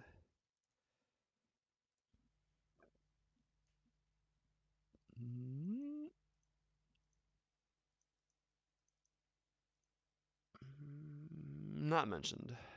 This is interesting. Let's read the wording on this. At the end of your turn, play 1 card from your hand immediately and perform the bottom action of the card. Since you perform the action, you should be able to forego it. This makes sense. The weird part about this is... But I guess it says discarding a card instead. But yeah, you would just discard that card. Alright, it does seem like this should work with Ring of Haste. That's interesting because this would allow us to use Ring of Haste to just cleanse one of them if we move next to it, which is quite good. Alright, let's see what the enemies are up to. Got everything except oozes. So no more oozes to worry about. That's certainly a welcome sight. Alright. So, black imps, 2 target poison attacks, kind of annoying, but not that big of a deal.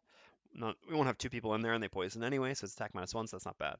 Corpse poisons all adjacent enemies, +1 attack, kind of scary. We have 4 movement left for now with Hasten Step. Can't really make it to the pumps. 1, 2, 3. We can if we use the compass. Sorry, the boots. Speaking of using the compass. Interesting. This also with only... Wait, when does it go? Goes after you, but before you. You move 4. We don't have boots, unfortunately.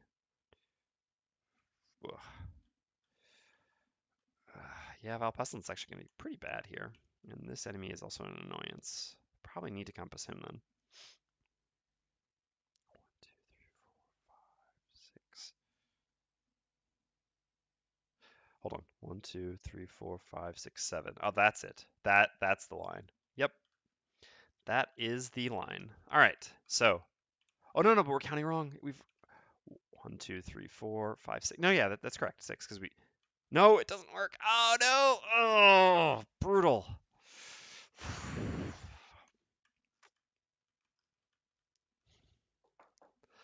Huh.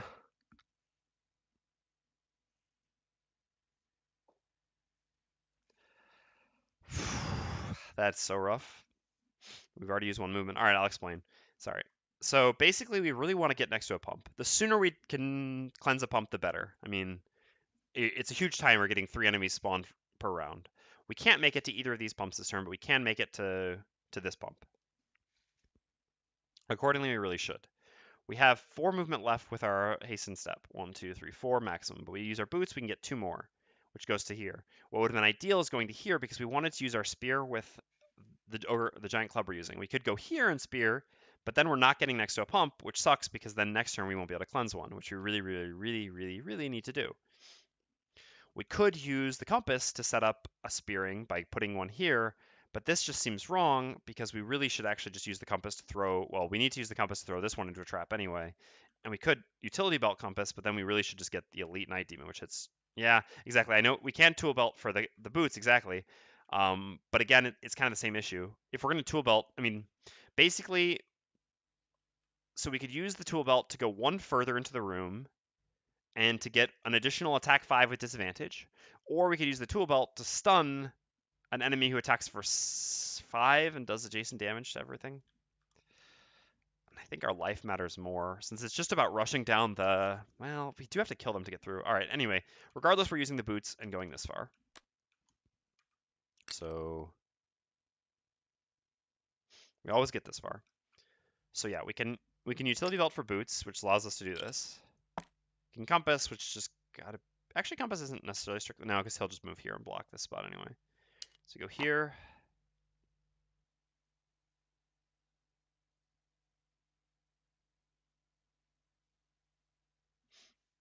We always need to throw this into a trap, because otherwise it's going to mess up the Plague Herald too much.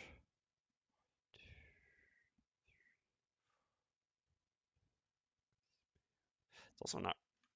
Vile Pestilence isn't really doing much. It's actually, maybe it's just biting gnats that we attack with. Ugh, not having the boots here does kind of hurt for her, him, it. Oh, this is tough. Man, we're one movement off. That's brutal. But it was never possible. Catastrophic Bomb wouldn't have been that good here. Yeah, I just would have hit all these things for 1. I mean, I guess the question is hitting this Night Demon even that important? The Elite Night Demon? I think probably not, to be honest. I think I'd rather save my utility belt, well, or use my utility belt to stun one of them.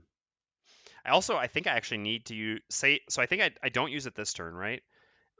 Because so this is going to go to here, and then this is going to go to here, because this allows me to then throw this one into a trap, which opens a path for me to get down here. Otherwise, it's going to be very difficult for me to even get next to the following pump. So yeah, I think I'm not going to utility belt. I'm just going to go there, and I'm going to give up the skewer. So be it. It's important not to be too focused on the skewer. The goal here is just to cleanse the pumps. That's how we win. It's not we're never killing all the enemies in the room. All right, so we're just going to stop there. So then the question is, which enemy do we hit? All right, so the Black Imps have 14 health, which is ridiculous. The Night Demon here has 14 as well. This one has 21. And this top corpse has 14, which we already did. Okay, so we stop there. We're going to use Giant Club, gaining 1 experience, making an attack 5. Who is more important to kill? I guess, again, we kind of need to clear the path. No, because this one could potentially hit... Well, hold on, can it actually hit multiple targets? With 1 movement and 5 range. Yeah, it actually is hitting multiple targets.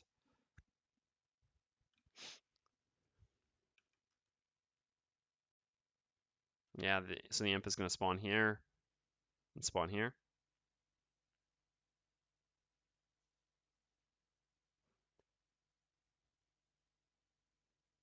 So this will go here, imp will spawn here. But if we throw this into this, we can still go like this, because this will be here. So we'll still have a path, because then there will be another imp spawning here. I think it's okay.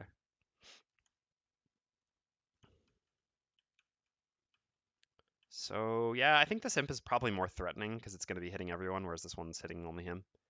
So yeah, let's make our attack 5 targeting imp number 4. So it's a disadvantage attack always against the elite imps. Yep, and we'll use our compass in a second. Should have used the compass right away, huh? Oh, should have used the compass first before attacking. God, how stupid. How stupid. Well, we get the boots back. This is not nothing, actually. Having the boots again can be quite useful for maneuvering this room, so it's not terrible, but it's still stupid. We've always got to remember. It's just typically you attack... Generally speaking, when you have unknown information, you rather... And you know you're going to do something, but when you can get the unknown information first, this can help you make a better decision about what the other thing you're likely to do. You're sure you're going to do, but whatever. But here, actually, because his attack modifiers can actually impact items, which is not normally the case, it actually works differently. All right, well, we refresh our boots, so that's something. And we get an attack 5 on this imp here, putting the imp down to 9. And then we're going to use the compass. And yeah, I think this corpse hitting the Plague Herald is too big of a problem. God, it sucks stunning that thing, though. It's just so irrelevant.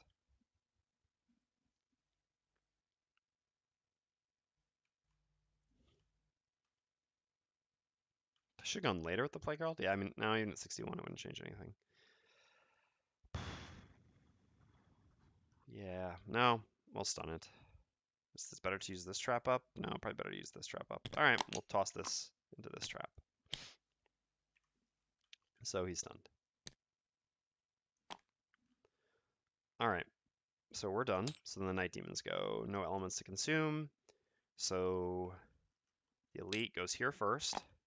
So all adjacent enemies and allies suffer 1 damage. So all these will take 1. As will the Quartermaster. I'm just doing this first, even though this technically comes after the attack. And then it makes an attack -1, so an attack 5 on the Quartermaster. Jeez. All right, 6. We've got 1 shield from Defensive Ditty, and we get 1 shield here. So 6 becomes a 4. And it takes 1 Retaliate. Mostly irrelevant. And then this one goes here. 1 damage to each of these. Oops. Wouldn't mind seeing some of those curses we got stacked in there. 1 damage here. And then attack -1. So an attack 4 on the Quartermaster. Jeez. All right, so block. Take 2. And he takes 1 Retaliate as well.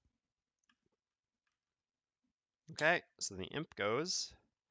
So has 1 movement, but 5 range.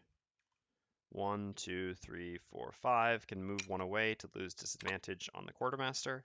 We'll attack the Quartermaster and the Soothsinger. Both attacks are at -1. So normally a 4, so here 3. First on the Quartermaster. These flips! That's so fun! Why do we have... I mean, look at their deck at this point, right? With 25 cards, they have 11 misses out of the 25 cards. So here they had 27 cards with 11 misses, and they flipped 3 cards without getting a miss yet. All right. Oh, my own fault for not having Dirge, I guess. So a +1. It turns what was the 3 back into a 4. So we block 1 and block 1, and we take 2. Yeah, it's a little bit too much damage. We were kind of relying on the curses actually doing something for us here. It's going to make it very difficult. And we're poisoned. It's much less important than the Soothsinger. I mean, now we draw a curse there. Nope, not even. 4 cards without a curse. Okay. So -1 is just 3 damage to the Soothsinger. And poison.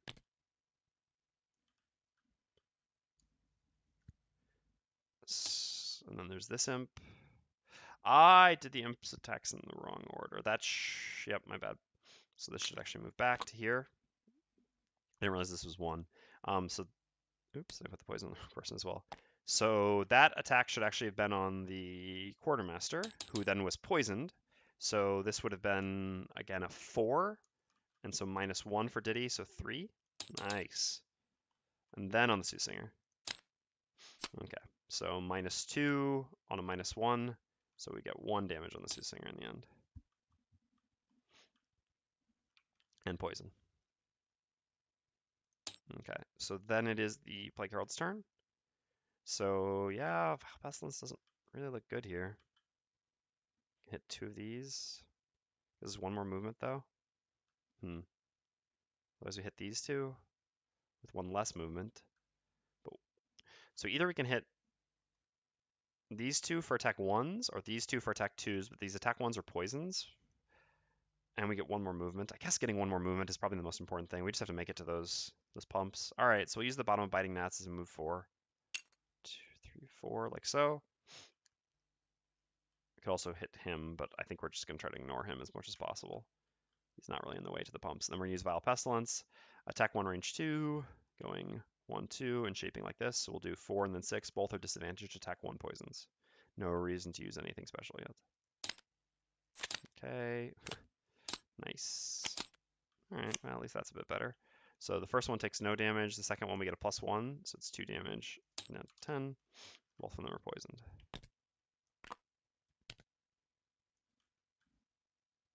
Living Corpse goes and is stunned.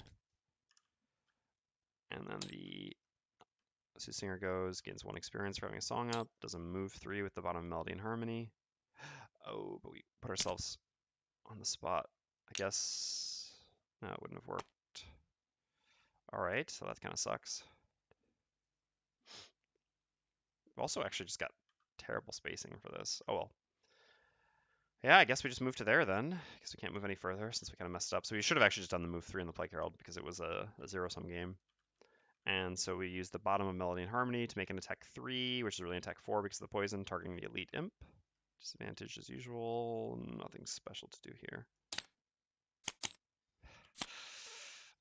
I mean, come on. This is some... They have 11 misses in their deck. They flipped, what was it, 4 cards and didn't get 1? I flipped 6 cards and got 2? Alright. Well, that's unfortunate. So now we have the top of Provoke Terror to stun something.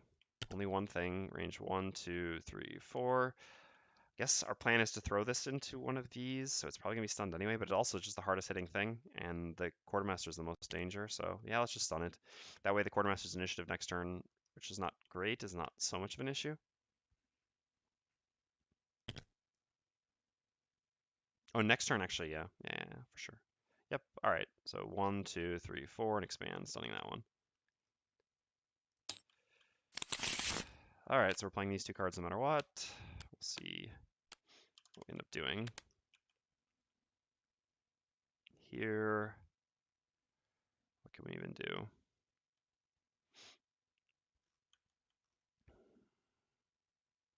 Oh no, we can Wretched Swarm. Oh yeah, sorry, there we were supposed to spawn a bunch of imps.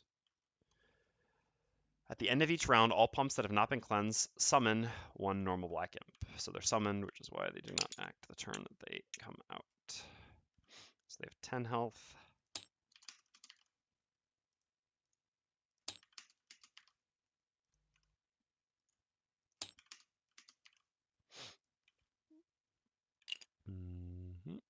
So 1 there, 1 there, and 1 there. So right now, best case, Wretched Swarm hits 3 targets, so maybe it's better to wait a little bit longer on that. It's possible we should have actually played Winged Congregation to begin with. Well, I mean, we didn't know what the room was like coming in. Can use this to move, I guess. It's kind of dangerous, though. The goal is never to kill things in here, really. Except maybe some things, but probably not. All right, hold on. Let's do a short rest here. Not bringing the song back. Come on. The targeted losses, huh? All right.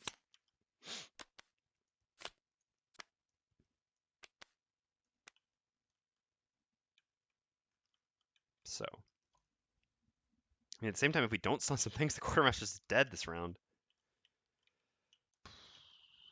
1, 2, 3 tier. 1, 2, 3, 4. Expand. Stun multiples of these. Putting ourselves in a pretty bad spot, too, though. But it doesn't look like we have a lot of options for what we do otherwise.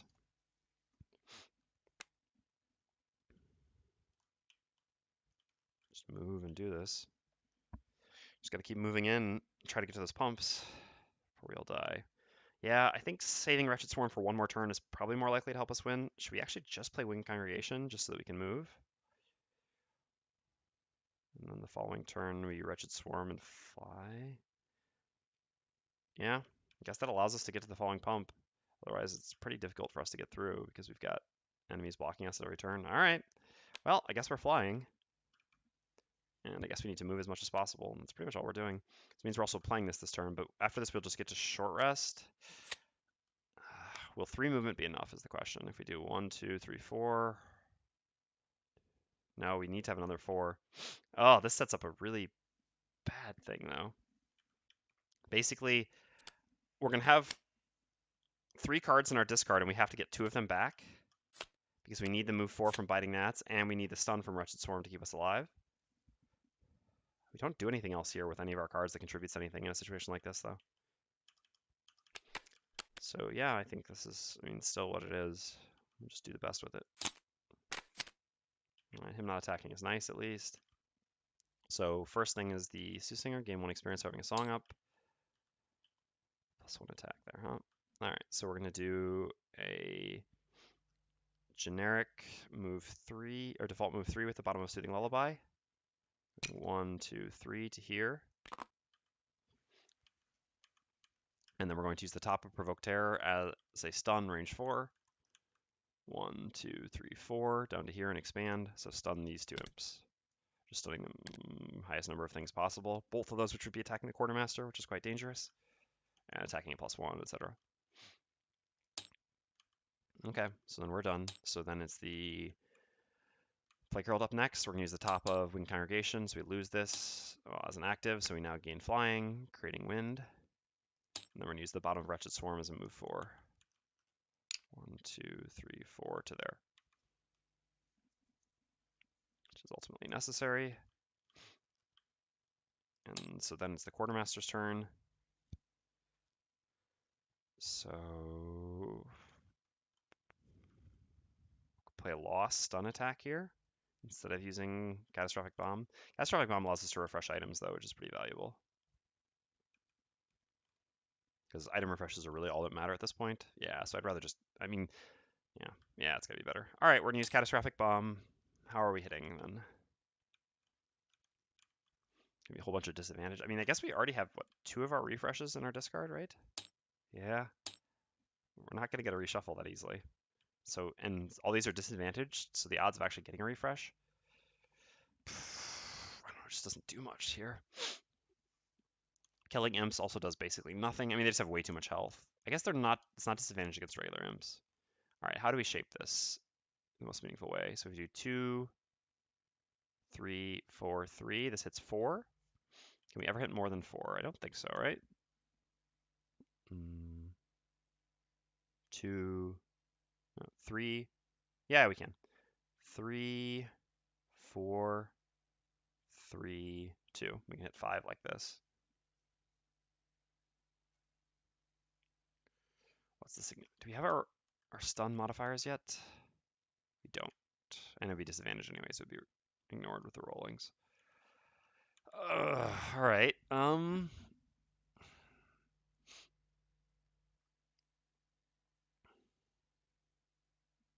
don't know. I don't know.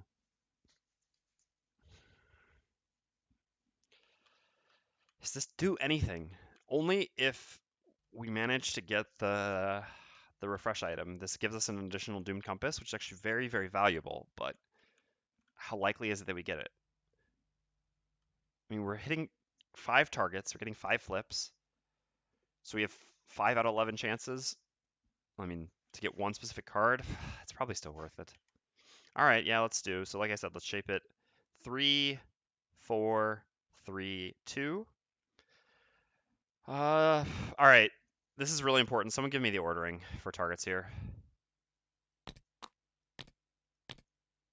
I don't dare. If someone would please. We have Elite Imp 1, regular Imp 7 and 10, and then Elite Night Demon 4 and regular Night Demon 6. We're hitting all of these with Catastrophic Bomb. I guess there's no reason not to use the Power Potion.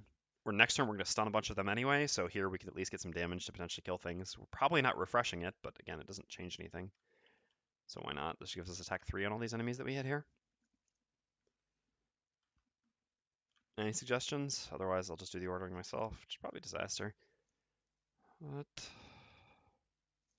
All right, I guess we'll do Imp 7, Imp 10, because these are non-disadvantaged, and we'll do 1, 4, 6, all disadvantaged.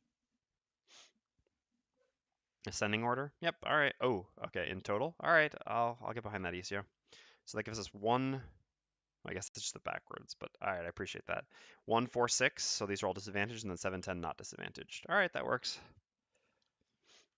So here we go. So 1, nice. Oh no! Oh! I actually picked the right order for once. Who would believe it? All right. So here we do 1 damage down to 11. 4. None of the rest of the stuff really matters at all. Yeah, so this is not ambiguous. This is +1. So 4 damage here. Then 6. No damage. It's actually 1 we wanted to hit. And then 7. So 4 and 5. All right.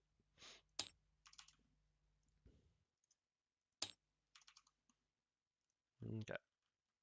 So we didn't get a refresh. And yeah, we need to save the utility belt to free up this. Oh, there was no, we put the imp here. Yeah. So this coming turn.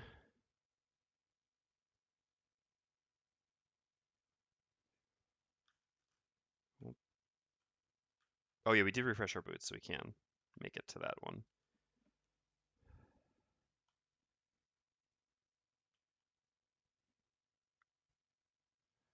I really wonder about something actually.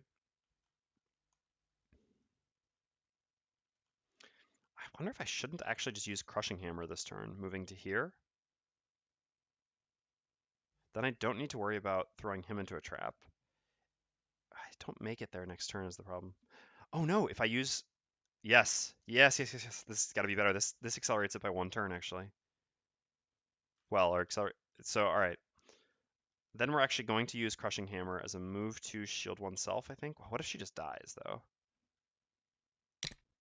2, 3, 4 to here. So then this will attack us. The shield doesn't do too much. We use our boots. So these are stunned. This is stunned. So we can stun this, but that's attacking the Plague Herald, which is not the end of the world. The advantage of going here, so like I said, because we have the Ring of Haste on the Soothsinger can actually break this one on her turn. I guess it causes one more imp to spawn. Oh no, but the imp spawns here. I guess so then we would have to move this one.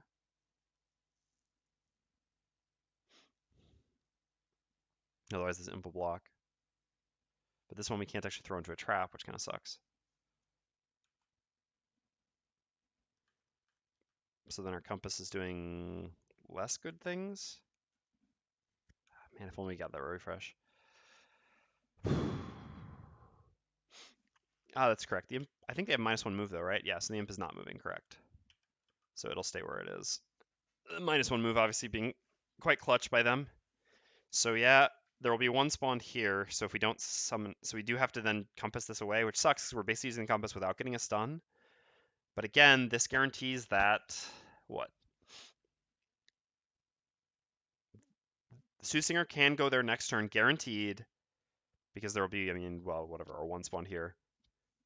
And use the Ring of Haste to break it. Next turn, we can guaranteed break this one because we're here. I think this makes sense. So then the Plague Herald will be 1 turn off, unfortunately, from breaking his. What are the rules, actually? No, so you have to be adjacent? Okay. Compass range 5, yeah. Why is that? What could we have done, or is there something we could have done differently? What, save the compass for next turn or something? But then we have to go before her, which is what we want. I mean, anyway, we could have used the compass before moving. It doesn't really change anything. Yeah, I mean, I think this is actually correct. All right, let's utility belt and then compass. And again, we'll just compass this to here. This will cause one to be spawned here, but then this can go here. She can go there. What if the Night Demon goes first? Well, this Night Demon being stunned, that's a risk. So what if we save the compass? But the issue then is the initiative. She goes at 8. They have a reshuffle, so they have a 7 and a 4, both of which can go before. Ugh.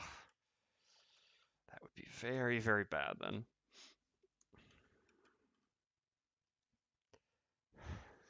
I don't know. God, this is so difficult.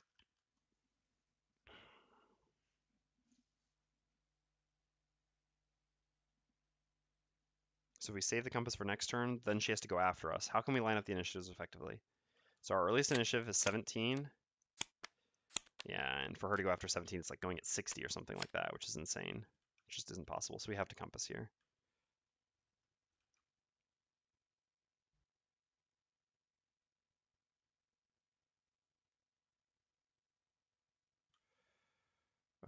I guess. 1, 2, 3. But she went before, right? Yeah, so it'll still hit her, so that doesn't really change anything. I guess it'll actually hit the Plague Herald, which we don't want. These aren't obstacles, right? It's just hazardous terrain, so we actually can move it through. They have range 4, doesn't really change much.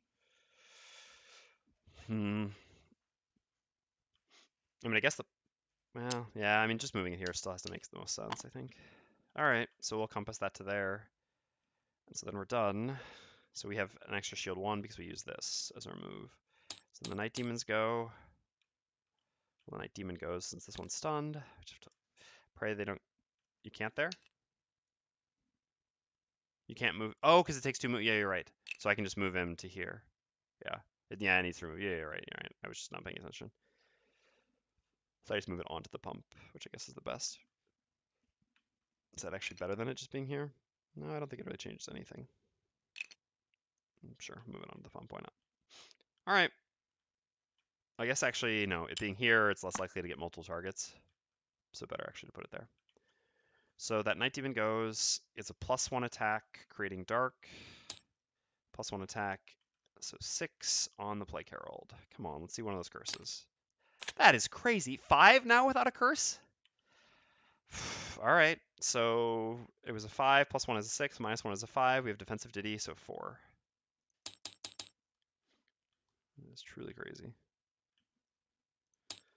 All right, so then the imps go. So there's 4, 3, and 10. So 4 will attack the Soothsinger.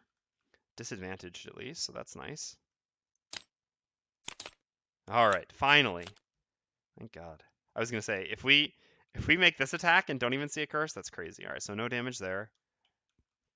So then we have 3, which will attack the Soothsinger as well. -1. So these were attacking +1. So this would normally be a 4. -1 is a 3, but +1 from the poison is a 4. Defensive Diddy does not affect the Soothsinger herself, so 4 actual damage. Okay. Then number 10 will attack the Quartermaster with disadvantage. Should not hit.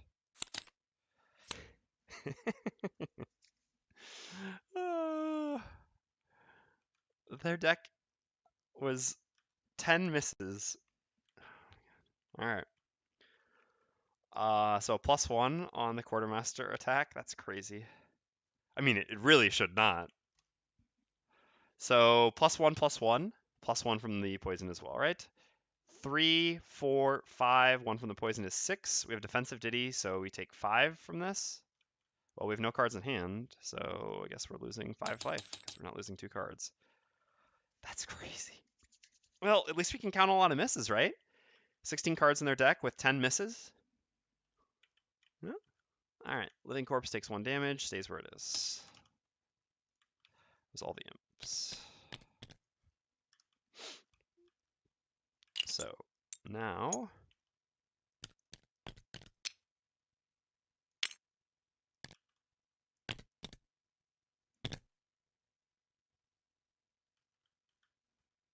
move the shield on the Quartermaster. Oh, you're right. I did move the shield on the Quartermaster. Good catch. Thank you very much, TJ. Yeah, I forgot that I actually did end up doing that this turn. So you're right. I do have 2 life instead of 1, which could be relevant for a short rest. That's very important. Thank you. All right. So surely enough, 1 goes here. 1 goes here. Oh, so it doesn't go here. So actually move 3 does get us there. Because, yeah, this is closer. That is actually another reason why this is better. And then, yeah, 1 goes here. All right. So we need to short rest on the Quartermaster. Oh, well, sorry. End around. Short rest on the Quartermaster. Sure. That card does not matter at all here. 2 HP with 10 curses, exactly. 9 curses, actually. Sorry. We have actually drawn one of the curses. Okay. Are these 2 cards fine? Interesting. No. All right, so we can actually even guarantee this a bit further. We should still keep this song up, I think. I mean, if I could switch to Dirge, I would, obviously. Come back to me, Dirge. But I can't. Maybe my own fault here. But this is actually the correct... We need to have Provoke Terror. There's a reason for this. So let's short rest. All right, that's fine. This guarantees we can get on the pump. Oops, stupid hand thing. I'll explain why. So again, the thing we're afraid of is that the Night Demon moves up to block us or whatever. But because we can switch songs and get a default move too, we actually can use the bottom of Provoke Terror to push this one away. then use the song to move, and then use our ring to break the pump. Now, the obvious danger here is that we're at 6 life with only 1 card in our hand, so we can't actually lose many cards here. So there's a risk of us dying. But again, with 10 misses in their deck, hopefully that shouldn't happen, and we can absorb probably 1 attack. We still have our healing potion as well. We'll see. But anyway, I mean, this is costly to have brought this back. Well, it's actually not really, because we get 1 more card in our hand. We have 2 less cards in our discards. It's actually kind of the same in terms of longevity. I mean, survivability for this 1 round. Problem is the Plague Herald actually has to survive 1 more round after this, which I'm not sure will be able to happen, but I mean, either way, we're trying our best. All right, so again, here we need to do a short rest. We have to not lose Wretched Swarm. That's the only one that really matters then. All right, that's fine. This is really bad initiative, but I guess that gets the stun for the following round, which is fine. Because again, we're flying, so a move 3 takes us 1, 2, 3 to here, and we use Wretched Swarm to presumably stun the largest amount of enemies possible in the room to keep ourselves safe for the following turn. Because the following turn, at the end of that round, we will end it by foregoing a bottom action. We can't do that this turn with the Plague Herald. Yeah, and then here, we're foregoing a bottom action, so what are we doing? That's interesting. So we have a fresh deck again, so Catastrophic Bomb can get us a lot of flips to get compasses back, and compasses are stuns, basically. Otherwise, we can just use this top loss, but it just stuns 1 enemy, and it costs us a loss card, whereas having 2 cards in our discard technically can allow us to negate 1 more source of damage. I think healing doesn't do much. So Catastrophic Bomb has to be the choice. Again, just giving us a reasonable chance of at least getting 1 more compass, which is a stun, without playing a loss, pretty much. So then the only question is, should we use Sharpening Kit to deal more damage, which probably doesn't matter, because it's unlikely we're killing anything. I actually haven't even set the hells in the new ones.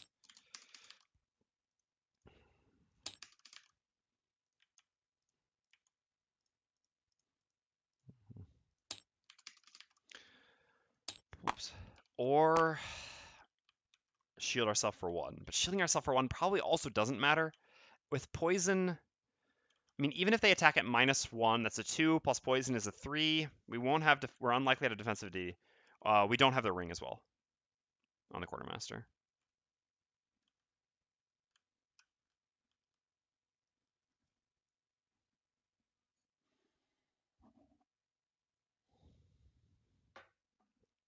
Well, Long Spear actually allows the stun to hit 2 targets, but not actually, because, yeah, there's not 2 lined up. No. Yeah, I think I'd rather take my chances that maybe the damage means something. Yes, we're deactivating the pump. Yeah, I'm an idiot. So our bottom action doesn't matter at all. We have to deactivate a pump here. Well, we don't actually have to deactivate one this turn, but it does make sense too, I think. All right, so yeah, that's a good call. So we're just going to play this and deactivate the pump. All right, just to go as early as possible to hopefully allow the stun or the compasses after the flips to maybe do something. All right, so we just need the Night Demons to go later. Not the 7, not the 4, not the 7, not the 4, not the... Oh my god. Okay. All right. Well, it's a good thing we short rested and brought this back, because otherwise we would be in a lot of trouble here. A lot of trouble. So the Night Demons go first. They're going to consume the dark, which is going to give them invisible. The invisible doesn't matter so much because we can push this one back. It's still... I mean, this is...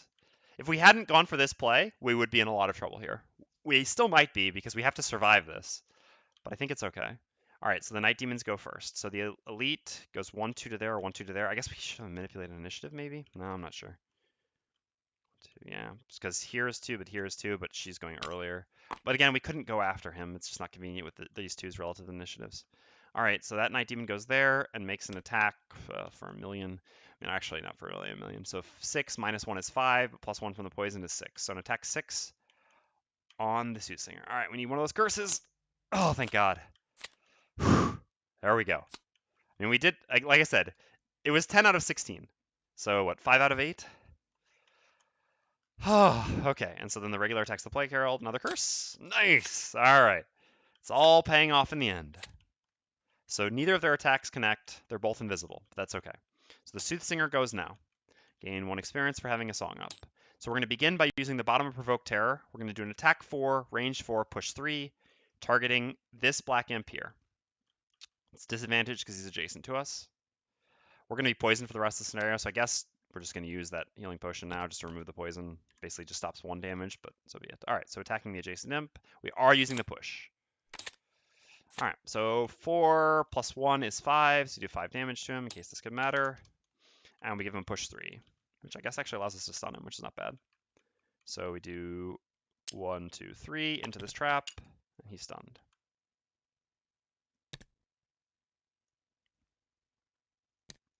Yeah, we're not going to be able to compass any of these, but that's okay. I guess in the end, compass flips aren't going to do much for us because of using that trap. Oh well. Oh, we did get our battle goal. You're right. Good call. I actually forgot about that. Yeah, so definitely worth pushing into the trap. All right, and then we're going to play the top of Echoing Aria, which is not really the song we want to have up right now. We'd much rather have Defensive Ditty, but unfortunately we don't really have a choice in this matter. This is the only way we could have actually done this turn. So we're deactivating Defensive Ditty, and we're activating Echoing Aria. And this goes into our, well, yeah, I'm actually going to put this in order to discard now because it might be relevant for losing cards.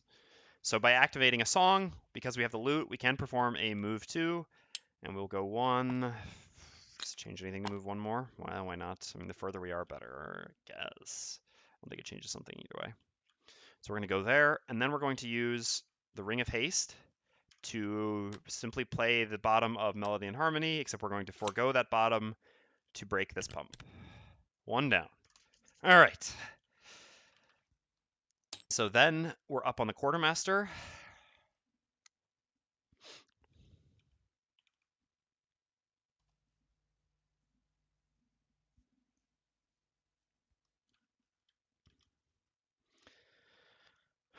Does the compass really do anything for us? What can we compass? Because, hold on, Wretched Swarm, I guess that's after the imps. So, yeah, I guess stunning one of them with the compass this turn can do something. All right, sure. So we attack with the compass. So what is the best way to attack here? Well, these are invisible, so they kind of break up any catastrophic bombing up here. Can we 3, 4, 3, 2? Yeah. Delete Night Demon in the top trap. We can't, though. He's invisible. Otherwise, yes, putting him in the top trap would be glorious. I mean, I assume you can't.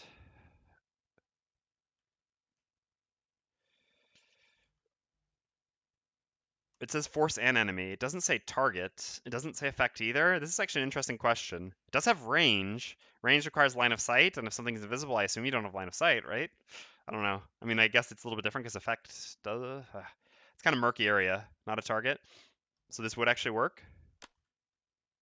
You sure? Interesting.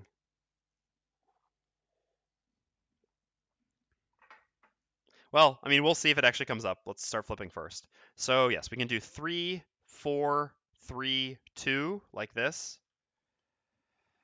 All right.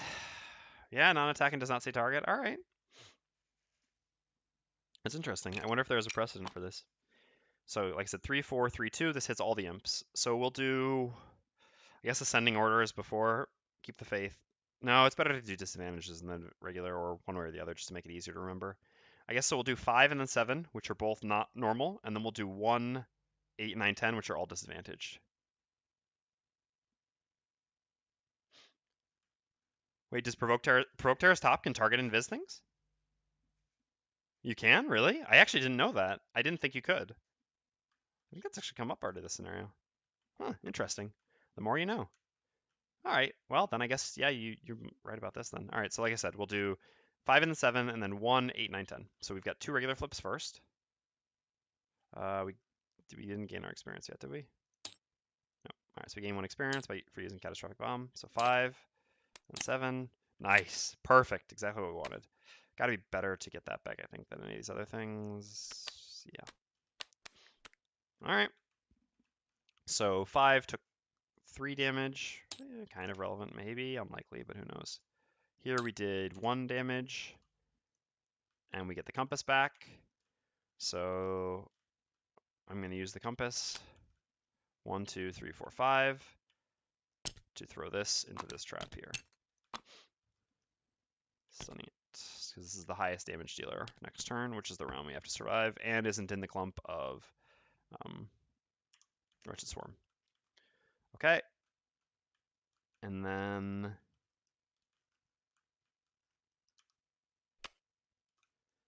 we continue. 8, 9, 10 in that order. All disadvantaged. Alright, so 2 damage, a miss, and no damage. Alright, so we just got 2 damage on 8. That was it. Okay, and so we're done there, and then we forego our bottom action of Crushing Hammer to break this pump as well. Alright, putting these into our discard again because they're relevant, well, because of losing cards. So then the imps go. Alright, so we just have to survive basically this volley of vicious attacks. So there are 2 imps, 2 elites, sorry. So 1 will attack the Quartermaster, and then 4 will attack the Soothsinger because of initiative order. So these are each, well, we'll just flip them and see what happens. Alright, so Quartermaster miss, Soothsinger miss. There we go. Couldn't have drawn it up any better. Well, in the end, using the healing potion on the Soothsinger did nothing, but so be it. So both of those are misses, but they apply the poisons. So then we have, let's see.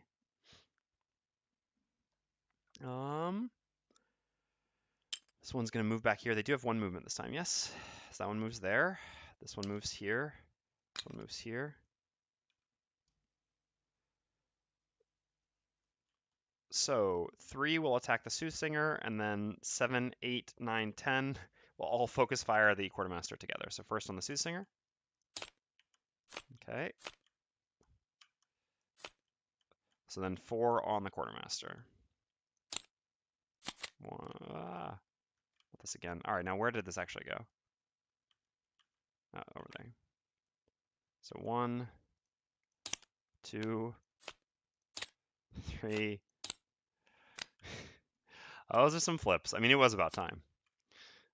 All right, so the only one that hits is a -1. They do have an attack formation going on for sure. This is like surround and pound. All right, so -1 on the last one. So their attacks are normally 3, but -1 is a 2. But oh, interestingly enough, they actually all take damage. I've got to deal with this. Hold on one second.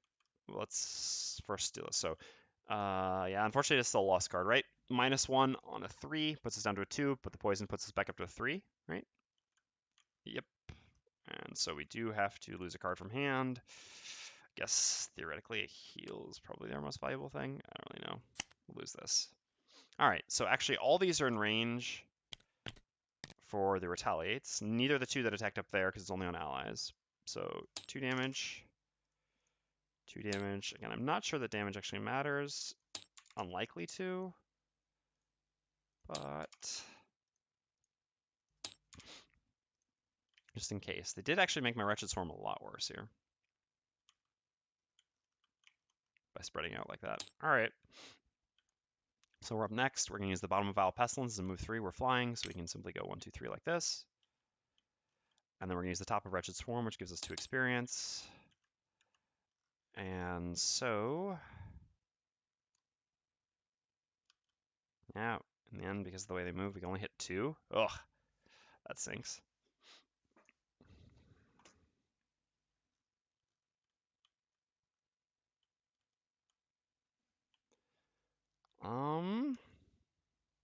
Yeah, I mean, we can always hit any grouping of 2, basically.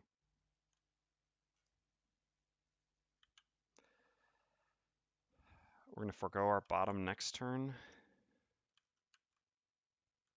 if we just tried this again next turn really early? When there will be 1 more. Same time, maybe we can kill this one next turn. Oh, these are also quite killable. Is the stun on the attack or the area? It is a stun on the attack. Oops. Yeah, so we cannot, we couldn't, for example, hit him. The stun is on the attack. Which is funny because it's actually unlike, I think, both of the other. It's not like Vial Pestilence. No, I think, what about the immobilized one? Let's see. We don't have that there. I guess we have it down here. Oh no, that's on the attack as well. All right, so I guess it's just the poison one, which is separate. Otherwise, there's 1 spawn here next turn, so if we go early. Yeah, all right, I actually think I prefer that. Let's lose our 2 experience. Then we have to short rest again. But that doesn't really change anything, does it? Not really. Oh, well, no matter what, we should use our healing potion to gain 3, because we're not poisoned now, which is actually quite a miracle. Oh, no! We just do the default top of Wretched Swarm here, and we actually have an Endurance potion left, so we're going to use our last charge of Endurance to actually get the top of Wretched Swarm back by playing a default top. I guess we actually do punch. Yeah, so then we'll punch this one with an attack 2 from Wretched Swarm, because we can get a +1 and kill it. Nice! Beautiful. Well, I guess 1's just going to replace it there, so it's not going to change much, but... no, summoned. Oops. Yeah, no coins in here. No coins in here ever. Because it was not disadvantaged, because it's just a regular one. Alright, great. Then Living Corpse goes. So move -1, so 1 movement. Just goes to there. Great. Alright. So the final round we have to get through here, huh? So... let's see. Well, you should short rest, and probably bring back the song as well. The song isn't doing anything, so yeah. Provoke Terror is definitely the best thing to do. Alright, that's fine. Gives us early initiative and Provoke Terror, which is all we care about. We have 1 card in hand to lose. Here. Probably so if we play our 2 cards, technically we can lose 2 if they go after us, 1 if they go before. If we short rest and get this back, we'll have 1 card in hand, then we'll only be able to lose 1 card rather than 2, so I guess it is different. But you also can use the Long Spear to skewer a stun. Hold on, we're actually supposed to spawn... yeah, I guess there's just 1 here. So Wretched Storm's not looking good. Yeah, exactly. We can lose 1 if they go before, 2 if they go after. Yeah, that's what I meant. Sorry. So right, if we short rest now, then we get 1 of these cards back. We play 2 cards. We can only lose 1 card. Period. If we keep these 2 cards and we play them, if we go before they go, then we can actually lose 2 cards because we'll have 4 cards in our discard without exhausting. The problem is neither of these really do anything. Healing ourselves removes the poison, so maybe this allows us to survive 1 attack. It's not even very likely, but it actually could be possible.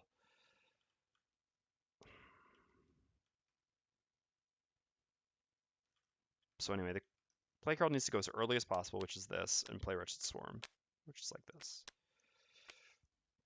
So both of them have their things figured out. So this is actually kind of an interesting choice. Getting the Catastrophic Bomb can allow us to throw one of them into a stun again. I mean, the Night Demon, which is actually kind of relevant. And the bottom shield, well, I mean, I guess either one of these does something, so both of them are good. The Skewer Stun, does that work? Do we have enough movement for that? Yeah, we've got this for movement.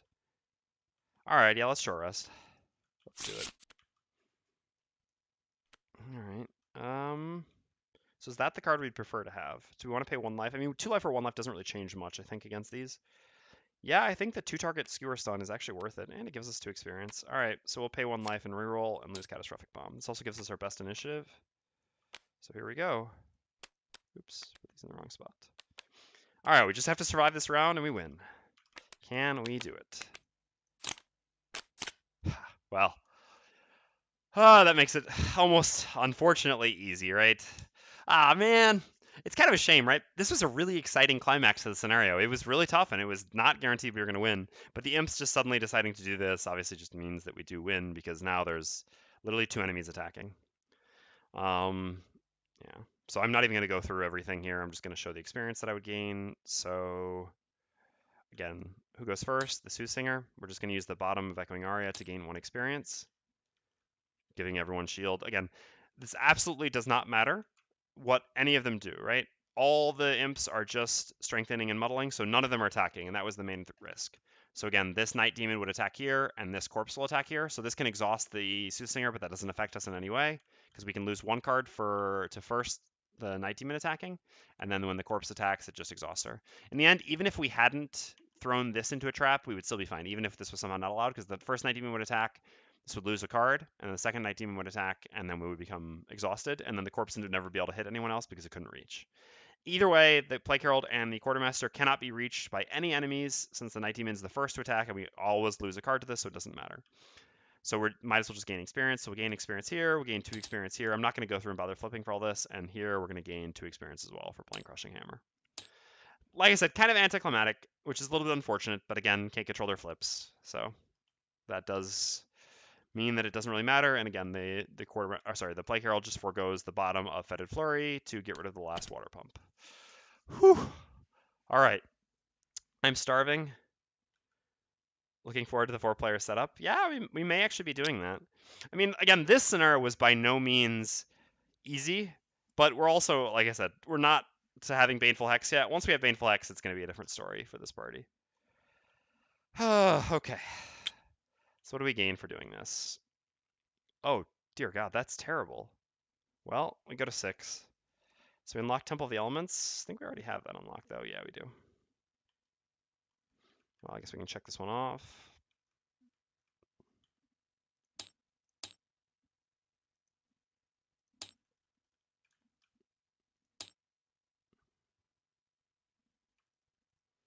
So we gain 10 gold each. Party achievement following clues. Let's get that real quick as well.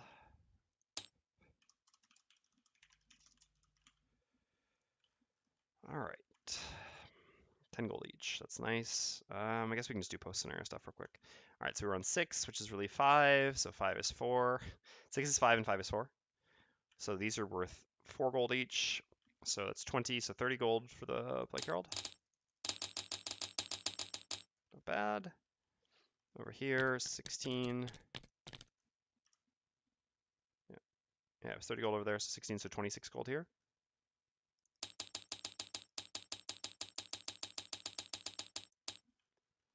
And then over here, 3 coins, so 12, so 22. I guess we could have maybe gotten coins here, whatever, I'm not bothering. I'm literally starving. I've had a bowl of cereal to eat today, and that is it. But not literally starving, but quite hungry. 22.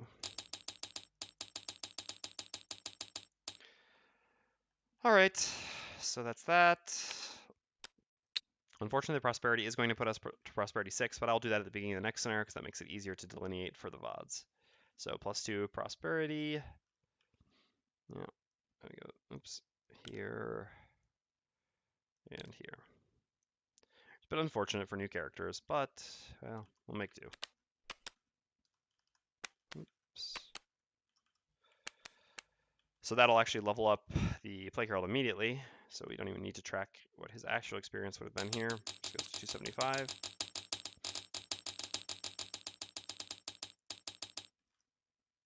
And check mark this off. Guess we'll do our... No, yeah, we'll level me up. Just like last time. We'll never forget this. All right, so here we gain 22 experience, and a successful scenario at 5 is 14 experience, so this gives us 36 experience.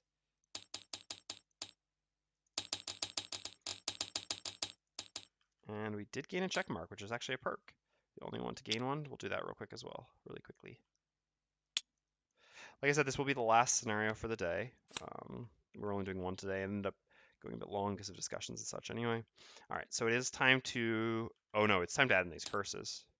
Yeah, the sooner we get more curses in, the better Disorienting Dirge becomes. I really do want to get rid of these, but at this point, getting some more rolling curses is really nice. And we do attack a fair amount, I think. So yeah. 2 rolling curses, definitely the way to go. I'm going to lean into this party composition. All right. We'll get the other stuff out of our decks afterwards. We have, well, just 1 curse in here. I guess we can take care of that quickly. Oh no, it was actually over here. Interesting. What? I did put one too many curses in, didn't I? Or did I draw from the wrong deck at some point? Uh-oh. Oh no, there is an asterisk. We gave them 1 too many curses. I still think it wouldn't have mattered. We accidentally drew from the wrong deck one time.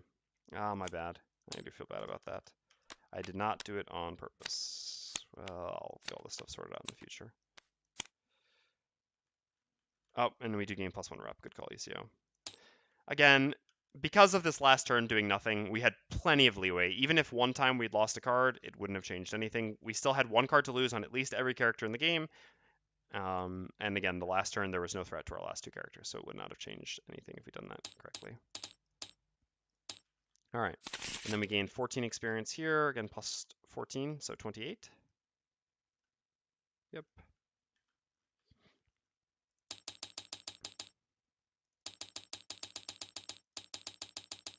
All right. So the Quartermaster will level up next time. Plague Herald's obviously a long ways from leveling up. Yeah. Well, so we'll do this, like I said, next time when we get back. All right. So that will be it for today. Sorry, just having one last sip of water. Thank you very much to everyone who tuned in. Sorry that it was a shorter stream today, but unfortunately, the necessity of eating and cooking dinner, actually, which I haven't had the chance to do today, does preclude being able to stream a little bit more. We'll be back tomorrow for a full stream, and we'll get closer towards abusing this party a little more fully. And yeah, hold on. Do we? No. There. Nope, none of these things got progressed. So, yep. Thank you very much for tuning in. Have a nice evening/day, depending on where you are, and hope to see you again soon. Take care.